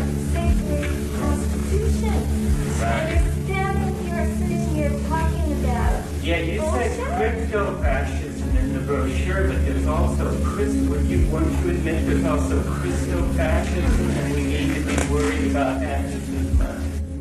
Well, for instance, this Supreme Court decision on animal sacrifice, is alarming to animal rights people. But the larger issue, to my mind, is that it's an invitation for eccentric religious practices to get constitutional protection. And the Supreme Court even re-invited the submission of the Oregon peyote case based on that. I think, that the election was about this, and that cut it how you may, those people got their asses whooped. They just keep screaming about it because they're bad sports. But, the election basically turned into a referendum on this family values crapola that they assumed everybody would rally around.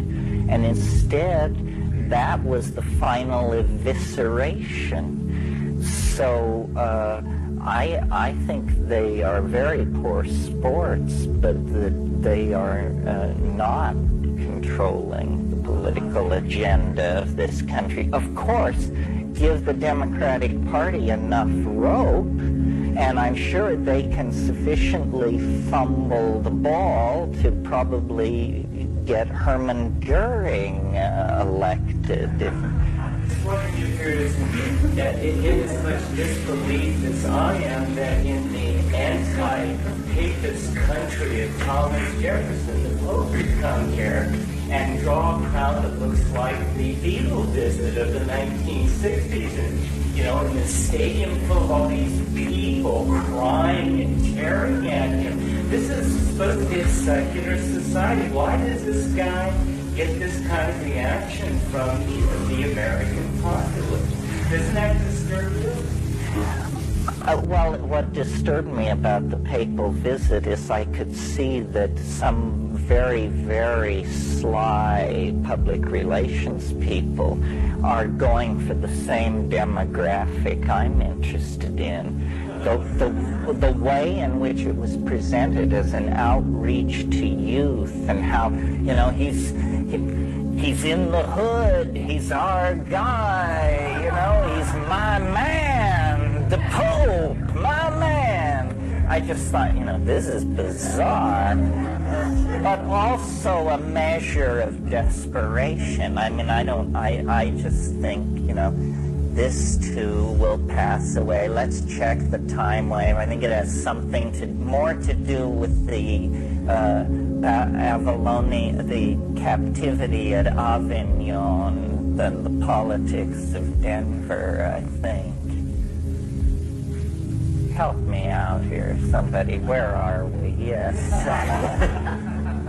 This is my latest pitch. The latest pitch is that the second generation Hare Krishnas are really beautiful kids. Okay, and with really good, strict spiritual training for 18, 20 years. And they don't have anything to do with the institution or strict rules and regulations. And they have a very nice appreciation for drugs and chanting, dancing, and feasting. I think when the raves get with the second generation Hare Krishnas, it'll be a nice combination. Well, see, in a sense, the rave is an attempt to be second-generation freaks, to actually learn from the 60s. I'm pretty positive about,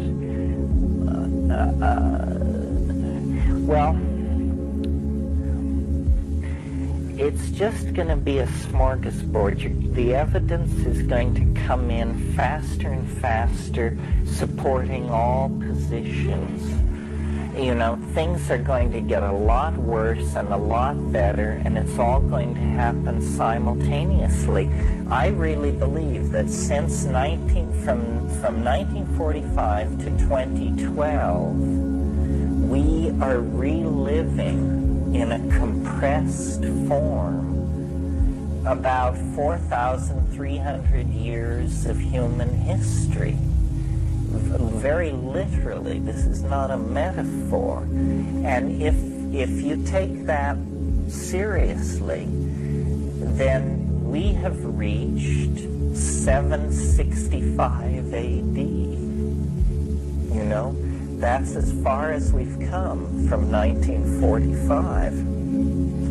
And ahead of us lies the establishment of Gothic Europe, the Black Plague, Newton's laws, the Italian Renaissance, the Machine Age, the European Enlightenment, the discovery of atomic power, DNA.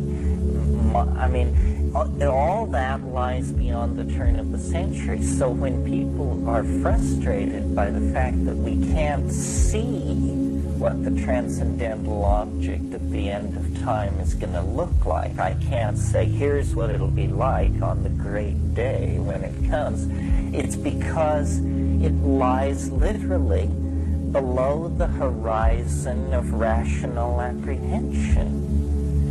But that doesn't mean that when you look east, the sky isn't streaked with the blush of rosy dawn. It is. It has been for centuries. We're moving toward this thing. It has to do with the idea of human freedom. It has to do with the idea of the dignity, the inherent dignity of human beings. It has to do with the idea of everybody should have 4 square meals and a roof over their head. I mean, it stretches from the sublime to the mundane. It's an idea of how it should be, and sometimes it resides in the secular domain through the schemes of Marxism or even of National Socialism, and sometimes it resides in the domain of religion as some kind of great cleansing, or the descent of the glory, or the coming of the Maitreya. But human history is the outer shell of the phenomenon. That's one way of thinking of it. So if you find yourself inside human history, then you are inside the attractor field of the transcendental object. And then you just have to find where you are in the historical galaxy. Are you just about to escape its influence and drift off into the interstellar darkness? Or are you closer in to the core and therefore irrevocably locked and irrevocably being moved slowly but with great certitude toward the confrontation and revelation of this thing? And of course it happens to us individually with death. There's no escaping it. But then we choose, in the same way that we're a little dodgy about facing our own death, we're even more dodgy about thinking about the fate of the species. Science has tried to tell us that human history is purposeless.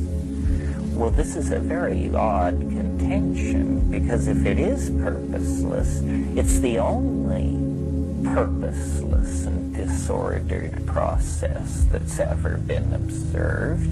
And there it is, right smack in the middle as the sum total of the activity of the most conscious entities known to exist in the cosmos.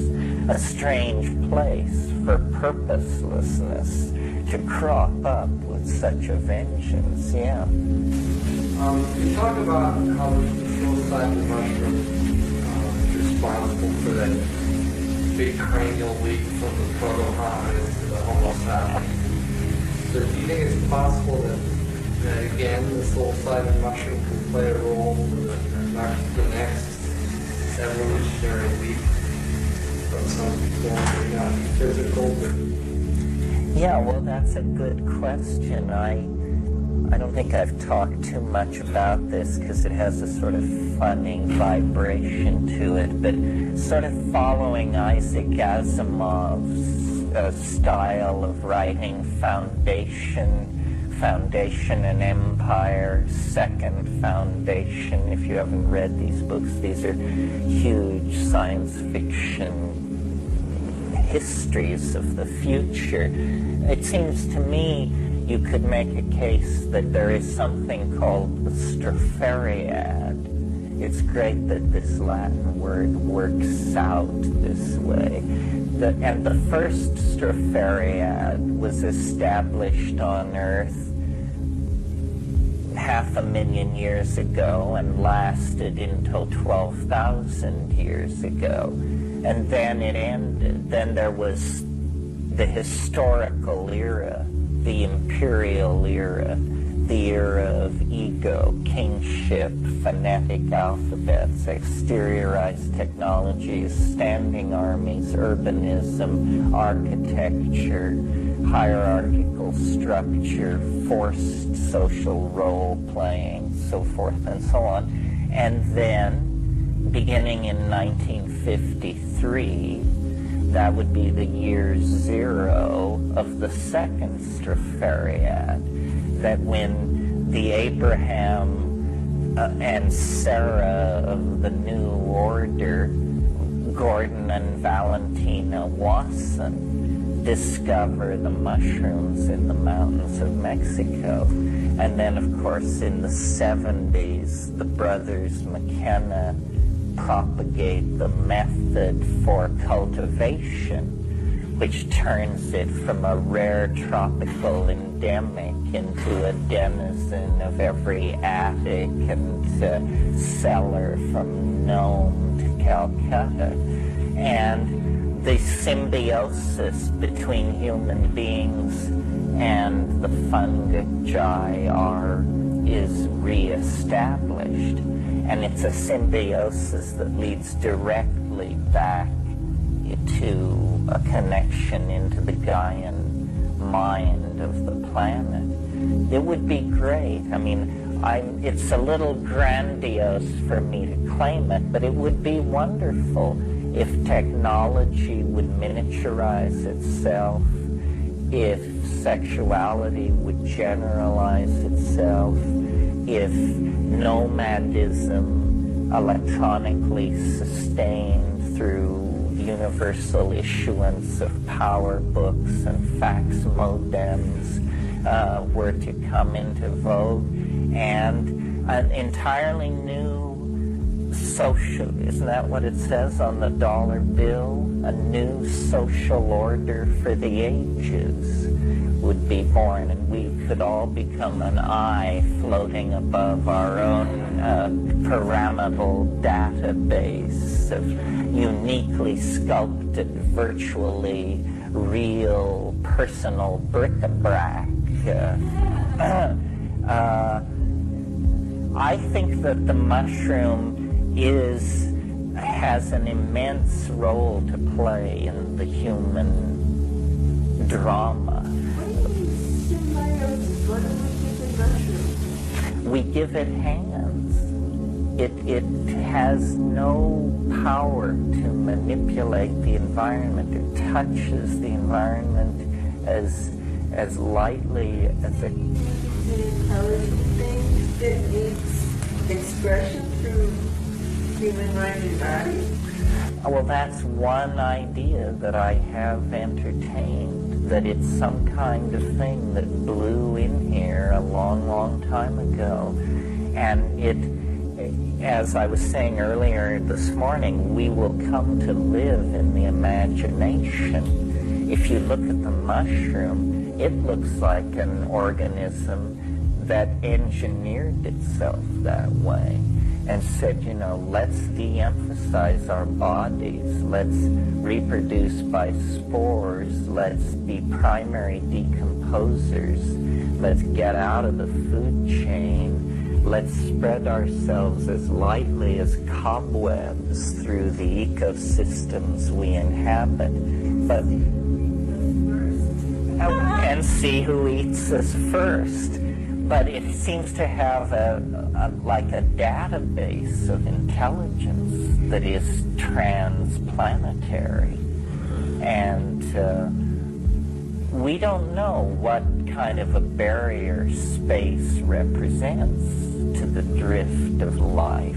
We've only known about DNA since 1950.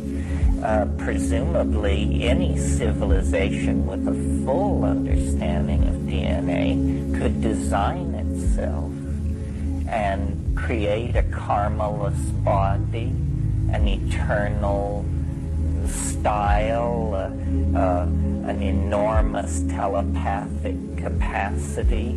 So, the mushroomhood may be something that we're headed for, or at least it may serve as a natural model for a new style of organic existence as the shedding of the monkey begins to be progressively accelerated. It's perfectly clear that I don't think we can go to the stars as hairless monkeys. It's just bad packaging. It was great for the conquest of a terrestrial environment, but if we're serious about taking our place in the hegemony of galactarian civilization, then I think considerable downsizing and repackaging is going to be necessary for that. And the spores offer a good blueprint for that. Well, I see that it's noon. To your scattered bodies go. We'll meet back here at 4 o'clock, and I'll probably be in the Tubbs part of the afternoon. I'll be giving an interview part of that time, but I'm happy to talk to you anytime I'm around untrammeled. Feel free. Well, let's see. It was suggested to me that maybe we should confine questions to designated periods so as not to break what was perceived by some as the forward thrust of rhetorical momentum, and perceived as by others as the unmitigated exhibition of megalomania. Oh, I'm for that. So maybe we'll do that in that, which I was sorry to hear that, because questions are such an easy way out. Let's talk a little bit about any loose ends of this morning, and then I'll talk for a while, and then we'll entertain discussion at the end of that. Is anybody disappointed? Are we not getting to your favorite subject, or somehow slighting some side of it that you're afraid isn't going to get its full treatment, or any comment on what went on this morning? Anybody? Yes. I was just talking to some people in the bookstore, and I was aware that my experiences are not, I thought everybody had pretty much the same experiences, that with me and mushrooms I had profound teachings, and teachings of things that I wasn't consciously aware of, and like giving really good advice and sometimes instructions, and as well as just kind of awarenesses. So I don't know if boring because I know you've done this a lot, but I would like to sort of hear a little bit of stories. So you like stories? Or... I mean, I agree. I just never know, you know, I'm always trying to calculate. There's such a limited number of hours.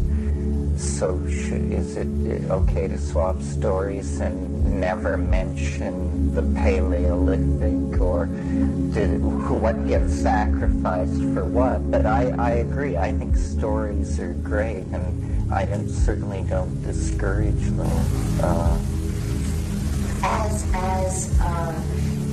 You know, as you were talking about before, the intelligence in these substances,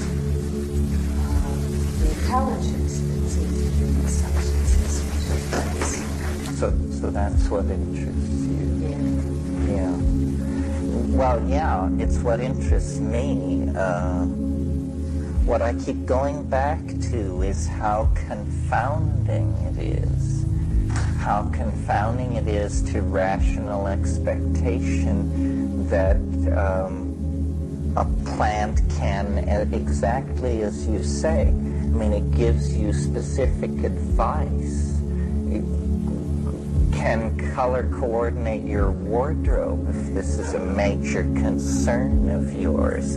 I mean, it has no snobbery in what it will deal with. It's eerily like a companion. I mean, no other, even psychedelic, does that. It's in a sort of a category by itself as an intellecty. I mean, on DMT you encounter these self-transforming machine elves or the gnomes of hyperspace, but these things are drenched with the peculiar and the outre. Often in the mushroom thing, it's very approachable and friendly and manageable, at least on a certain level. I mean, it's like anybody, any personality. It has depth. I never know. I mean, is this news to people, or is this ho-hum and we've been over all this many times before? The mushroom as mind, the mushroom as historical, something which is penetrating human history, changing what it means to be a human being. In my book, Food of the Gods, I argue that it actually shaped human organization out of primate organization, that our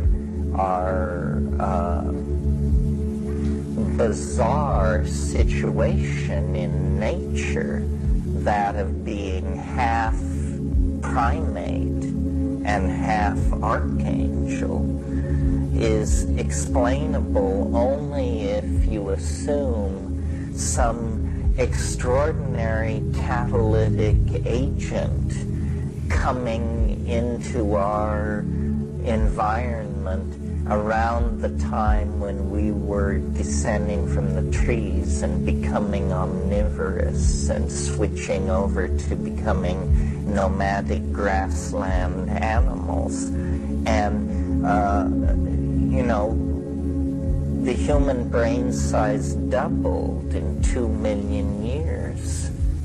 The most extraordinary transformation of the major organ of a higher animal in the entire paleontological record. This is an extraordinary, would in any circumstances be an extraordinary challenge to the theory of evolution. The fact that the theory of evolution was generated by this very organ under discussion makes its inability to explain it particularly embarrassing, if you follow my logic. So there was some extraordinary catalytic action that, in terms of the geological record, was like a bolt of lightning. A species, a primate, an arboreal creature transformed into a grassland forager, suddenly, stands upright, begins to perform symbolic activities.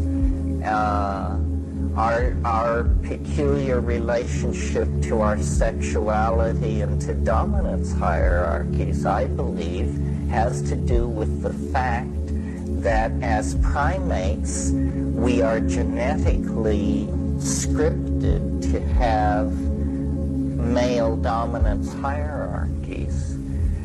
But for a very long time, the presence of psilocybin in the human diet pharmacologically interrupted that maladaptive behavior and created an orgiastic social style that was very strong glue for group consciousness, because men could not trace lines of male paternity under those circumstances. And so a very old primate behavior was, for a couple of million years perhaps, overwhelmed by a dietary factor.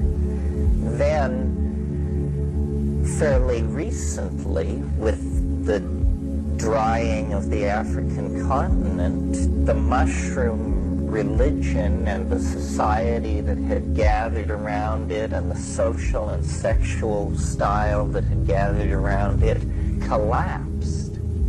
And these ancient people around 10,000 BC migrated in yet another wave of migration out of Africa into the Middle East and established the early human stratigraphy that we see in the Nile Valley and in Jericho and other places. And that's the fall into history, because in the absence of the mushroom, the old primate program reemerges. And it's right at that moment, as we break with the African grasslands and as we become sowers of cereal grains across Asia Minor, it's right at that moment that a whole series of maladaptive institutions spring into being simultaneously. Male kingship, standing armies, urban concentrations, canonized law, suppression of a goddess religion in favor of a religion of male warrior figures, the age of Gilgamesh, all of the agriculture, all of that comes at once. And I think it represents a break with the Gaian mind, previously maintained through this quasi-symbiotic, shamanic, psychedelic mushroom connection, a break with that, and a profound alienation then from the natural world that issues into history. I mean, Gilgamesh, for crying out loud, the earliest piece of literature out of that area that we have is a story about a guy who gets a hold on the loyalty of the shaman and co-opts his loyalty and gets him to help him cut down the world tree. They go off into the wilderness, Enkidu, the shaman figure, and Gilgamesh, the wily king figure, and they cut down the world tree.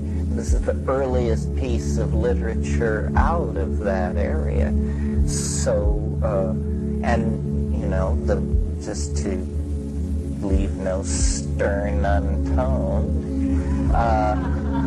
in our own liturgical tradition, a story of that antiquity is the whole Bible story of Genesis, which is the story of a drug bust, essentially.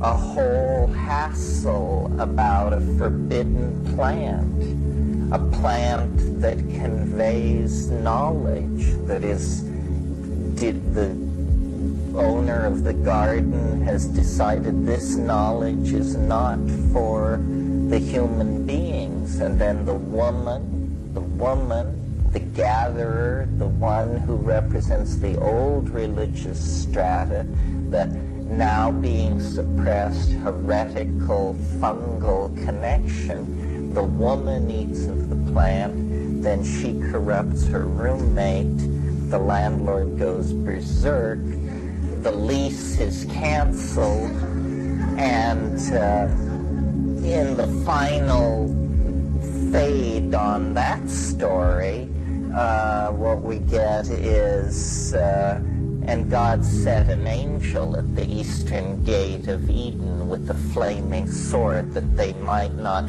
find their way back. Well, that's simply an image of the desiccating African sun driving these people out of the cradle, the Saharan cradle of this mother goddess, psilocybin-based, nomadic, cattle-centered religion, which was a kind of style that had arisen there and flourished for 100,000 years. And then, you know, the fall into history is real. We are like the children of a kind of a dysfunctional relationship. There really is a trauma of some sort in our past.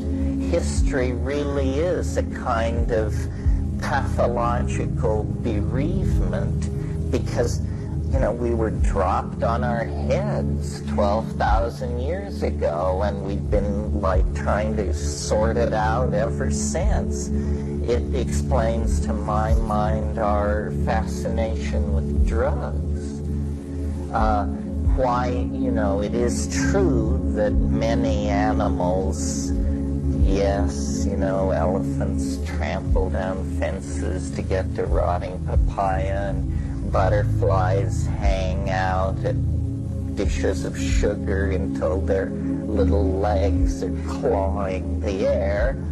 But human beings are of a different order when it comes to addictions.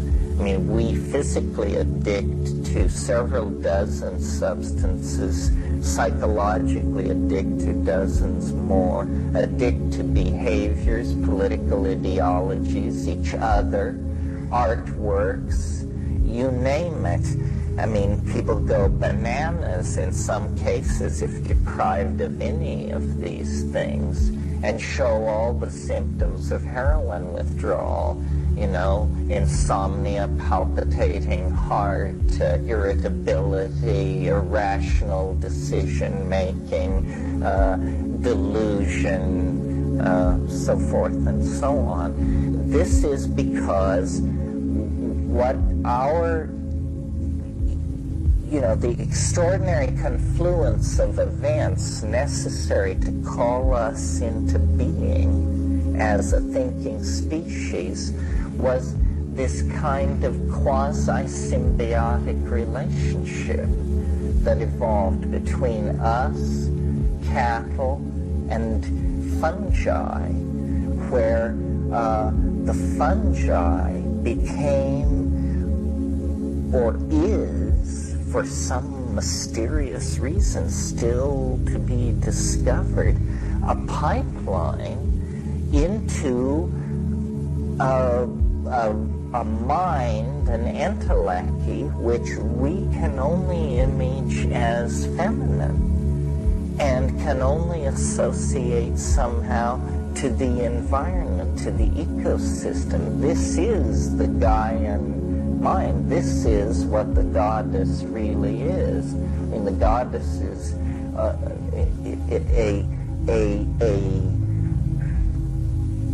a network of connective intelligence that is operating on this planet. And I think it's not in its essence mysterious.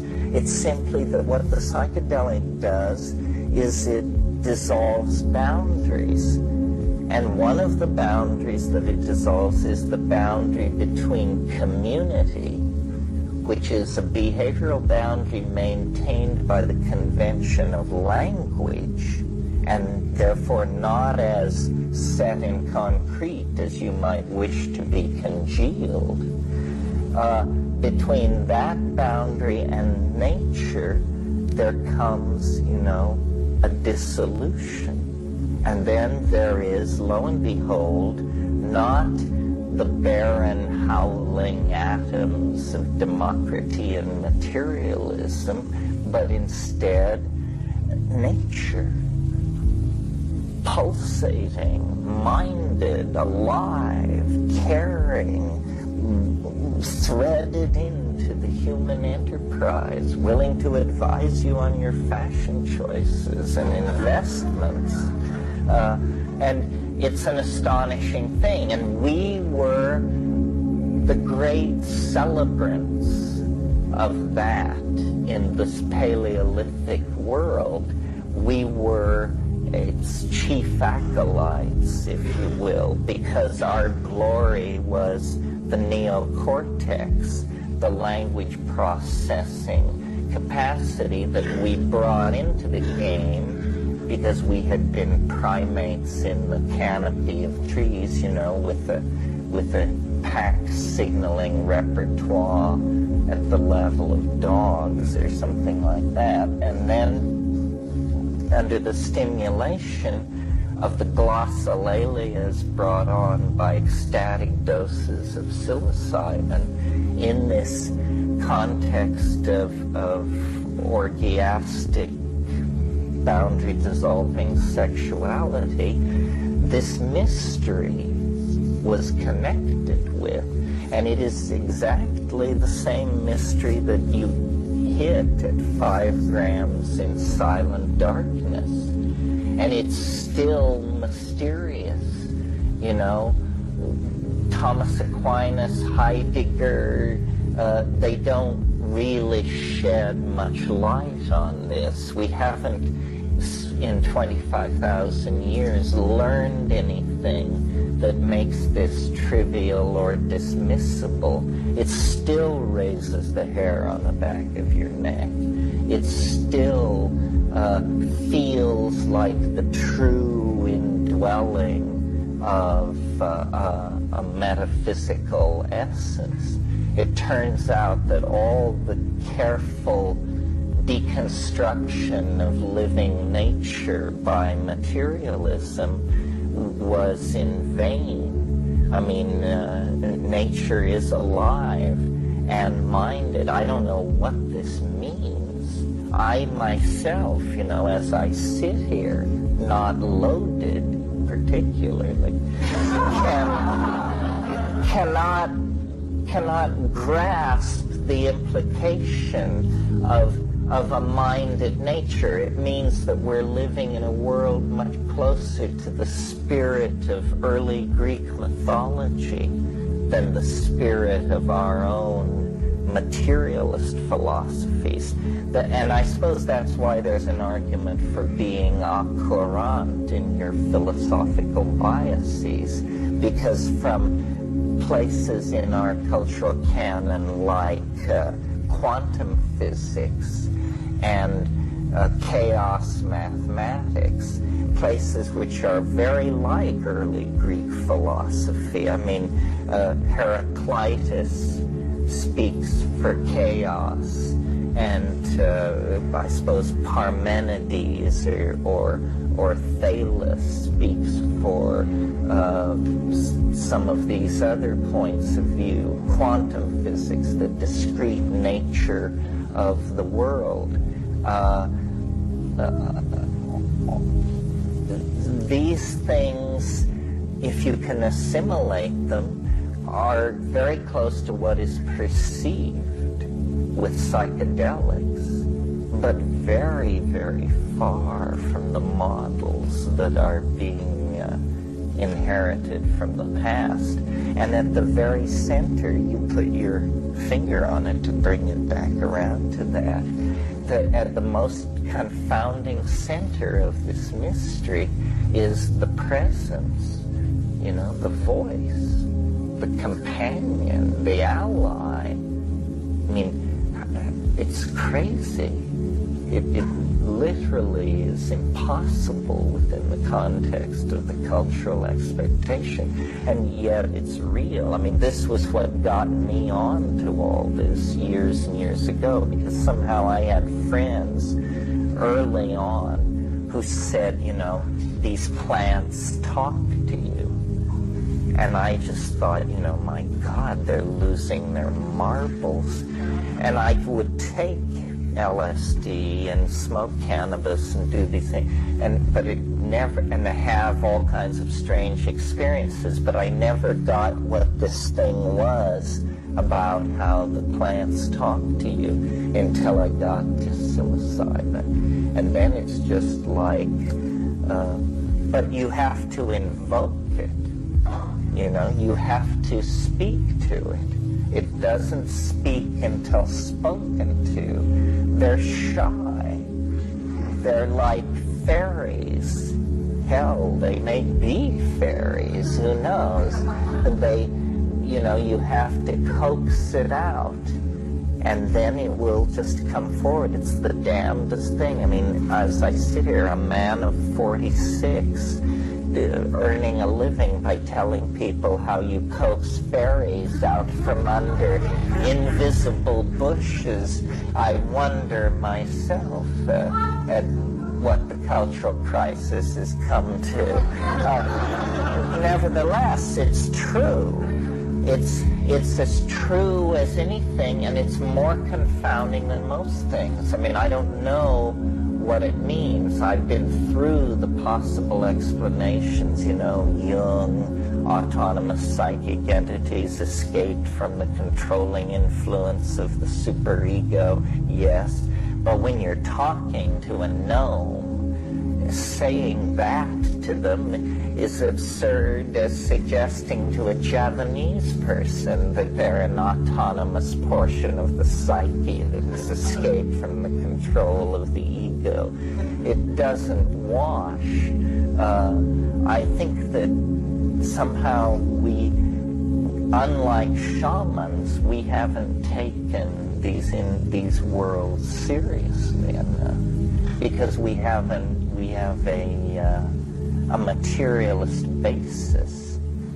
One of the things, this is maybe a point worth making, and then I'll stop raving about this, but one of the things that quantum mechanics has secured is the necessity of the observer for the ongoing unfoldment of phenomena. And to me, that means that hallucinations have undergone an ontological shift of status. Hallucinations are now part of reality. They are primary data for theory making, in the same way that the movement of the stars is, or the changing of the tides. Quantum mechanics secures the mind as the necessary agent in all process, and so hallucinations are no longer off the table or out of evidence in terms of trying to understand what's going on with reality. Yeah, that brings up the question I first posed before. Sometimes it's on people's minds and they don't want to say it, and that is, why should people believe this Irish raving tall tale of human evolution? I mean, after all, I have to admit, I am awed by your intellectual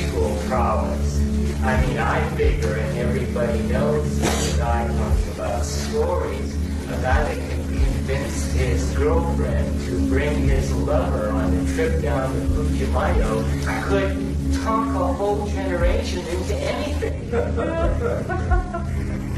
Well, your powers of persuasion are fantastic. Thank you. I appreciate that.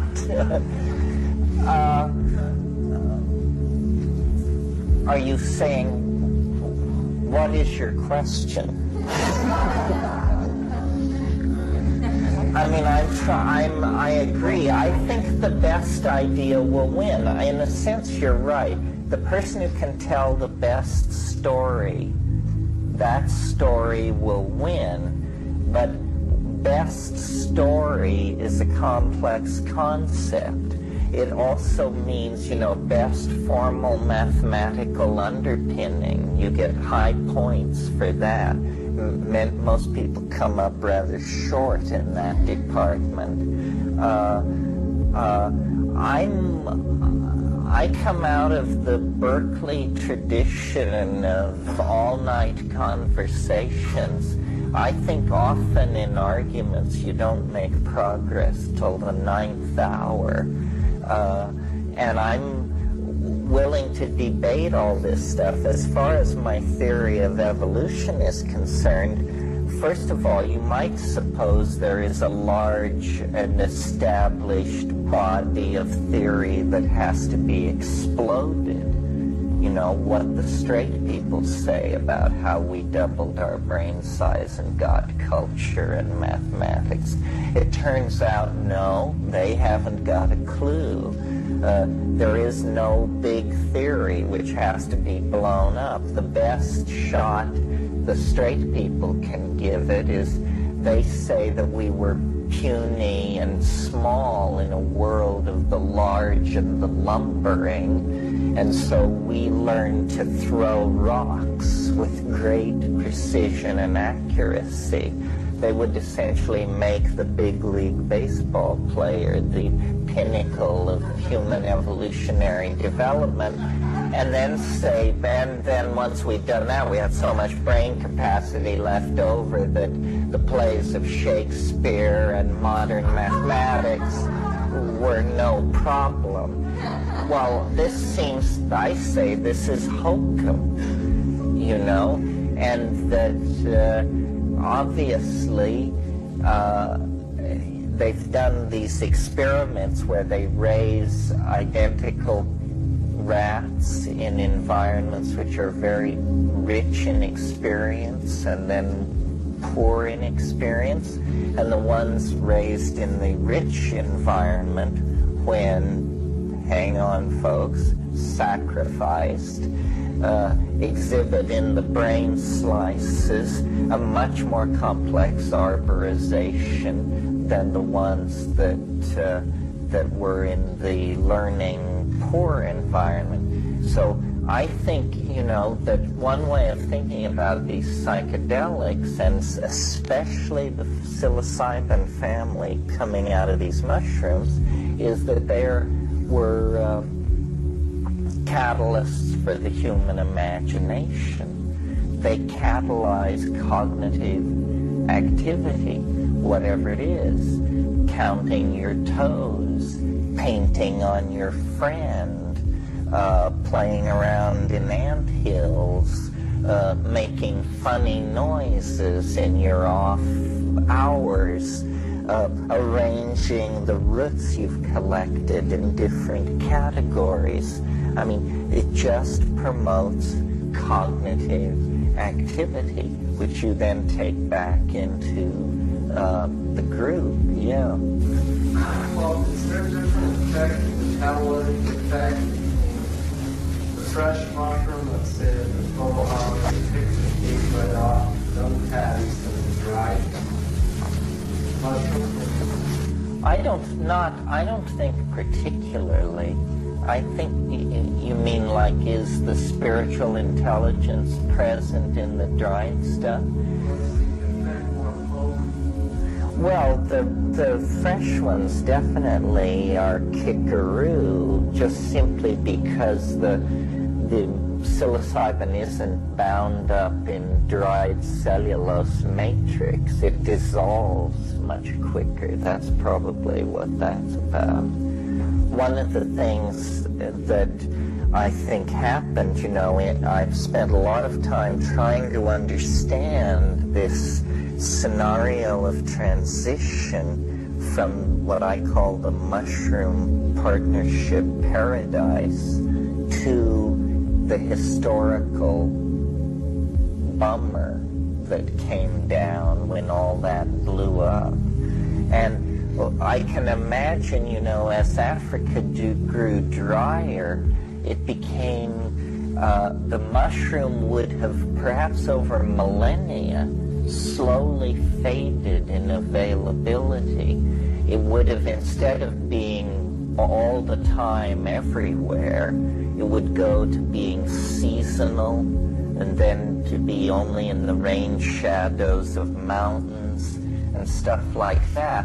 And I'm sure a certain amount of cultural specialization would take place, i.e. you would appoint shamans to be the people who take the mushrooms in order to keep the connect open. And the other thing that would go on is there would be anxiety about preservation to try and keep a supply available for human use. Well, perversely, the most obvious method of preserving mushrooms or any other delicate foodstuff in that kind of an environment is to desiccate it in honey, put it into a crystalline honey, and the sugar will draw the water out of it. This is why you hear about the Romans eating hummingbird tongues pickled in honey. It was because the honey made the whole process possible. The problem there in our scenario where we're talking about how drugs shape culture is that honey itself has the perverse ability to become a psychoactive substance, to ferment into mead. And if you've ever been in the tropics and experienced Aboriginal honeys, they have a much higher water content than what you're getting at the ANP. And they quickly do ferment. When you're offered honey, it's often a completely baffling and horrible thing that you can't really associate to what you know at home. And as an example there of how drug styles shape cultural styles, alcohol, the fermented meads and early cereal beers of the ancient Middle East, they create a completely different set of cultural values. Gone is the orgies, gone the connection to the Gaian mind. Now what you have is an increased sense of verbal facility and a lowering of sensitivity to social cueing, the kind of behavior you see in singles bars on a Friday night, and a lot of negative imprinting goes on around alcohol, or in the past has gone on around alcohol. And this thing I was talking about earlier, the itch we can't scratch, this fascination with drugs, once the umbilical connection was broken into the Gaian mind in this African situation, then it was just a series of insufficient substitutes. The early beers and meads, opium appears to come into the picture shortly after this time.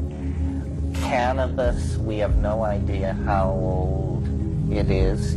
To my mind, cannabis it is the closest substitute for the glue, the social glue, and provides the same kinds of social functions that that the mushroom may have provided, and it may have later, across Central Asia, played a somewhat similar but subsidiary role.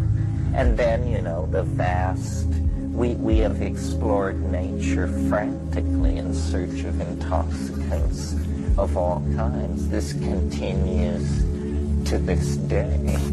The old style primate dominance hierarchy reemerged, and what it brings with it is moral cruelty, is what it brings with it, and an insensitivity to suffering, and a willingness to sacrifice others for grandiose political schemes, and a willingness to let dogma rule over common sense, and so forth and so on. And 10,000 years of letting that run rampant, and as an engine of cultural destruction, it can't be beat. The pygmies in the rainforest are no match for it, nor is anybody else. After 10,000 years of letting that run rampant over the landscape, here we are. And strangely enough, then, here we are, gathered for the deathbed scene of Western civilization, and as every text is published, every archaeological site excavated, every occult system explored, every drug injected, so forth and so on, comes the news from ethnography, this minor branch of anthropology, that people are taking these drugs, these plants in the rainforest, and making extraordinary claims about its ability to transport you into other dimensions and heal and so forth. And it's like the Ouroboros snake taking its tail in its mouth, and the energy just runs around the circle. History is somehow redeemed, I think, by this return to the archaic. The question of what history was for, I'm not sure, but what caused it, I'm pretty clear on. It's a pathology, or it's a series of behaviors that are a response to the tremendous trauma and stress of the breakup of this symbiotic relationship with nature.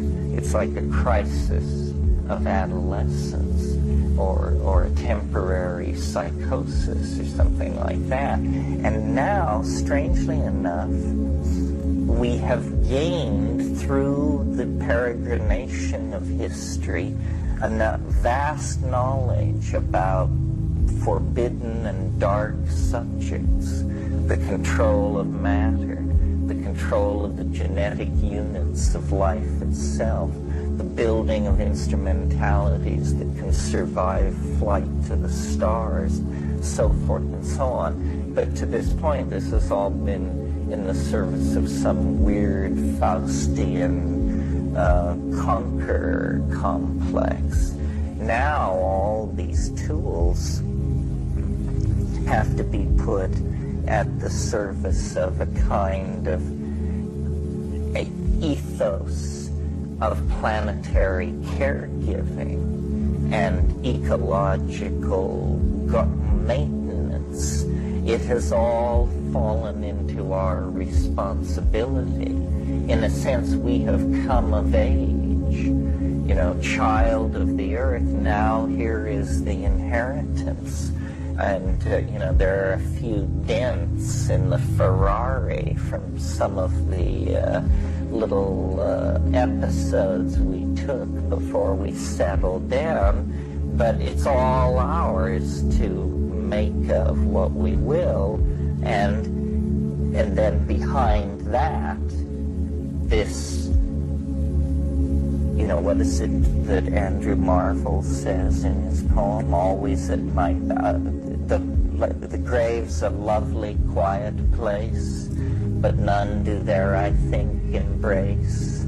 For always at my back I hear time's winged chariot hurrying near.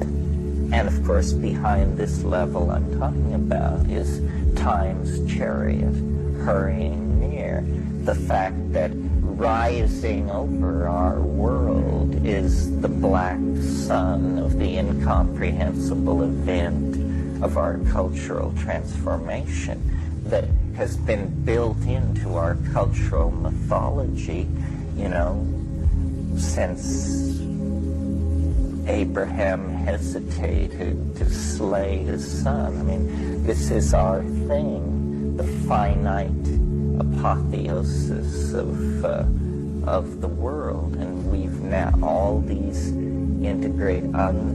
as yet unintegrated, but soon to be integrated technologies, control languages, understandings are leading to the transformation of the human self-image.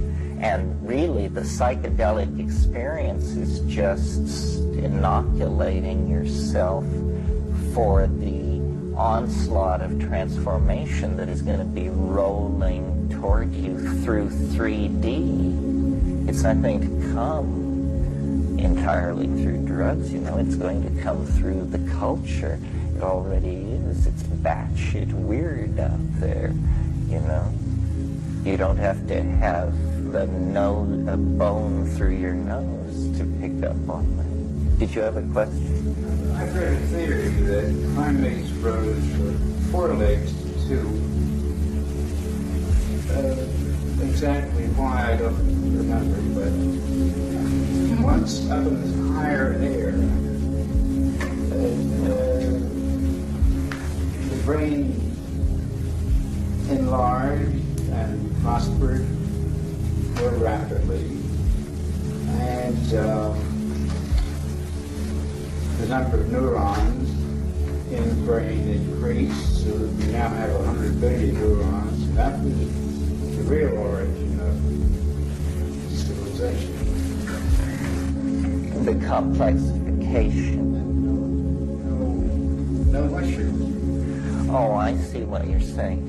Well, it is true that if you've ever observed even squirrel monkeys, which are a fairly primitive primate, squirrel monkeys would, if they want to run quickly, will rise up off their front legs.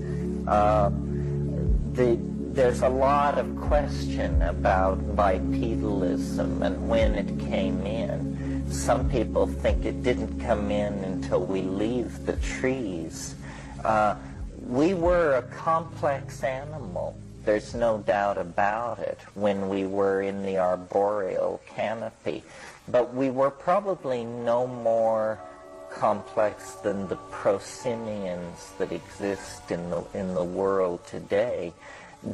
You see, the real challenge for evolutionary theory is not that the human brain could evolve at all. That seems reasonable and somewhat inevitable, but the speed is really shocking. A transformation of a major organ like that, when charted in some other animal order, it occurs on a scale of 50 million years. In the human beings, it occurred in 1.5 million years. And if you're just going to limit yourself to the rules of ordinary evolutionary theory, then when you look at that transformation of that major organ in 1.5 million years, then you have to say there was an extraordinary selective pressure operating there that apparently operated on no other species at no other time in the history of the Earth. And I think, to generalize a bit here, that the undiscussed dimension of evolution is diet. You see, if you study evolution without great depth, what they tell you is that mutation is acted upon by natural selection, and that mutation is caused by gene breakage and the gene and modification, and the gene modification is caused by radiation, cosmic radiation reaching the Earth. Now, that part of the story is a gross simplification. Gene breakage is actually caused by stress of all sorts, and incidental cosmic radiation reaching the surface of the Earth is only one kind of stress. Another kind of stress is chemical toxins in the environment, especially chemical toxins in the diet. And so if you have an animal that, a species which comes under nutritional pressure, it has two options.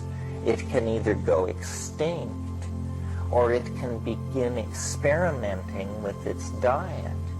And if it begins experimenting with its diet, there's many a slip before it gets it sorted out. Many exposures to toxic and poisonous substances or quasi-toxic substances that skew the ovulation cycle or affect expression of body hair or cause the retention of juvenile characteristics. So when an animal is undergoing dietary transformation, it's in a situation of extraordinary mutational flux. An example that I think makes this perfectly clear is sweet potatoes are a big part of human diets in many tropical parts of the world, and many primates are keen for sweet potatoes. But orphanovum and birth control drugs like that are made from those same sweet potatoes, from Dioscorea vines, which are grown on huge mechanized plantations in northern Mexico. That's where the birth control hormone comes from. Well, now, here's the scenario. A hungry band of foraging primates comes upon a big patch of looks like our favorite food, sweet potatoes. And everybody chows down, and it turns out it's jammed with these hormones, and lactation, ovulation, menstruation, fertility, fetal formation, all of these things, you just shuffle the deck, folks. You know, you don't know what you're going to get out of that. And if the animals are sensitive enough to the situation to stop eating it, well, then it's just a localized catastrophe. But if they persist, they will be mutational or extinct within several generations. So I think, you know, I'm suggesting that at this moment when we left the trees, there was a great deal of dietary experimentation going on, and psilocybin was a factor in there.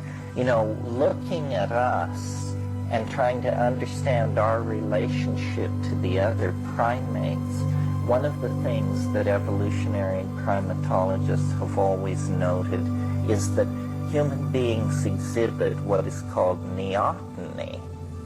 Do you all know what this is? Neoteny is the preservation of juvenile characteristics into adulthood. We all do this. If you look at our skull proportion to our bodies, it's an infantile proportion when you compare us to other primates. Human adults look like the fetuses of other primate species. Our hairlessness, that's a fetal and juvenile characteristic in other primates that fades in adulthood. We retain it, and so forth and so on. This is the kind of thing that we see in other species that are reacting to toxic episodes in their earlier evolutionary history. And we are a funny-looking monkey, you have to admit, and ugly suckers, too. Thank God the estrus reddening of the bottom was suppressed before we got down to the business of civilization. And public masturbation seems to be under control, but otherwise, if you've ever looked at those prosimians and the proboscis monkeys of Southeast Asia, they're just like very ugly people, Anyway, enough about that. Yes. Any other predators that were likely or subject to happen upon these psilocybins and incorporate them into the same conditions as we find in Kramden? Well, no. Well, possibly. See, the thing is, animals tend to specialize their food supply. An animal will not explore a new food unless it's under nutritional pressure. I don't know if there were other animals, being pushed out of that same environment. A sort of parallel family that, if the primates hadn't seized the golden ring, might have gotten somewhere. I forget what they're called, but the raccoons. The raccoons have a pretty advanced optical system, a pretty adaptable hand, a reasonable level of socialization,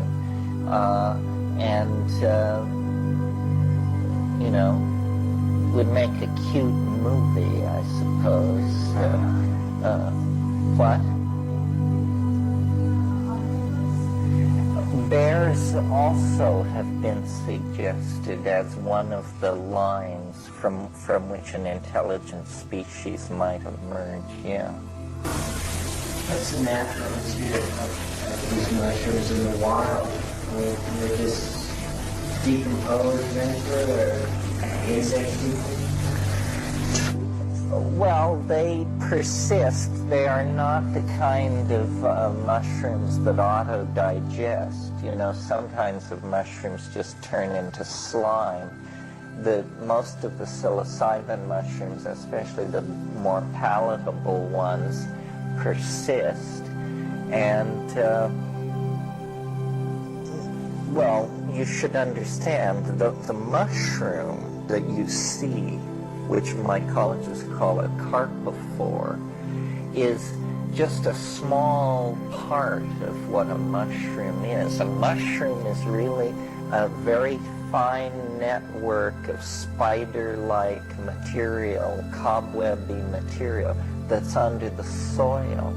And it can stay like that for decades, no problem, growing, vegetatingly propagating itself the way a houseplant is vegetatively propagated. No sexual reproduction involved there, just an individual getting bigger and bigger.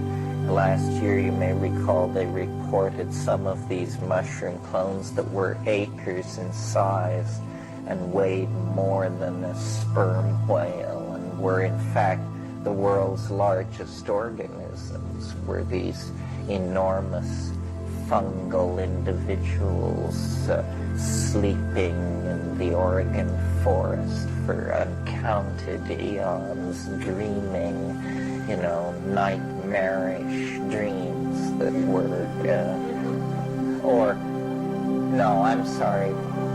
What? I know, the mind boggles to the point where I lost my thread in the thing. Oh, the natural history of the mushroom. So then, what I was saying, the mushroom is like something that happens when this fungal mat, this mycelial network, gets in the mood for sunbathing and sexual thrills. And so then it undergoes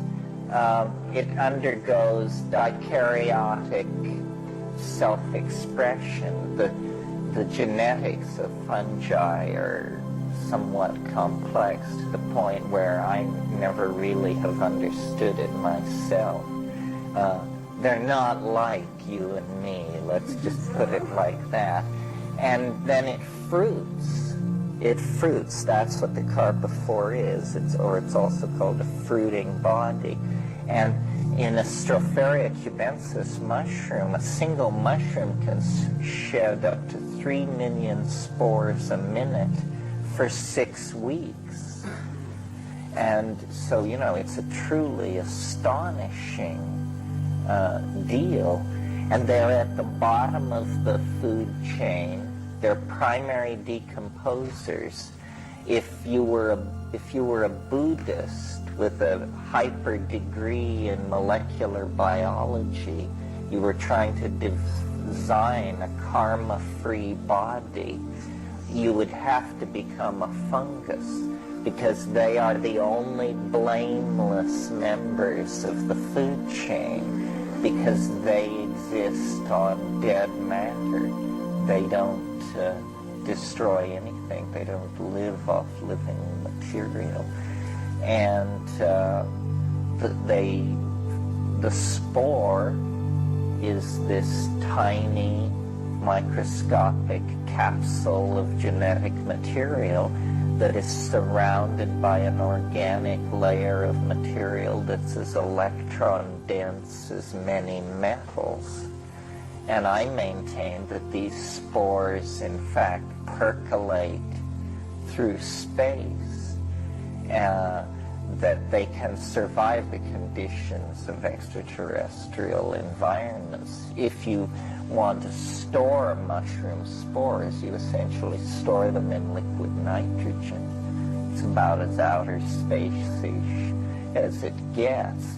And you can calculate, if a single mushroom sheds 3 million spores a minute for 6 weeks, I'm telling you, there are a lot of spores being shed into the terrestrial environment, and then they percolate, and some percolate out into the outer atmosphere, where they become involved in highly energetic events that actually detach them from the terrestrial environment.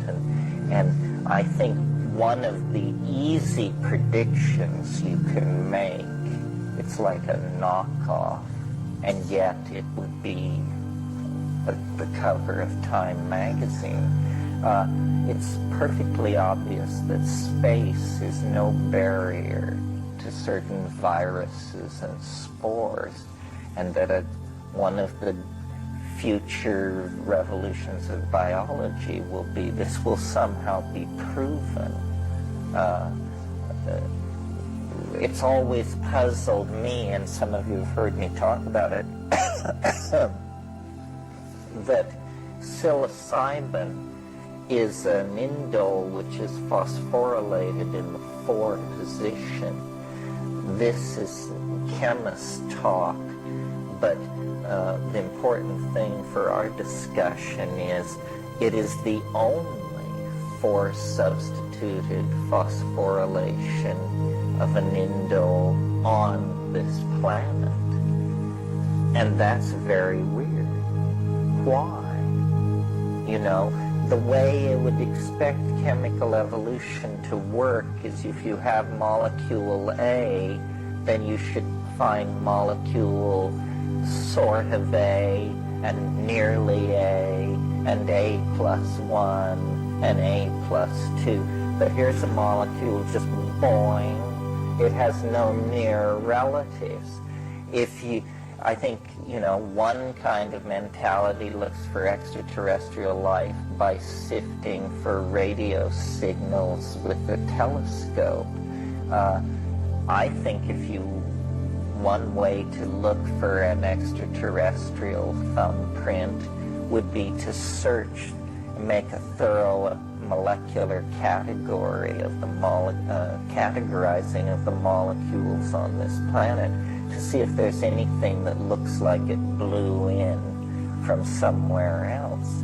And psilocybin would be a strong candidate. What is it doing in some 40 species of mushroom? There are hundreds of species of mushrooms which do not contain psilocybin, proving, therefore, that psilocybin is not somehow a necessity for fungal existence. Well, then, if you believe that evolution operates with a certain economy, then why do these 40 species furiously dedicate a major portion of their metabolic budget to making a metabolite that seems to have no purpose? I think when we finally if we ever tease apart this psychedelic thing, what we'll discover is it's an interspecies communication system, that life is a seamless web of signal transduction, and that we somehow have become isolated from this process by our historical pathology. And so for us, the voices have grown mute. We can't get the signal, and consequently, it's a pretty grim road to hoe. There's a curve with the introduction of every drug of great expectation. I mean, once it was Milltown, and then, Valium, and then something else. And usually once as your data sample swells, you begin to see the negative effects of these things. I'm sort of not the person to ask this because I'm very, some people have said, blindly prejudiced in favor of plants. But I just think human beings have evolved in the presence of living systems, and that's a very good filter to pass drugs through. The question, do they occur in living systems? I mean, God knows there's enough stress built into modern life. It's like a stress production machine. I'm constantly trying to tell myself that, we're having a good time now, and that this is what it's all about. If I may go off on a tear here,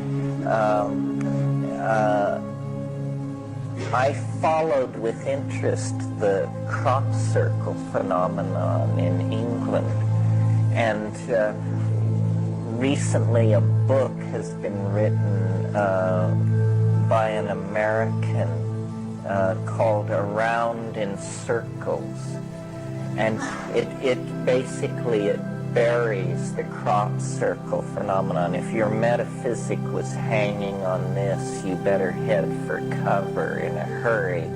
But the most interesting figure to me in the controversy was this British meteorologist Terence Meaton, who at the beginning his position was, this is the wind. These things are vortices caused by heat convection, and they're capable of swirling the wheat into these patterns. He was, you see, a reductionist. He was saying there's nothing unusual going on here, so forth and so on.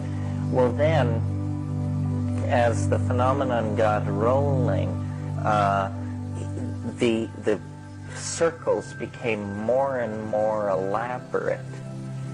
And Meaton, always being asked by the media to explain these things, came to insist that once vortices, and they became plasma vortices, a rare natural phenomenon disputed by some whether it even exists or not. And once he had in place the concept of the plasma vortex, no matter how elaborate the crop circles became, straight lines, triangles, triangles in triangles, Meaton could always explain that if you were cognizant of the higher mathematics which ruled the world of plasma physics, this was all perfectly straightforward and in fact predictable from theory.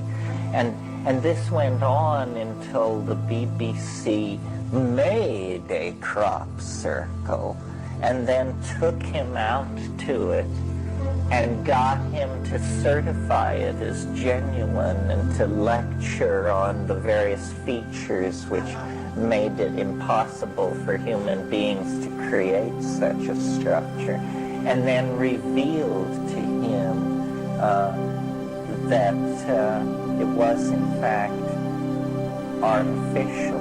Now, if you'll repeat your question, I'll connect this up to it. Well, that's an interesting question.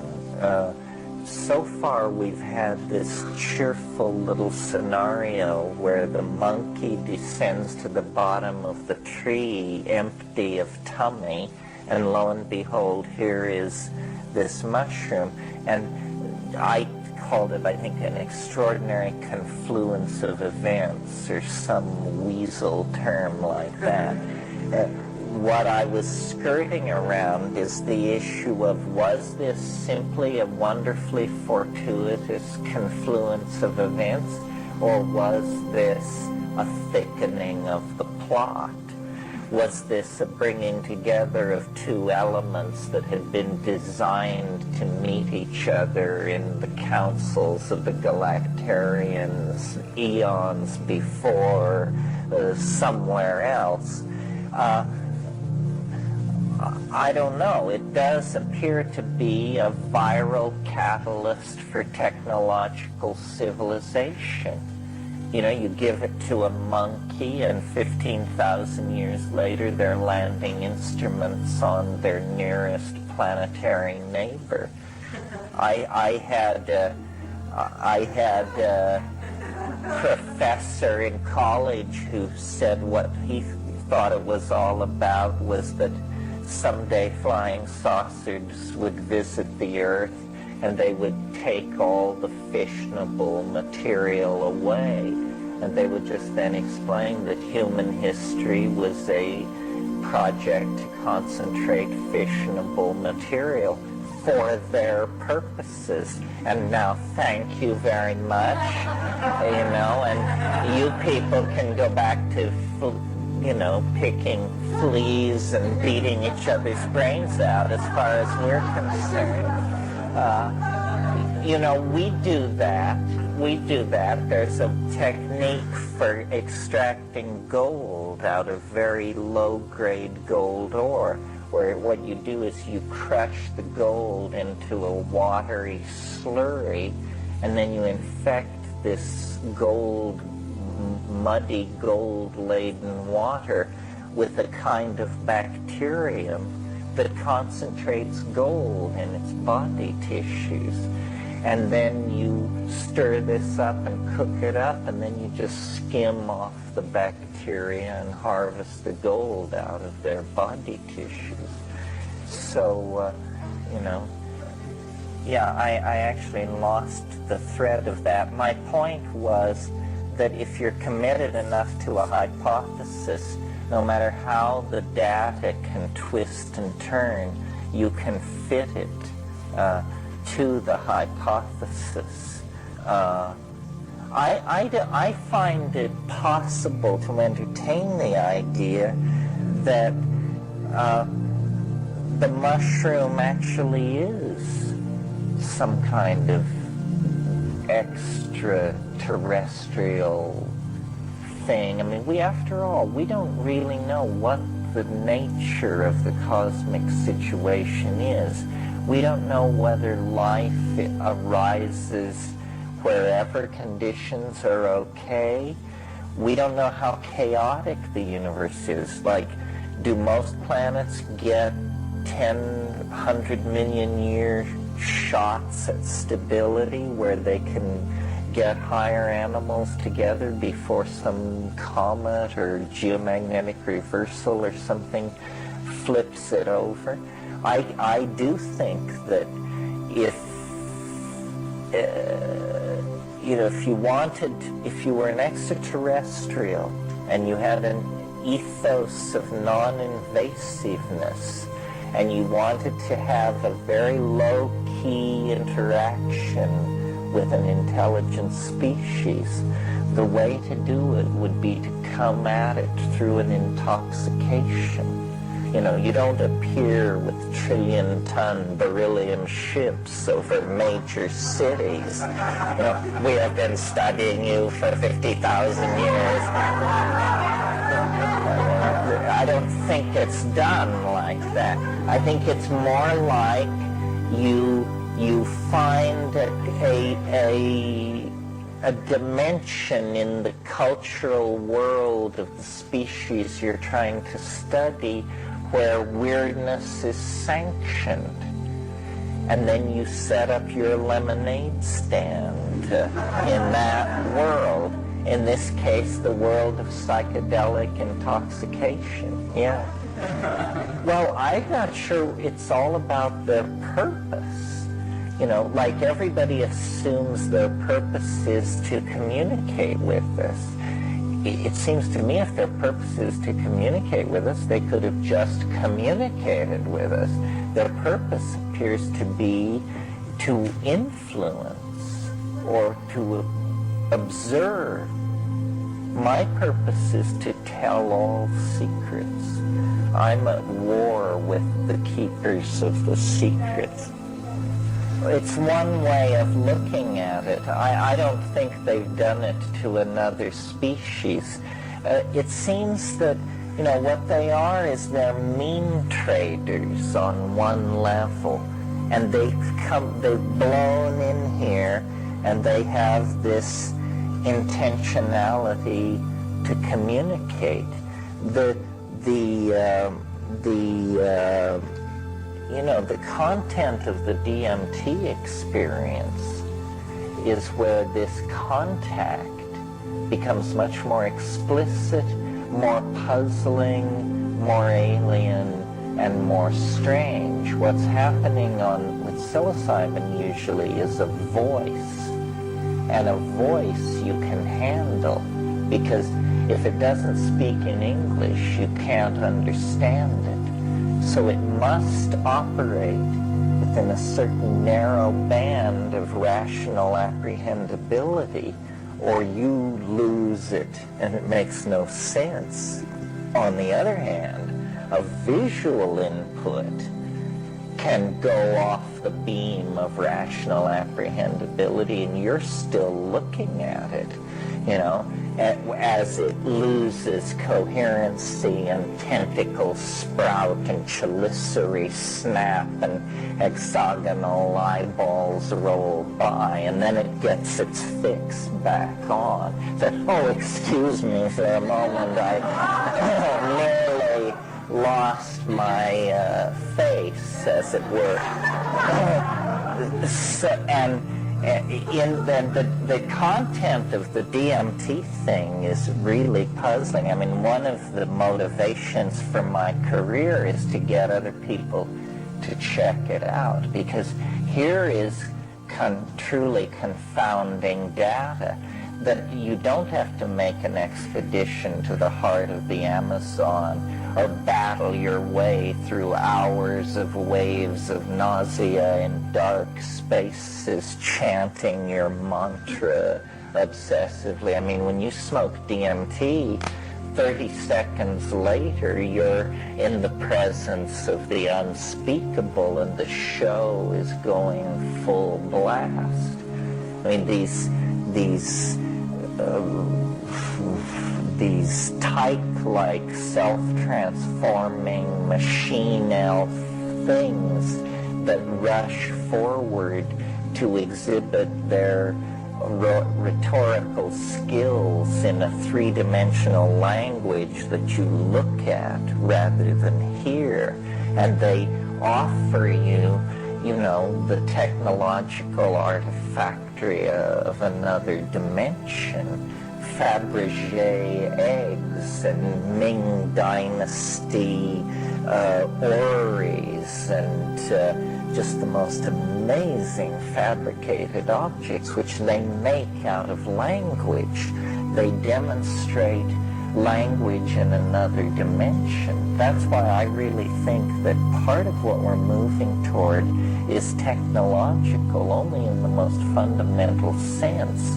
It's going to arise out of the body. The project of language in human beings is only partially completed. It doesn't have to stop at little mouth noises. There's a way to pass over into something more grandiose, more enclosing, more boundary dissolving, more emotionally intense. Well, what I always tell to people who are really dedicates, and it's deep advice, is, you know, go to the Amazon. And the mere act of placing yourself in the Amazon is pretty psychedelic in and of itself. And then, you know, as you make your way through these colorful personalities that are the Peruvian people and their medical practitioners, all kinds of adventures happen. And then eventually, if you're lucky, you actually get to the good brew, and it will sweep you, just knock your pins right out from under you, sweep you screaming into the cataracts of perturbability. Well, it may be. I mean, you have to take a number if you want to accuse me. You just don't elbow your way to the front of the line like that. I don't have any problem with the idea that dance is a primary language. Cognitive activity is the term that I prefer. Clearly, we had an animal existence of a very limited number of concerns, you know, not to be killed, to feed our children, to get sufficient sex, and like that. And then we broke through to something else, and self-expression. And I think people danced for each other, did glossolalia for each other, body painted, made faces, did all of these things. And for a long, long time before meaning was invented. And the reason language got a special position in all this is that it's easier to make small mouth noises than it is to dance. It's easier to make small mouth noises than it is to make faces or gestures. So it was an energy economy thing. but self-expression comes out of the body. And dance, you're probably right, very well was primary. I think where my fetish lies, if there's a genuine accusation in all of this, but as like any fetishist, I will defend it, is for the visual. People say, why do you always insist that you have to have hallucinations? Why are you so bent about the visual connection? Well, the answer is a voice in the head or a funny bunch of thoughts. Like for me, that's what LSD was. It was for very odd kinds of thinking. But all of these things could be generated out of my own psyche. But I am pretty familiar with the inventory of my psyche as far as its image bank is concerned. And because it's drawn like yours is from the culture, It only stretches so far, from Hieronymus Bosch to Andy Warhol and all the themes in between. Well, so then when you turn on psilocybin and you get these bursts of I've never seen anything like that before, then that convinces me that this is the real McCoy. So the fetish for the visual is pretty real, I think. The object fetishism,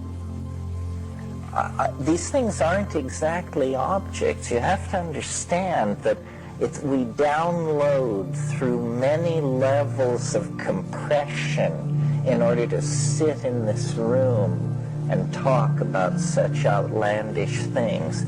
I mean, I describe them as objects like Fabergé eggs made of agate, chalcedony, and ivory. But I could just as easily have described them as puns, interlocking in a dance of casuistry, reflexive meaning, and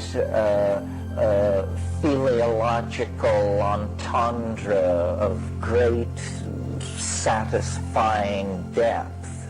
Something like that. You see, I mean, because they're both and. I mean, these things exist in another dimension. And if I don't do the best job. I mean, if I could make it weirder for you, I would.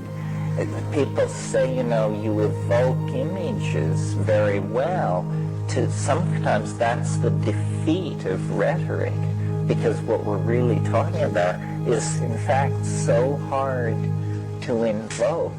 We're really pushing the envelope of language. It really frustrates me when people have psychedelic experiences and don't talk about them. Because to me, that's what they're for. They're to fertilize the enterprise of communication. It's to be talked about. And if it's not talked about, it's sort of like seeds which fall on sterile ground. Yeah. Well, I've heard it. This is also said about the Maya.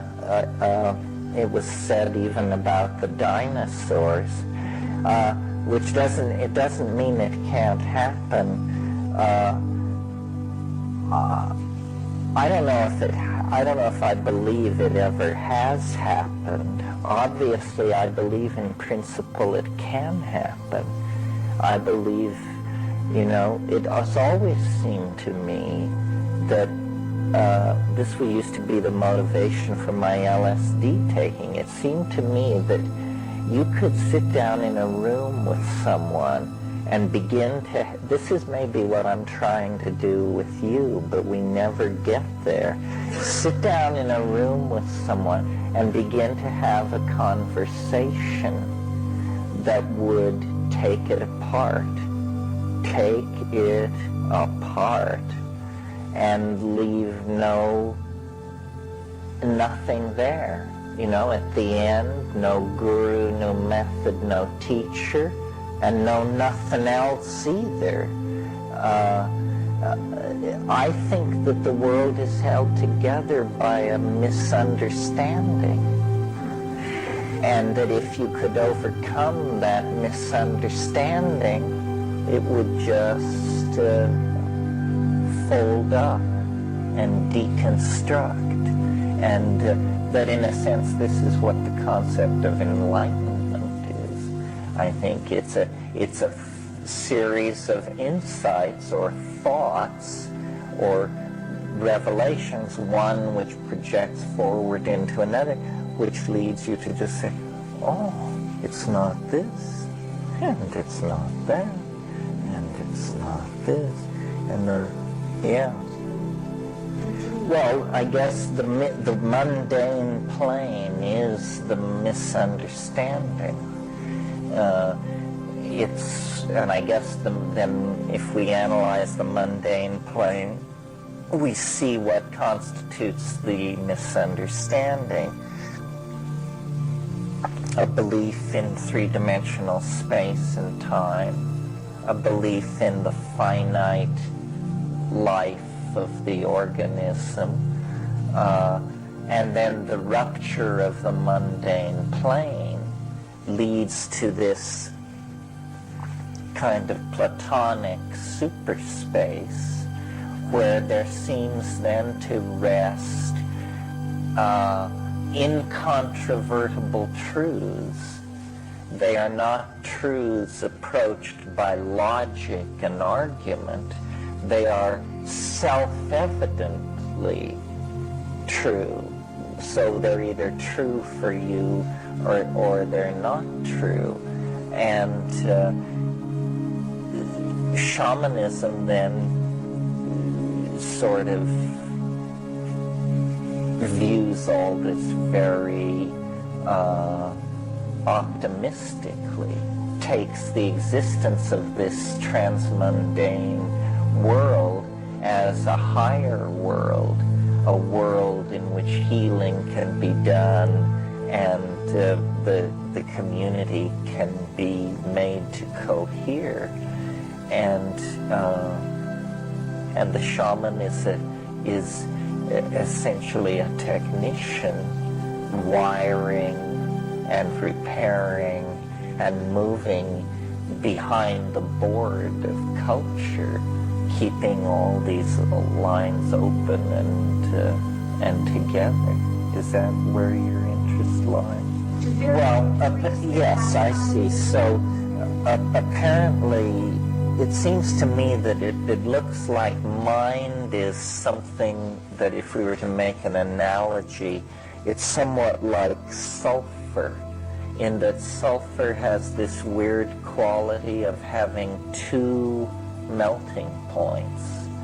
You have solid yellow sulfur and you heat it and it melts.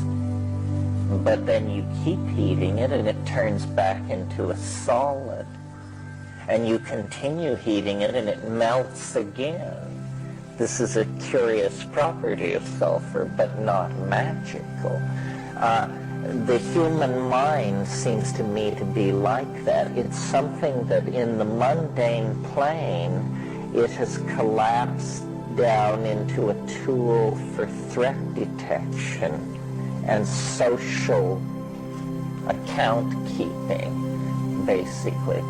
But when you go alone or with your nearest and dearest to wilderness or places where you feel secure and you perturb the chemical foundations of consciousness, then this is the equivalent of heating the sulfur.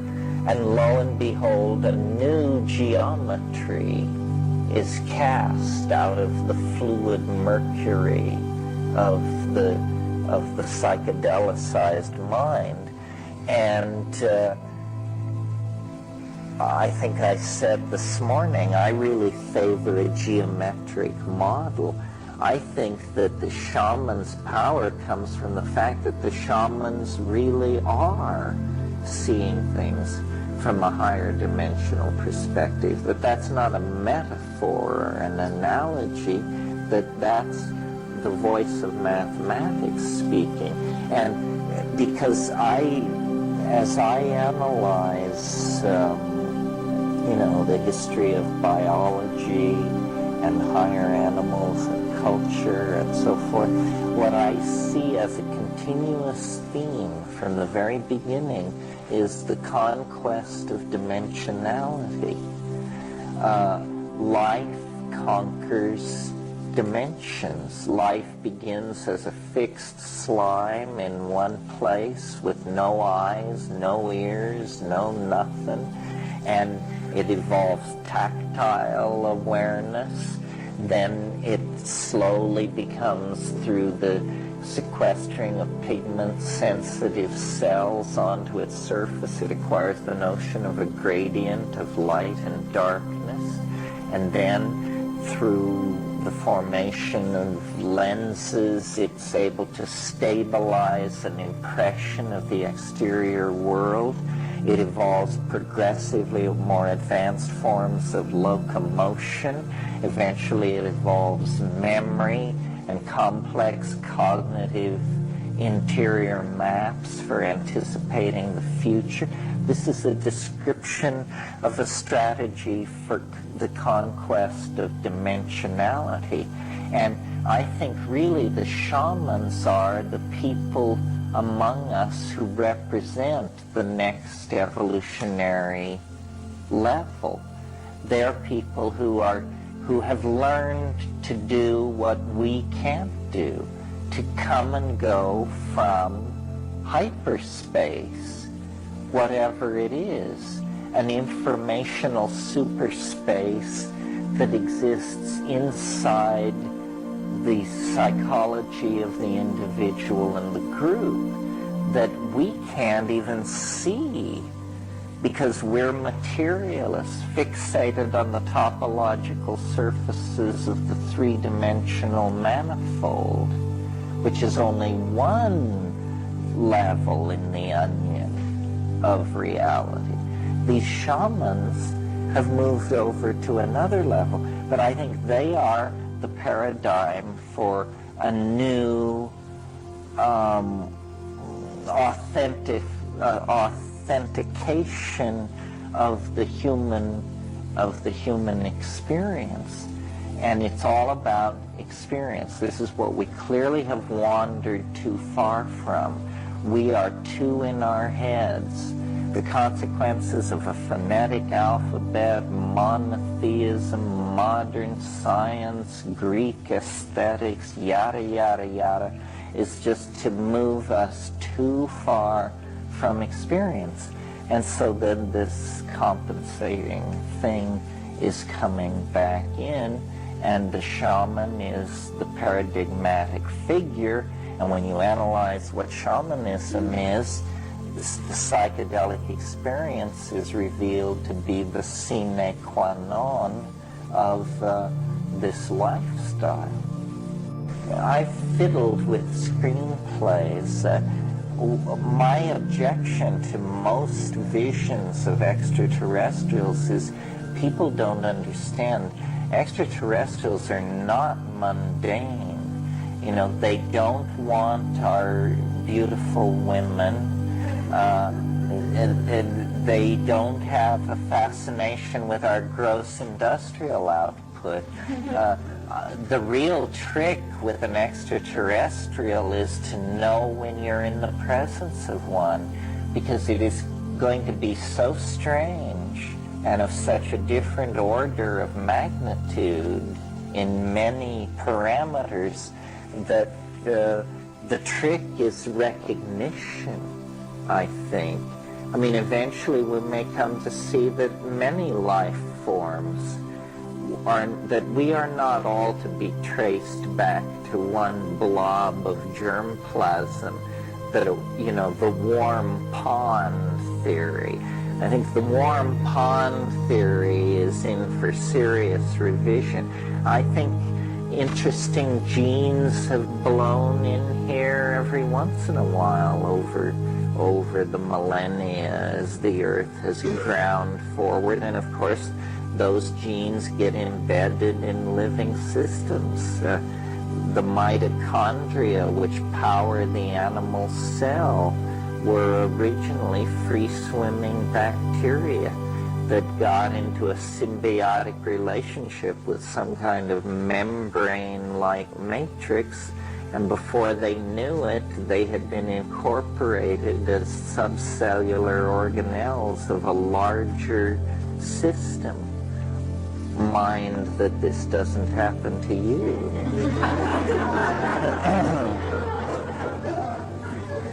Yeah. Well, isn't it? It's the role of the artist. It's to stretch the envelope. It's to bring the news from the edge. I mean, the musician, the shaman, the smith, the physician, these were all originally combined, you know, because the mystery of creation and the mystery of the human body, this was all spun together. That's why when people say, you know, what is the proper response to the culture crisis, I think the response is to shamanize. And that means, you know, to help with the healing, to explore the invisible world, and to make art, to try to make art, to try and anticipate the revelatory process by which the transcendental other is drawing the historical matrix into an ever clearer reflection of its identity, whatever it is. I mean, it's going to come through us somehow. We invoke it. We're boring toward it through the mountain of human history. It's boring toward us. We can anticipate it. It senses us. This is a real relationship here, but it's a relationship where illusion must be shed and shed and shed about what the other is. Well, it's not clear. As I say, it's not clear what the intent is. After all, what we now take to be the great canon of Western art were basically a fairly self-indulgent bunch of courtly types spiraling around producing public relations flackery for royal families. I mean, there are different ways of looking at the artistic enterprise in each time and place. Well, I maintain history is a self-limiting process, and that you can see the end from here. You know, you have to have a pretty complicated rap to deny that we are in some kind of unusual situation here, folks. Well, that suggests to me that this is awfully close to the surface of ordinary metabolism, considering what a shocking shift of consciousness it is. I mean, millions of people go to the grave without ever having a DMT trip unless they have it at the brink of the grave. That we don't know about. But the idea that in a dream such a shockingly extreme physiological response could be elicited means I'll bet if we could do human work with DMT unfettered in an environment of biofeedback and that sort of thing, that you could teach people to have this experience. Well, that may be what it's all about. It is, you know, a non-invasive, non-drug technique for just opening up a portion of your brain that somehow cultural abuse has closed off to us, and that if we could access it, that would be the dream time, and that would be the entry into the domain outside of history. The Seth material. Well, I used to say if you can do this without drugs, you're probably mentally ill. I tend to take a hard view of it. I don't exactly understand the razzmatazz that surrounds it. I mean, I've talked with many entities. I've never felt the need to establish the spelling of their English name, or, you know, this wish to name the entity puzzles me, or whatever. But I didn't then write a book and go on opera and say that I was channeling Dorothy and that the world should pay attention. It seems to me a curious relationship to your own mental life that you would say you were a channeler. I mean, it's just, these are the things we think, and it's a way of casting it. For instance, it never occurs to me, or it doesn't seem to me a very interesting question to say of the mushroom, is it the same person each time? I mean, what a joke. It's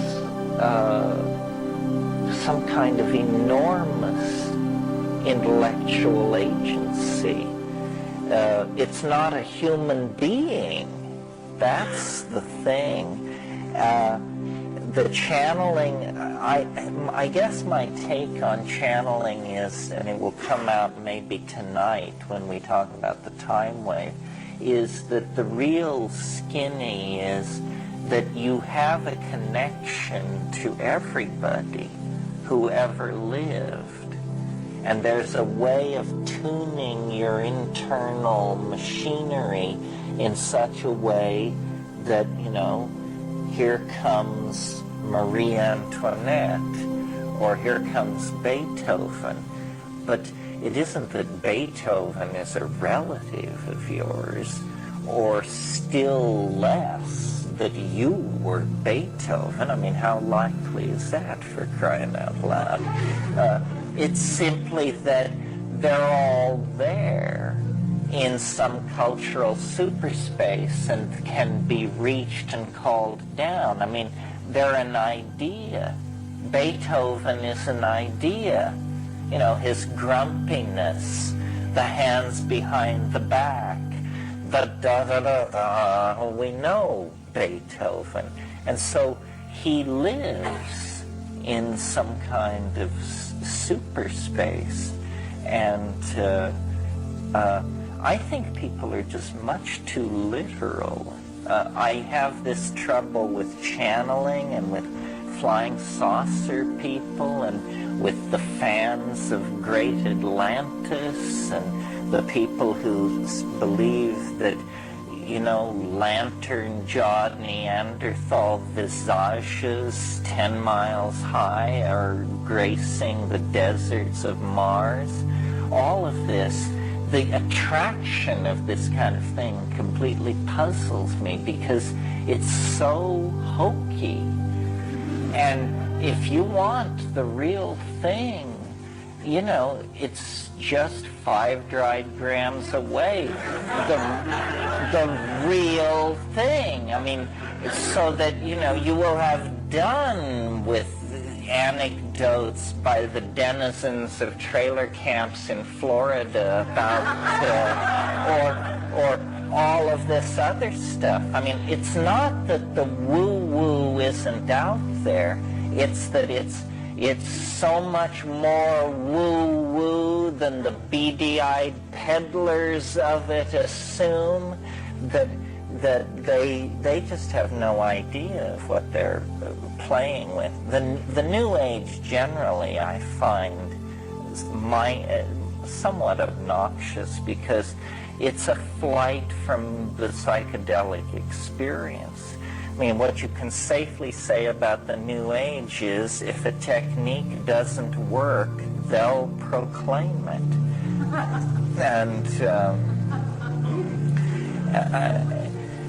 And it's certain, and I'm very much in favor of anything which breaks down the conceptions of ordinary medical practice. That's the most important part of the New Age. The attack on the medical fascism of the hierarchy. But people confuse science with reason and think that if you're anti-science, then you're somehow just permitted to go bananas. No. You can be anti-science, but nobody gets released from stuff like the rules of evidence. You have to make sense. Your position, whatever it is, just can't be sky blue.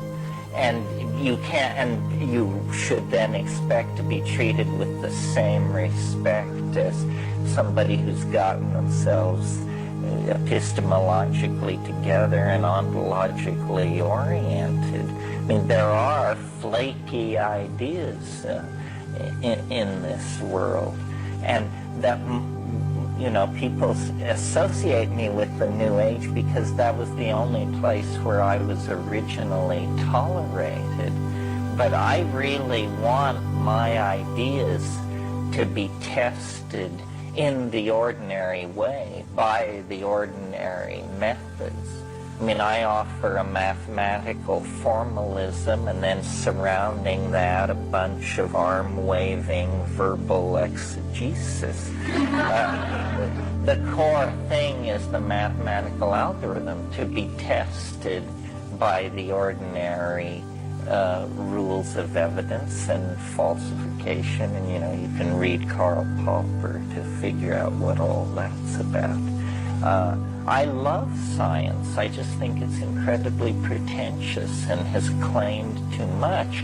Its methods are great. Its constipated conservatism is maddening because what it deals with is the most interesting thing there is, nature. Nature is very, very interesting, complex, and permits all kinds of radical speculation about what has happened. It's just that science is also a business, and also a priesthood, and also a men's club, and also the plaything of certain classes. So all that has to be overcome. My method, I suppose, if method is the word which I would share with you, since this question about the New Age came up, is not to embrace things which are simply outrage bourgeois sensibilities, but to explore edges, to test edges yourself. That's the important, yourself. You don't learn about Tantra by reading about Tantra, or Ibogaine by reading about Ibogaine. You have to go and do these things. And what you will discover is, you will be fleeced a few times in your youth with this method, You'll get in with some flying saucer cult or some beady-eyed guru and his fanatical devotees, but eventually you'll learn the neighborhood. and you'll become street smart, and you won't be a mark. That's the goal of a real spiritual method, is to not be a mark. And then when you get that together, lo and behold, you would think this would lead to cynicism. Because you say, well, I went and I stayed with Babaji and he was a jackass, and then, you know, I joined the Unitarian, Uniformitarian, Unifunctionalists, and that was just a scam, and so forth and so on. You would think it would lead to cynicism, not if you keep to the edges, because eventually you're going to come to psychedelics. And then, lo and behold, jackpot, the real thing. Weirdness beyond all possibility to comprehend. You know, you have just won the Publishers Clearing sweepstakes of peculiarity. Yeah. I had this happen in the 60s. I got into a place with LSD where I had this LSD, and I would give my friends one, and I would excuse myself, and I would take one, and then I would excuse myself to the bathroom and take 5 more. And then I would end up holding their hand all night long, and I felt weird about it. I felt like, you know, where is all this stuff going? It's like it's not working. And when that happened to me, I just said it's time to dry out for a while. And I did, and then everything worked normally later. One of the weirdest things I've encountered is about 1 in 20 people don't react to DMT. And it looks genetic to me. I mean, I can't believe you could resist that. If it's coming at them the way it comes at me, nothing could stop it. And yet they will do it and take, you know, enormous inhalations and then say, is this it? Or, I don't know, it's kind of strange, but it doesn't seem, and you're just like, oh my God, what is this? So, and one thing to bear in mind in all of this is that we talk a lot about the mental effects of drugs, but these drugs are tiny objects. They are molecules, and they won't work unless they find their way to your synaptic cleft and find waiting for them there what are called drug receptors. Think of them as little outlet holes into which the drug can plug itself. And how many of these little receptors you have is part of your genetic inheritance. And so some people have a lot, and some people have a little, and some people have some for some, and some have some for others. And you have to learn what works for you, and what the right tool is. Yeah. Yes, toad is 5-methoxy-DMT. It's an exudate of Bufo alvarius, a large southwestern toad. So it is DMT? No, it is not DMT. It's 5-methoxy-DMT, and it doesn't cause the same thing that DMT causes. It causes an intense, void-like emotion that is very dissolving, but it is not accompanied by the kind of visual activity that DMT. The visual activity on DMT is astonishing. I mean, it conveys you into a world more complex than the world we're living in, a world of brilliant colors and faceted surfaces. Yes, but on ayahuasca, unless it's really horrendously strong, you will never reach the kinds of places you reach on a DMT flash. Smoking it? No, there is nothing like that this side of the yawning grave, I hope. I mean, I don't know. Is everybody cognizant of what that's like, about how fast the world can be rearranged and how totally replaced it can be by something that you not only hadn't imagined until 30 seconds before that, you couldn't imagine. And now here it is. And you just you gape in slack-jawed disbelief at what has happened to reality. Oh no, it doesn't induce, somebody asked, is it dangerous? The danger with DMT is death by astonishment. This is an entirely possible outcome of your involvement with it, especially if you're intelligent. I think the more intelligent you are, the more at risk you are for death by astonishment, because you just say, good grief. But I see that it's 6:04 and time to knock off. We'll do the time wave tonight. It's a kind of indulgence of me because it's the only original idea I've ever had. So you're forewarned if you have something better to do. The hardcore will assemble here at 8. And will there be a technician to boot the disc? Or is there somebody here who's DOS? Cool. Good. Okay.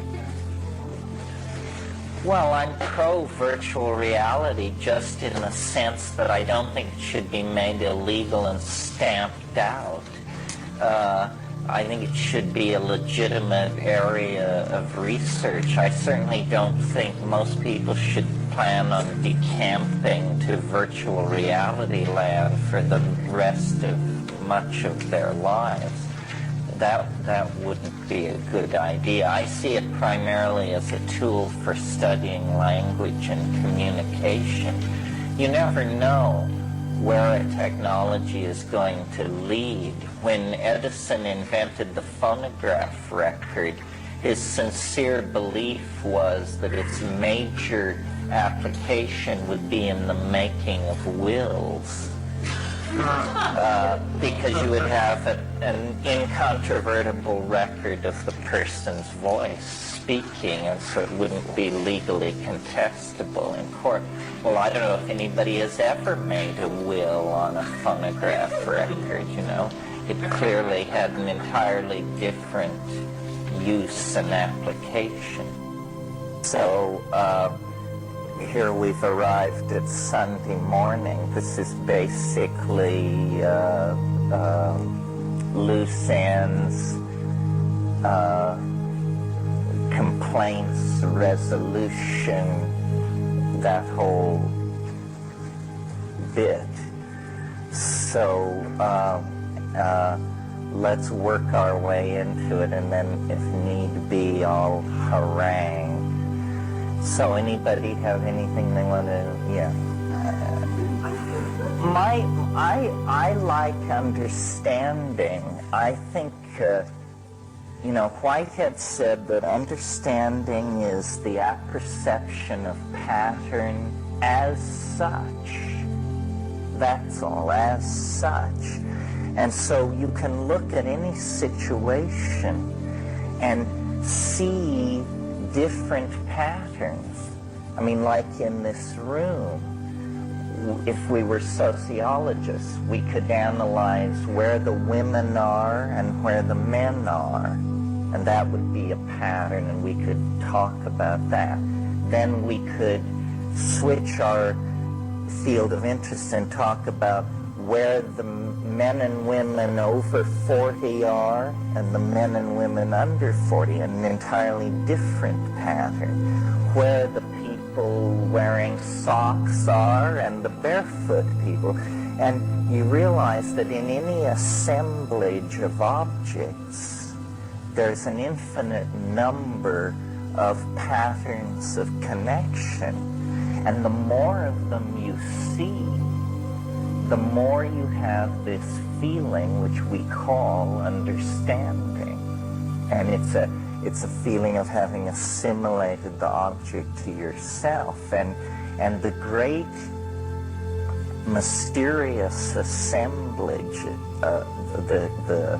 the mother of all weird assemblages is history.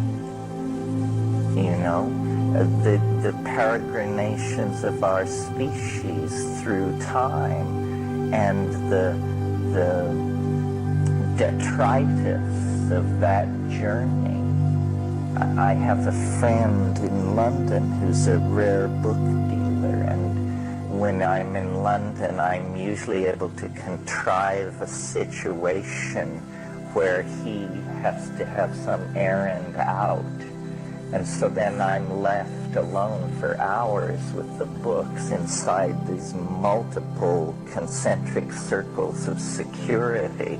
And I can open up all the cases and pour through this stuff. And it's astonishing. I mean, the cul-de-sacs into which the human mind has wandered, you know, phlogiston theory, the Chaldean oracles, the Wunderkammer, the hollow earth thing, and then all this literature of exploration. I mean, the stratigraphy of the human experience is maps and machines and diaries and blueprints, and out of all this, if there can be a pattern, then there's a kind of an epiphany, a kind of a sense of order, of aha, it does make sense. It isn't simply a chaos. Well, that's a Hindu notion of this same thing, essentially. This Platonic superdimension where all and everything is suspended and in place.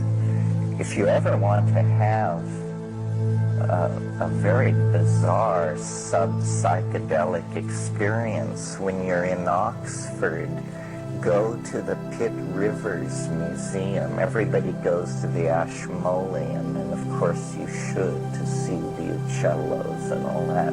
But on the kinkier side, the Pitt Rivers